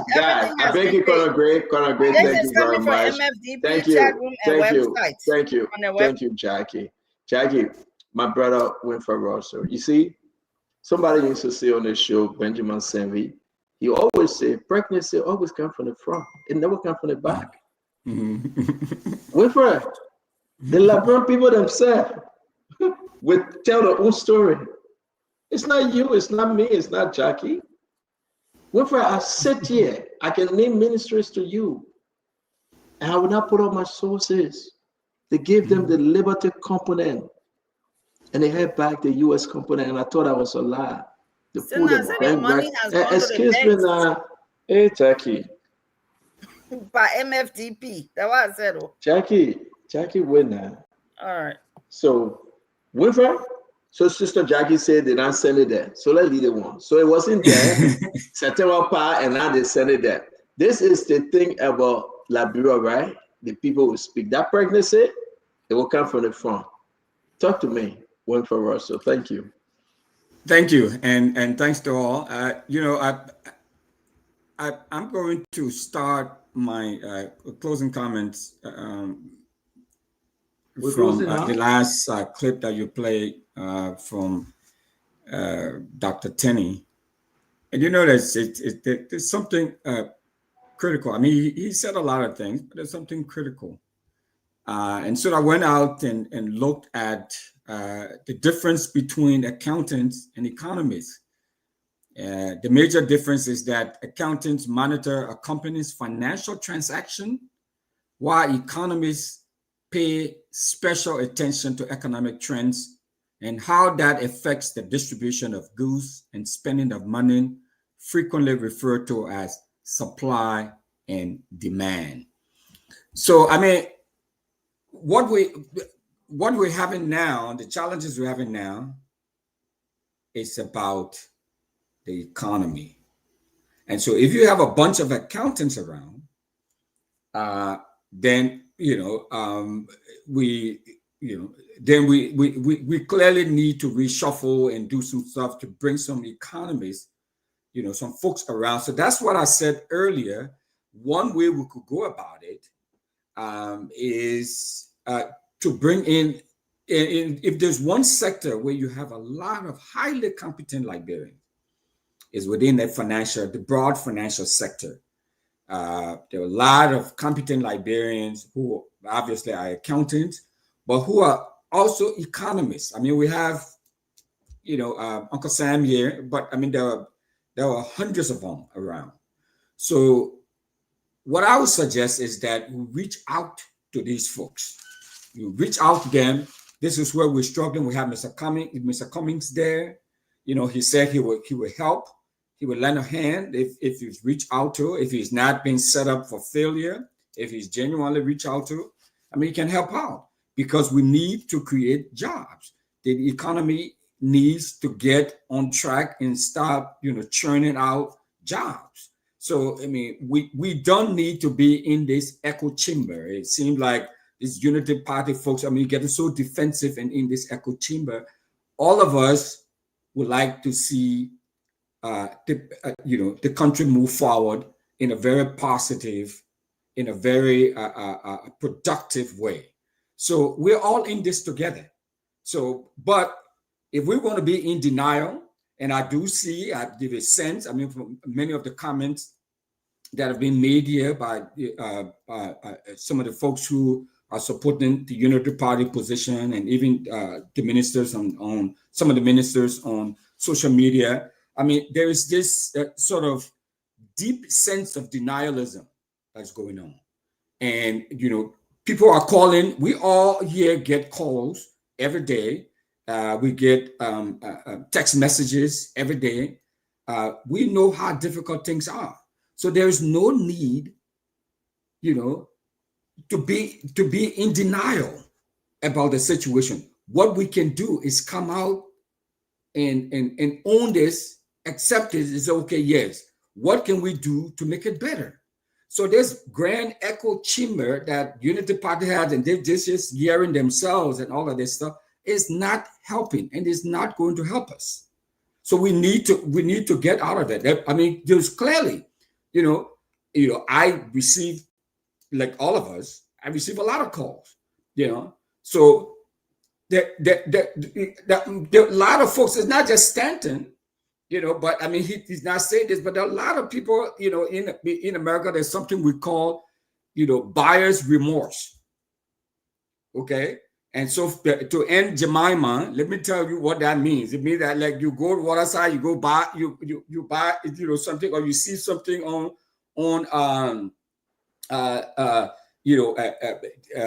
Granda Street. It's in the box. The picture looks so nice, and it looks like it's going to be nice. When you get home, when you open that box and you see this stuff, you start regretting why you bought it. You can't take it back to the Lebanese man or the Fula man or whoever the shop owner is. So in Jemima, that's what they call buyer's remorse. And a lot of people are having that. So it's not just Stanton. Okay? It's not just Stanton, even though he doesn't want to admit it. Don't come on. It's not buyer's remorse. We're coming soon. It's not buyer's remorse. No. Okay. You may not be having buyer's remorse then. But Winfred, but I do know there are. But then you should agree that your statement holds true for Cummings. But he went from 7% to 1%. But says Jackie Whitner, this is not about Cummings. This is not about Cummings. Right? This is about moving our country forward. This is about Unity Party folks and operatives listening to Liberians who are concerned. And let's come together, bring in some great minds, some people with ideas, not square pegs in round holes, but people who know what to do, bring them around to try to help to turn this ship. This is not about Mr. Cummings. So, this is not about Stanton. I'm just telling you that the calls I have received, that you all received call. Stanton talked about the calls you're receiving. I'm saying that many of those folks are experiencing what is called buyer's remorse. And so I was trying to explain to my Aunt Jemima what that means. So there's no need to be defensive about it. This is not about Mr. Cummings. But you know what, you're right. It's not about buyer's remorse. It's about the situation. Gloria Scott got a former quote. Gloria Muslim Scott. She said, as the conditions, so's the problem. Okay. At the time, among them all, Joseph Boakai, without doubt, was the best man at the time to remove George Manneh Weah, and we supported him. Because I hire Now, your but wait presenters. now, but wait That's how now, you Winfrey. But now we have tested, and we are testing Joseph Yima Boakai for 2029. It's going to change, not only for me. Oh, I mean, no doubt. And that's why we are saying, right? And I hope we can continue this conversation because the Liberian people, they are interested. So who would be that person to speak truth to the Liberian people, that the Liberian people can hold on to and believe and say, we can count on this person? Who would be that option for 2029? Because first, I don't know your age. Another 6 years from 2029, Paul Kennedy will be your great-grandfather. Paul Kennedy would talk about, listen, for me, I'm good. Thank God. My daughter in the medical school, I'm grateful to God. My other daughter just graduated from a nursing program. I'm grateful to God. We're celebrating yesterday from a renowned institution. We are grateful to God. We still got a young family. I'm going to leave it with my son in 8th grade, in 9th grade, moving on to go say I went sit down to Liberia. I can do it when the environment is right. I don't want to be that poor candidate to leave my young wife and go sit down to Liberia. Then we get a situation we can't handle. I don't want to be that on a grade to leave his family here in America. A man in Philadelphia crying for him to come back every day. He say he don't like America. He's not coming. He stay in Liberia. Who know what he's doing there? But Stanton, we have to be honest. Stanton, we have to be honest. See you are we closing now?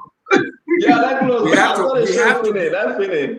We have to be honest. We have to be honest with the people, right? We have a track record.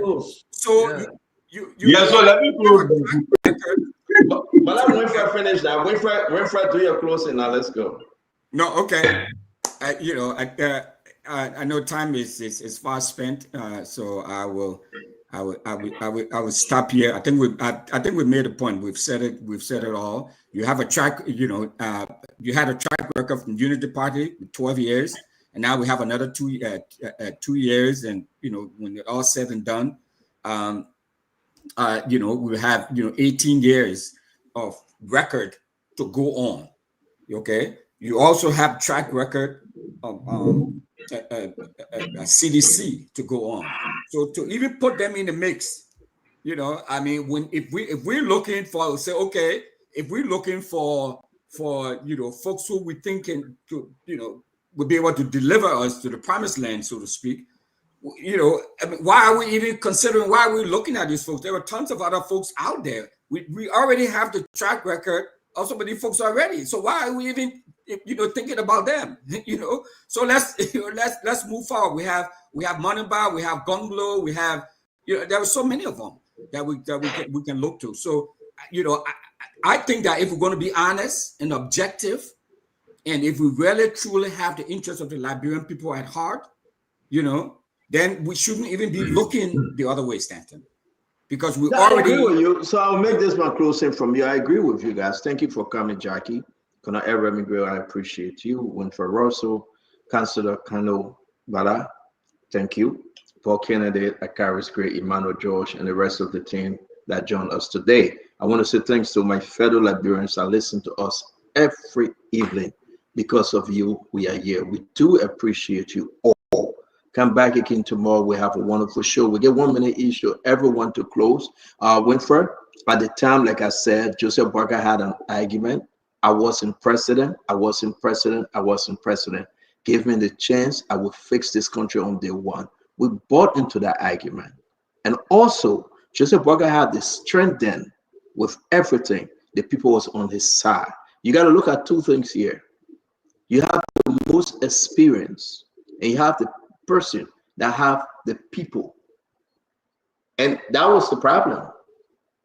At the time, the people were on Joseph Boakai's side, not Cummings, not Tewan Gonglo, for reason I don't know. Because you package the people like that. Brother, let me finish. Brother, let me finish. The people would Brother, have bought. The people would brother, have bought it the same way. I If you and disagree with Tesla you. have packaged Cummings the way you have packaged boycott, because the obsession was to get rid of CDC for obvious reasons. So I disagree with you. I disagree with you. But let me move. Let me move. No. They demonize them. Winfred also now. Winfred, the rest, the other pro got to close. And I want to say to you, Winfred, I respect. But listen, Jackie, when now will come to you. I respect your argument. I respect your argument. Winfred, Mr. Russell, I respect your argument. This time around, right? This time around, I can say this to you. What we are saying today, if it continues, it's an open playing field. And it's up to the candidate to make their own case. Seriously, it's an open playing field right now. Except President Walker changed the narrative. It will be up to that candidate to sell themselves well. And I respect that. So let's do the closing. Councillor, you go ahead. But man, you got 1 minute, Councillor. Please, I beg you, sir. Thank you very much, CEO. I think it's been a very good show. I like to piggyback on something that Brother Russell said, which is, look, we all want the best for the country. Some of us may have, greater levels of tolerance. Others will have lesser levels of tolerance. But at the end of the day, we all want the best. Personally, I want to see President Boyka succeed. And I'm willing to give him the benefit of the doubt, despite the fact that I campaign against him. And maybe that's why I'm patient enough to give it to him, because you campaigned for him and now you're angry. But for me, I'm prepared to see that he can go ahead and succeed. And this is not like a pecuniary hustle for some of us. Like you pointed out, we are all okay. And irrespective of who is president for the next 5 years, 10 years, we will continue to be fine economically.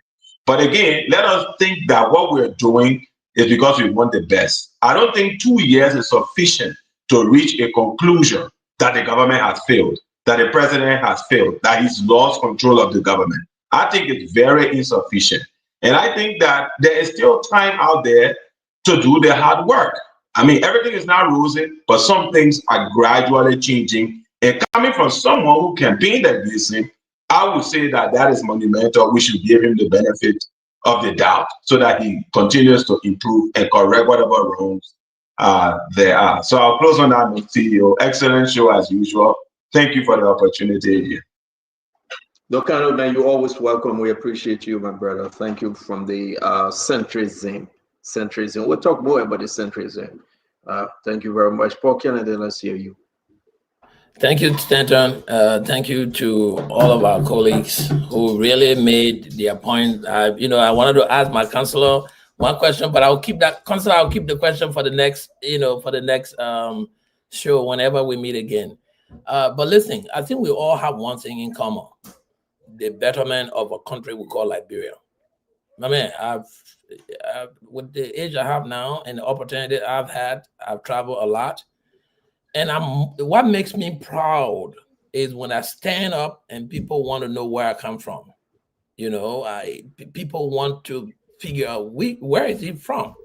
Even right in West Africa, other Africans are trying to figure out where we come from. Liberians are very distinct, breed of people.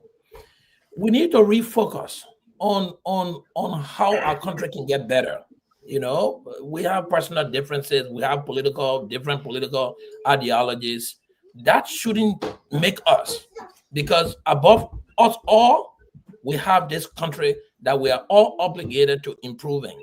And the only way we can do that is to hold together as a team. We try to be like this bad student in class who doesn't want to do well. And we keep comparing our performance to the people who are in the failure group. Oh, but you see, Puto then fail. Puto got 50. At least I got 51. Jackie got 30. I got 51. We are comparing ourselves to the failed state, right? We're not looking at the future. We're not comparing ourselves to those people in the class who are among the 95th percentile. What we are doing is looking behind and expecting to grow. I think we should find a new way of moving our country forward. And I said that before in my deliberation some times ago.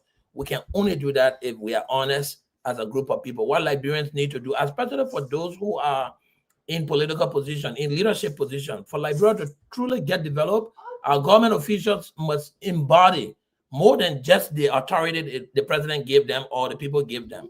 They must demonstrate honesty, transparency, and competence in carrying out the function, the responsibilities of the offices they fill. They should begin to to envision development as it begins with them as the accountable agency. Those who are held in position, because they have the ability to be accountable. To be accountable for the offices they hold. They are the vision bearers that the people have entrusted to move the country in the right decision. And until they can stop all the petty argument among themselves, fighting and insulting and throwing jabs, they are not going to focus on their function. And as a matter of fact, they are not going to be able to produce well. So I think we should draw a line and think a new Liberia going forward. Let's put this country above us and all chip in to make it better. Thank you. I think it was a good show. Good night to all the colleagues on set and to our listeners. Thank you very much, Brother Paul. Emmanuel, you want to close and we'll go to Honorable Gray?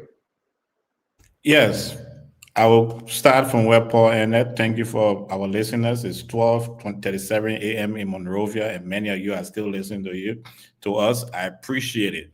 Look, don't listen to the water. He not readable. He not readable. He not readable. I want to put food on your table. He not readable. He not readable. I want to send your children to school. He not reliable. It's not reliable. I'll put you anywhere. What will put food on your table is someone who has sound economic mind to change our country. All the ones that are reliable, what have they done for you? The one that the old car that was parked in the garage, they have even parked that car behind the garage. They said right now, we don't understand what they're doing. You don't understand what he's doing, but people will be shouting on the you're not reliable, you're not reliable. My people, what you need right now is someone who can support our economy, who can push our country forward. Jackie, you talking to like that? Sorry to interrupt you. Jackie, you talking to like that? Don't let that confusion between Jackie. I missed it. You hear that, Emmanuel? Don't let Stanton throw conflict between Jackie. Stanton is a bad person. I've consistently said the foundation of the horse will determine the strength of that horse. The foundation of this government is faulty. The regime has collapsed. It's a matter of time for final burial of the regime politically. 2029. Nothing will change. The people are suffering than ever. In fact, this regime has vindicated the CDC administration. Be it inflation, be it hardship, be it the regime inability when it comes to the educational sector of our country, when it comes to the health sector of our country. For somebody to boast and say, CDC, they didn't have MRI machine in the southeastern region 6 years, but you got 14 years.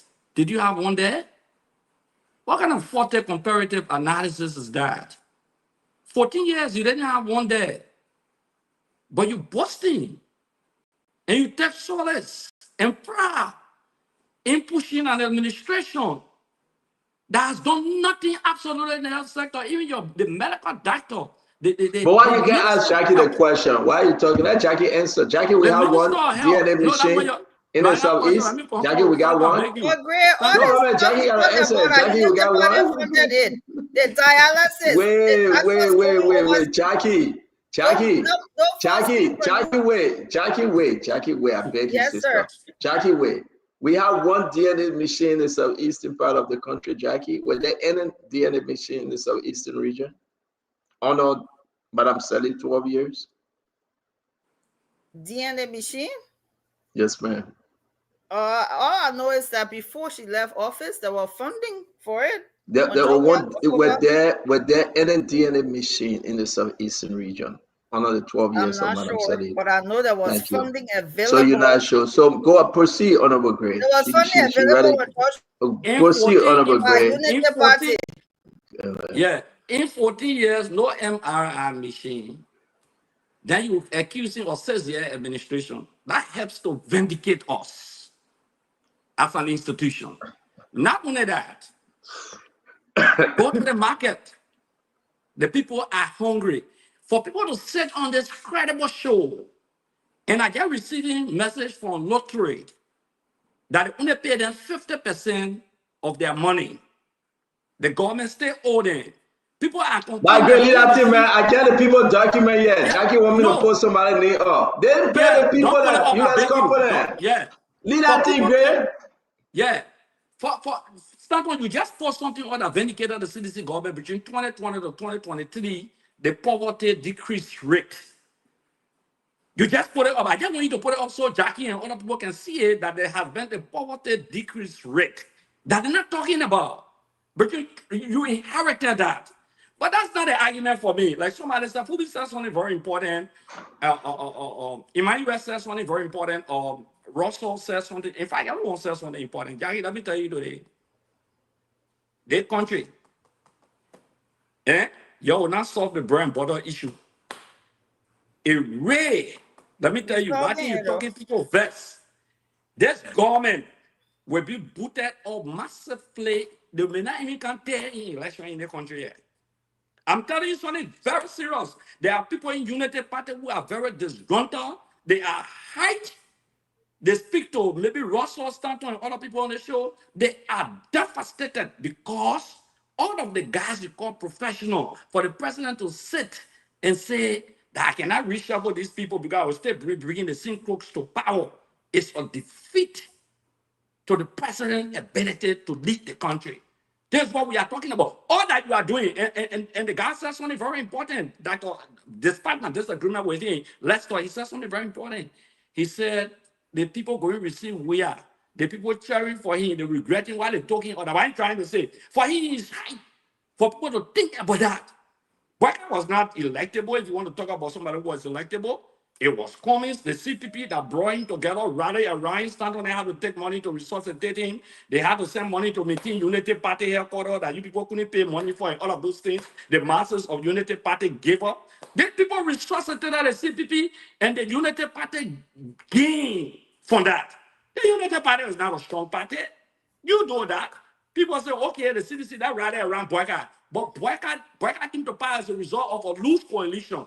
And what there's a disintegration of that loose coalition, that people like you, Jackie and other people, they're hanging around now and trying to do something so they can appoint the Fatima and other people, maybe deputy minister, that all they hanging on now. But the fact of the matter here is that you have failed the country is hungry, the nation is devastated, the regime has crumbled. It's a matter of time, 2020. Now we're only bearing for the next 3 years to get them all of power automatically. This is a dumb deal. It's a giving. It's not a choice. All that data you got in, we go so, we do that. Go ask the people in Radita Market on the side what they ate yesterday. Go ask the ordinary people what they ate. Ask them. You talk about water supply, electricity. Thank you, Gray. We gotta go. Thank you, Gray. Gray, we gotta go. Thank you very much. Where's some? If some of them have solar or generator, will be all like LEC because they can carry LEC to my area all the hell. Now, LEC, you on Great, thank you very much. Thank you. Thank you very much. Thank you. Thank you. Great. Thank you very much. Jackie, thank you. It's good to have you, Connor. Great, thank you. And we can close the show now. We want to appreciate each and every one of you. Have a good night, folks. As always, come back again tomorrow. We enjoy you and we appreciate you.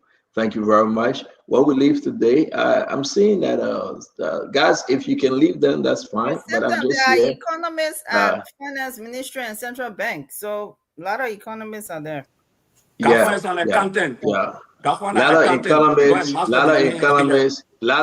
economists at Central Bank. The master planner should be an economist. Jackie, thank you very much.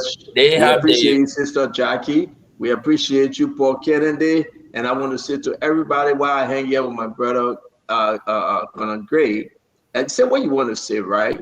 This is the big problem, by the way, for how you call them, the UP government. We'll try our best, and wait to see, like you said, Kanu Babala, and wait to see that they fix this thing. 2 years, 3 years, whatever. Give them the entire 6 years. Maybe they will face it, Conor Gray. Maybe. Give them the entire 6 years. I'm not in such a hurry, but I just want the Unity Party government to fix it, right? Let the people feel some happiness in the government. If you go in the marketplaces, they are not happy. People stay awake all night because you know why? They're still trying to get something to eat. Joseph Boakai didn't bring up the trouble in the country, but he promised to fix it, right? He didn't create them, but he promised to make it look better for the commoners. If it's not happening, the people will come and say, we don't want you. Conor, do you know that the Liberian people right now can speak? Look how they removed John Manowiah from office. You, Conor, you are on the show. The people will speak. If you don't give them what they want and what they're asking for, they will remove you. Go to World Bank data, go to IMF, that's your business. The people say my children are in school, IMF will not help me. That's your business. To be fair, you know that thing, yeah, was postman. go to World Bank. Go put all the data and say we bring it down to 1%. I remember Samuel Mutuke. You on the show. Samuel hold phone. And Samuel going through phone like they go and ask them. People in North Panto, they go in the bed hungry. They will vote you out. It's not a joke. World Bank data, the people don't care about it. IMF bringing 20 million to face the road to Monclo and July, they don't care about it. They're saying what you're going to do for me and my family. And that's the message. So you will come and say, cost, man cost, and power cost, that woman born you? You think that will help you? What do you think about Barbara when CDC took over? Unity Partisans were looking like beggar on the street. But those are the same guys that work under Madam Sadi for 12 years. Some of them ran away from the country. Gaffa them ran away from the country.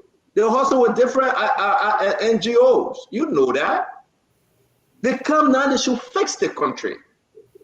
It's up to them to change it. Whether you are accountants or you are an economist, change it. But guess what happened? We are in stagnation. So what you think CDC is emboldened, Conor Gray?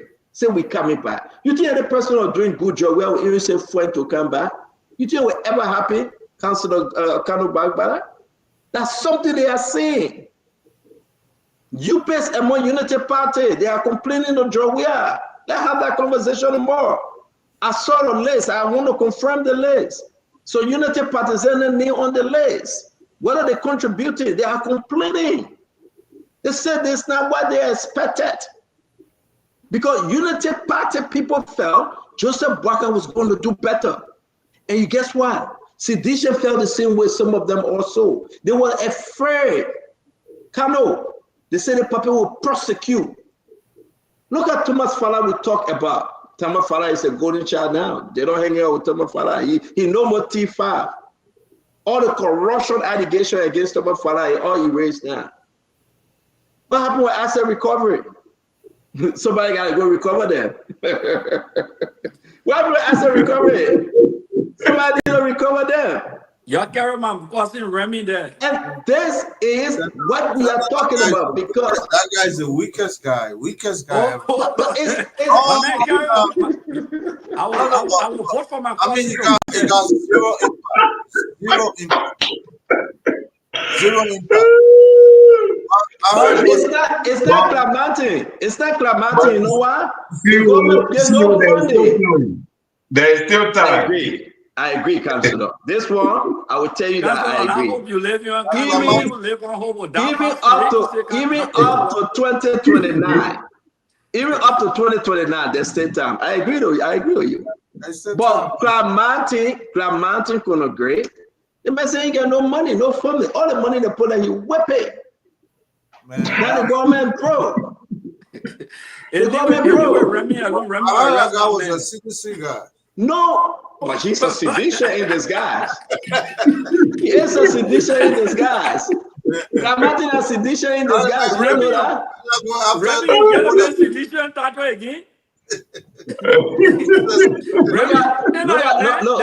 Look at the confusing. Look at the confusing, right? Look at CSA, Ministry of Finance and Development. Who's telling the truth? That's a good question. Who's telling the truth? Look at both of them. I mean, these guys came to government just to play. They played Tabata. And the Liberian people will hear this.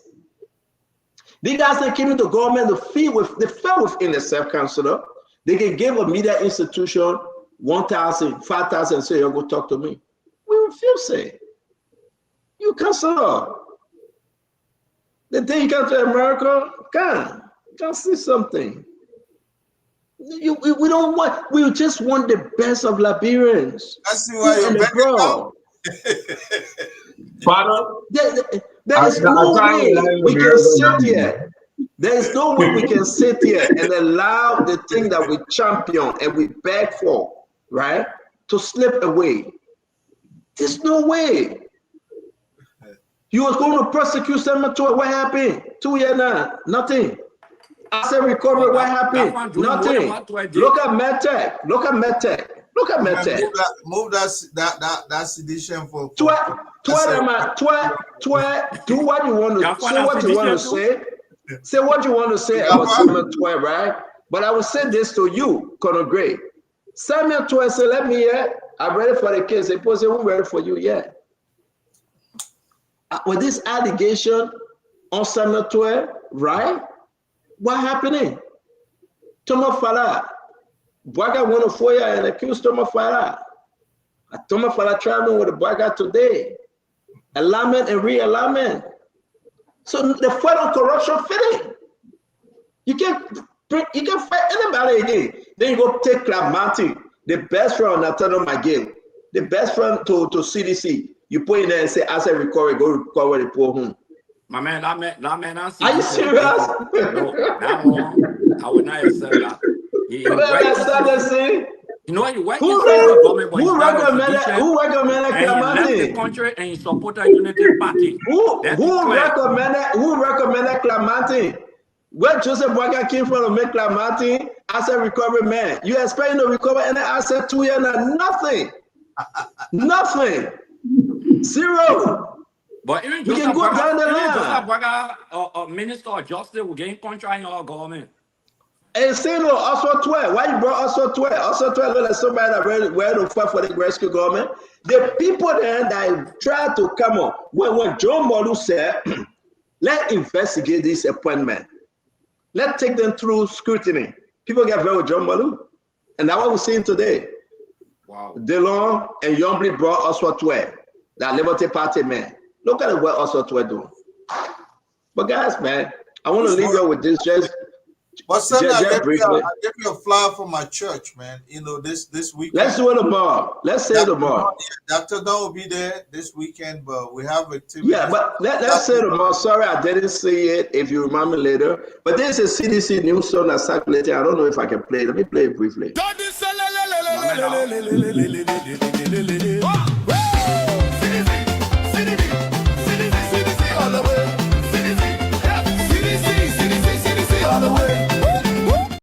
I don't know if it covered it, but I just got to put it up there. You can enjoy it in the chat room. That's something to do. Enjoy. We are still dancing. I want to say to all of you, thank you very much. Till we meet again. May God bless you. May God keep you. And we are Lester calling musician.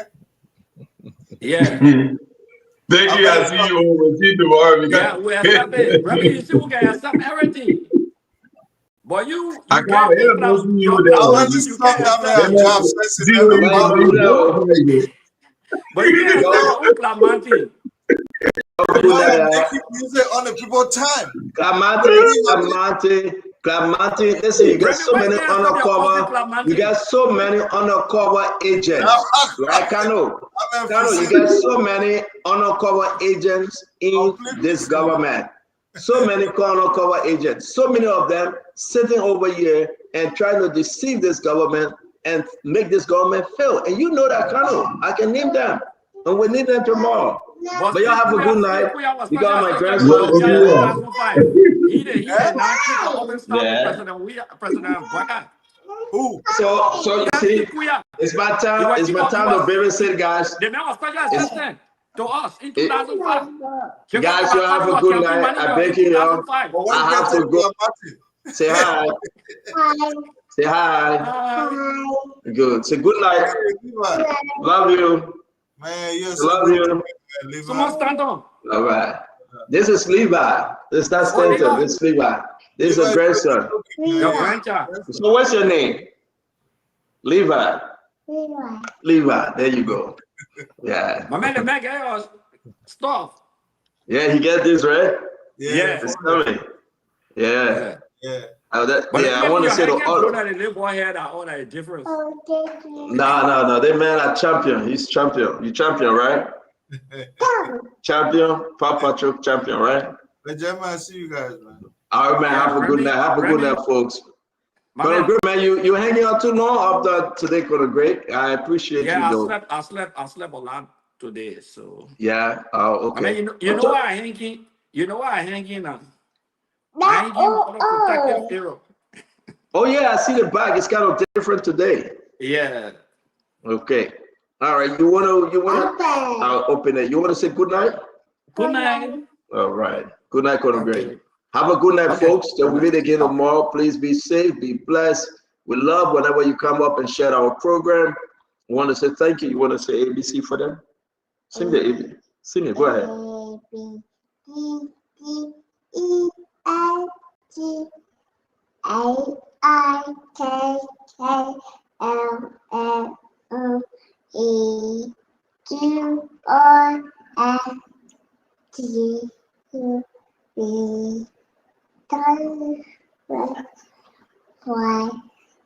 See.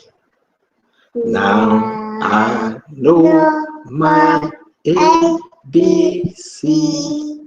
Next, I want you sing with me. Hey, good night, folks. Love you all.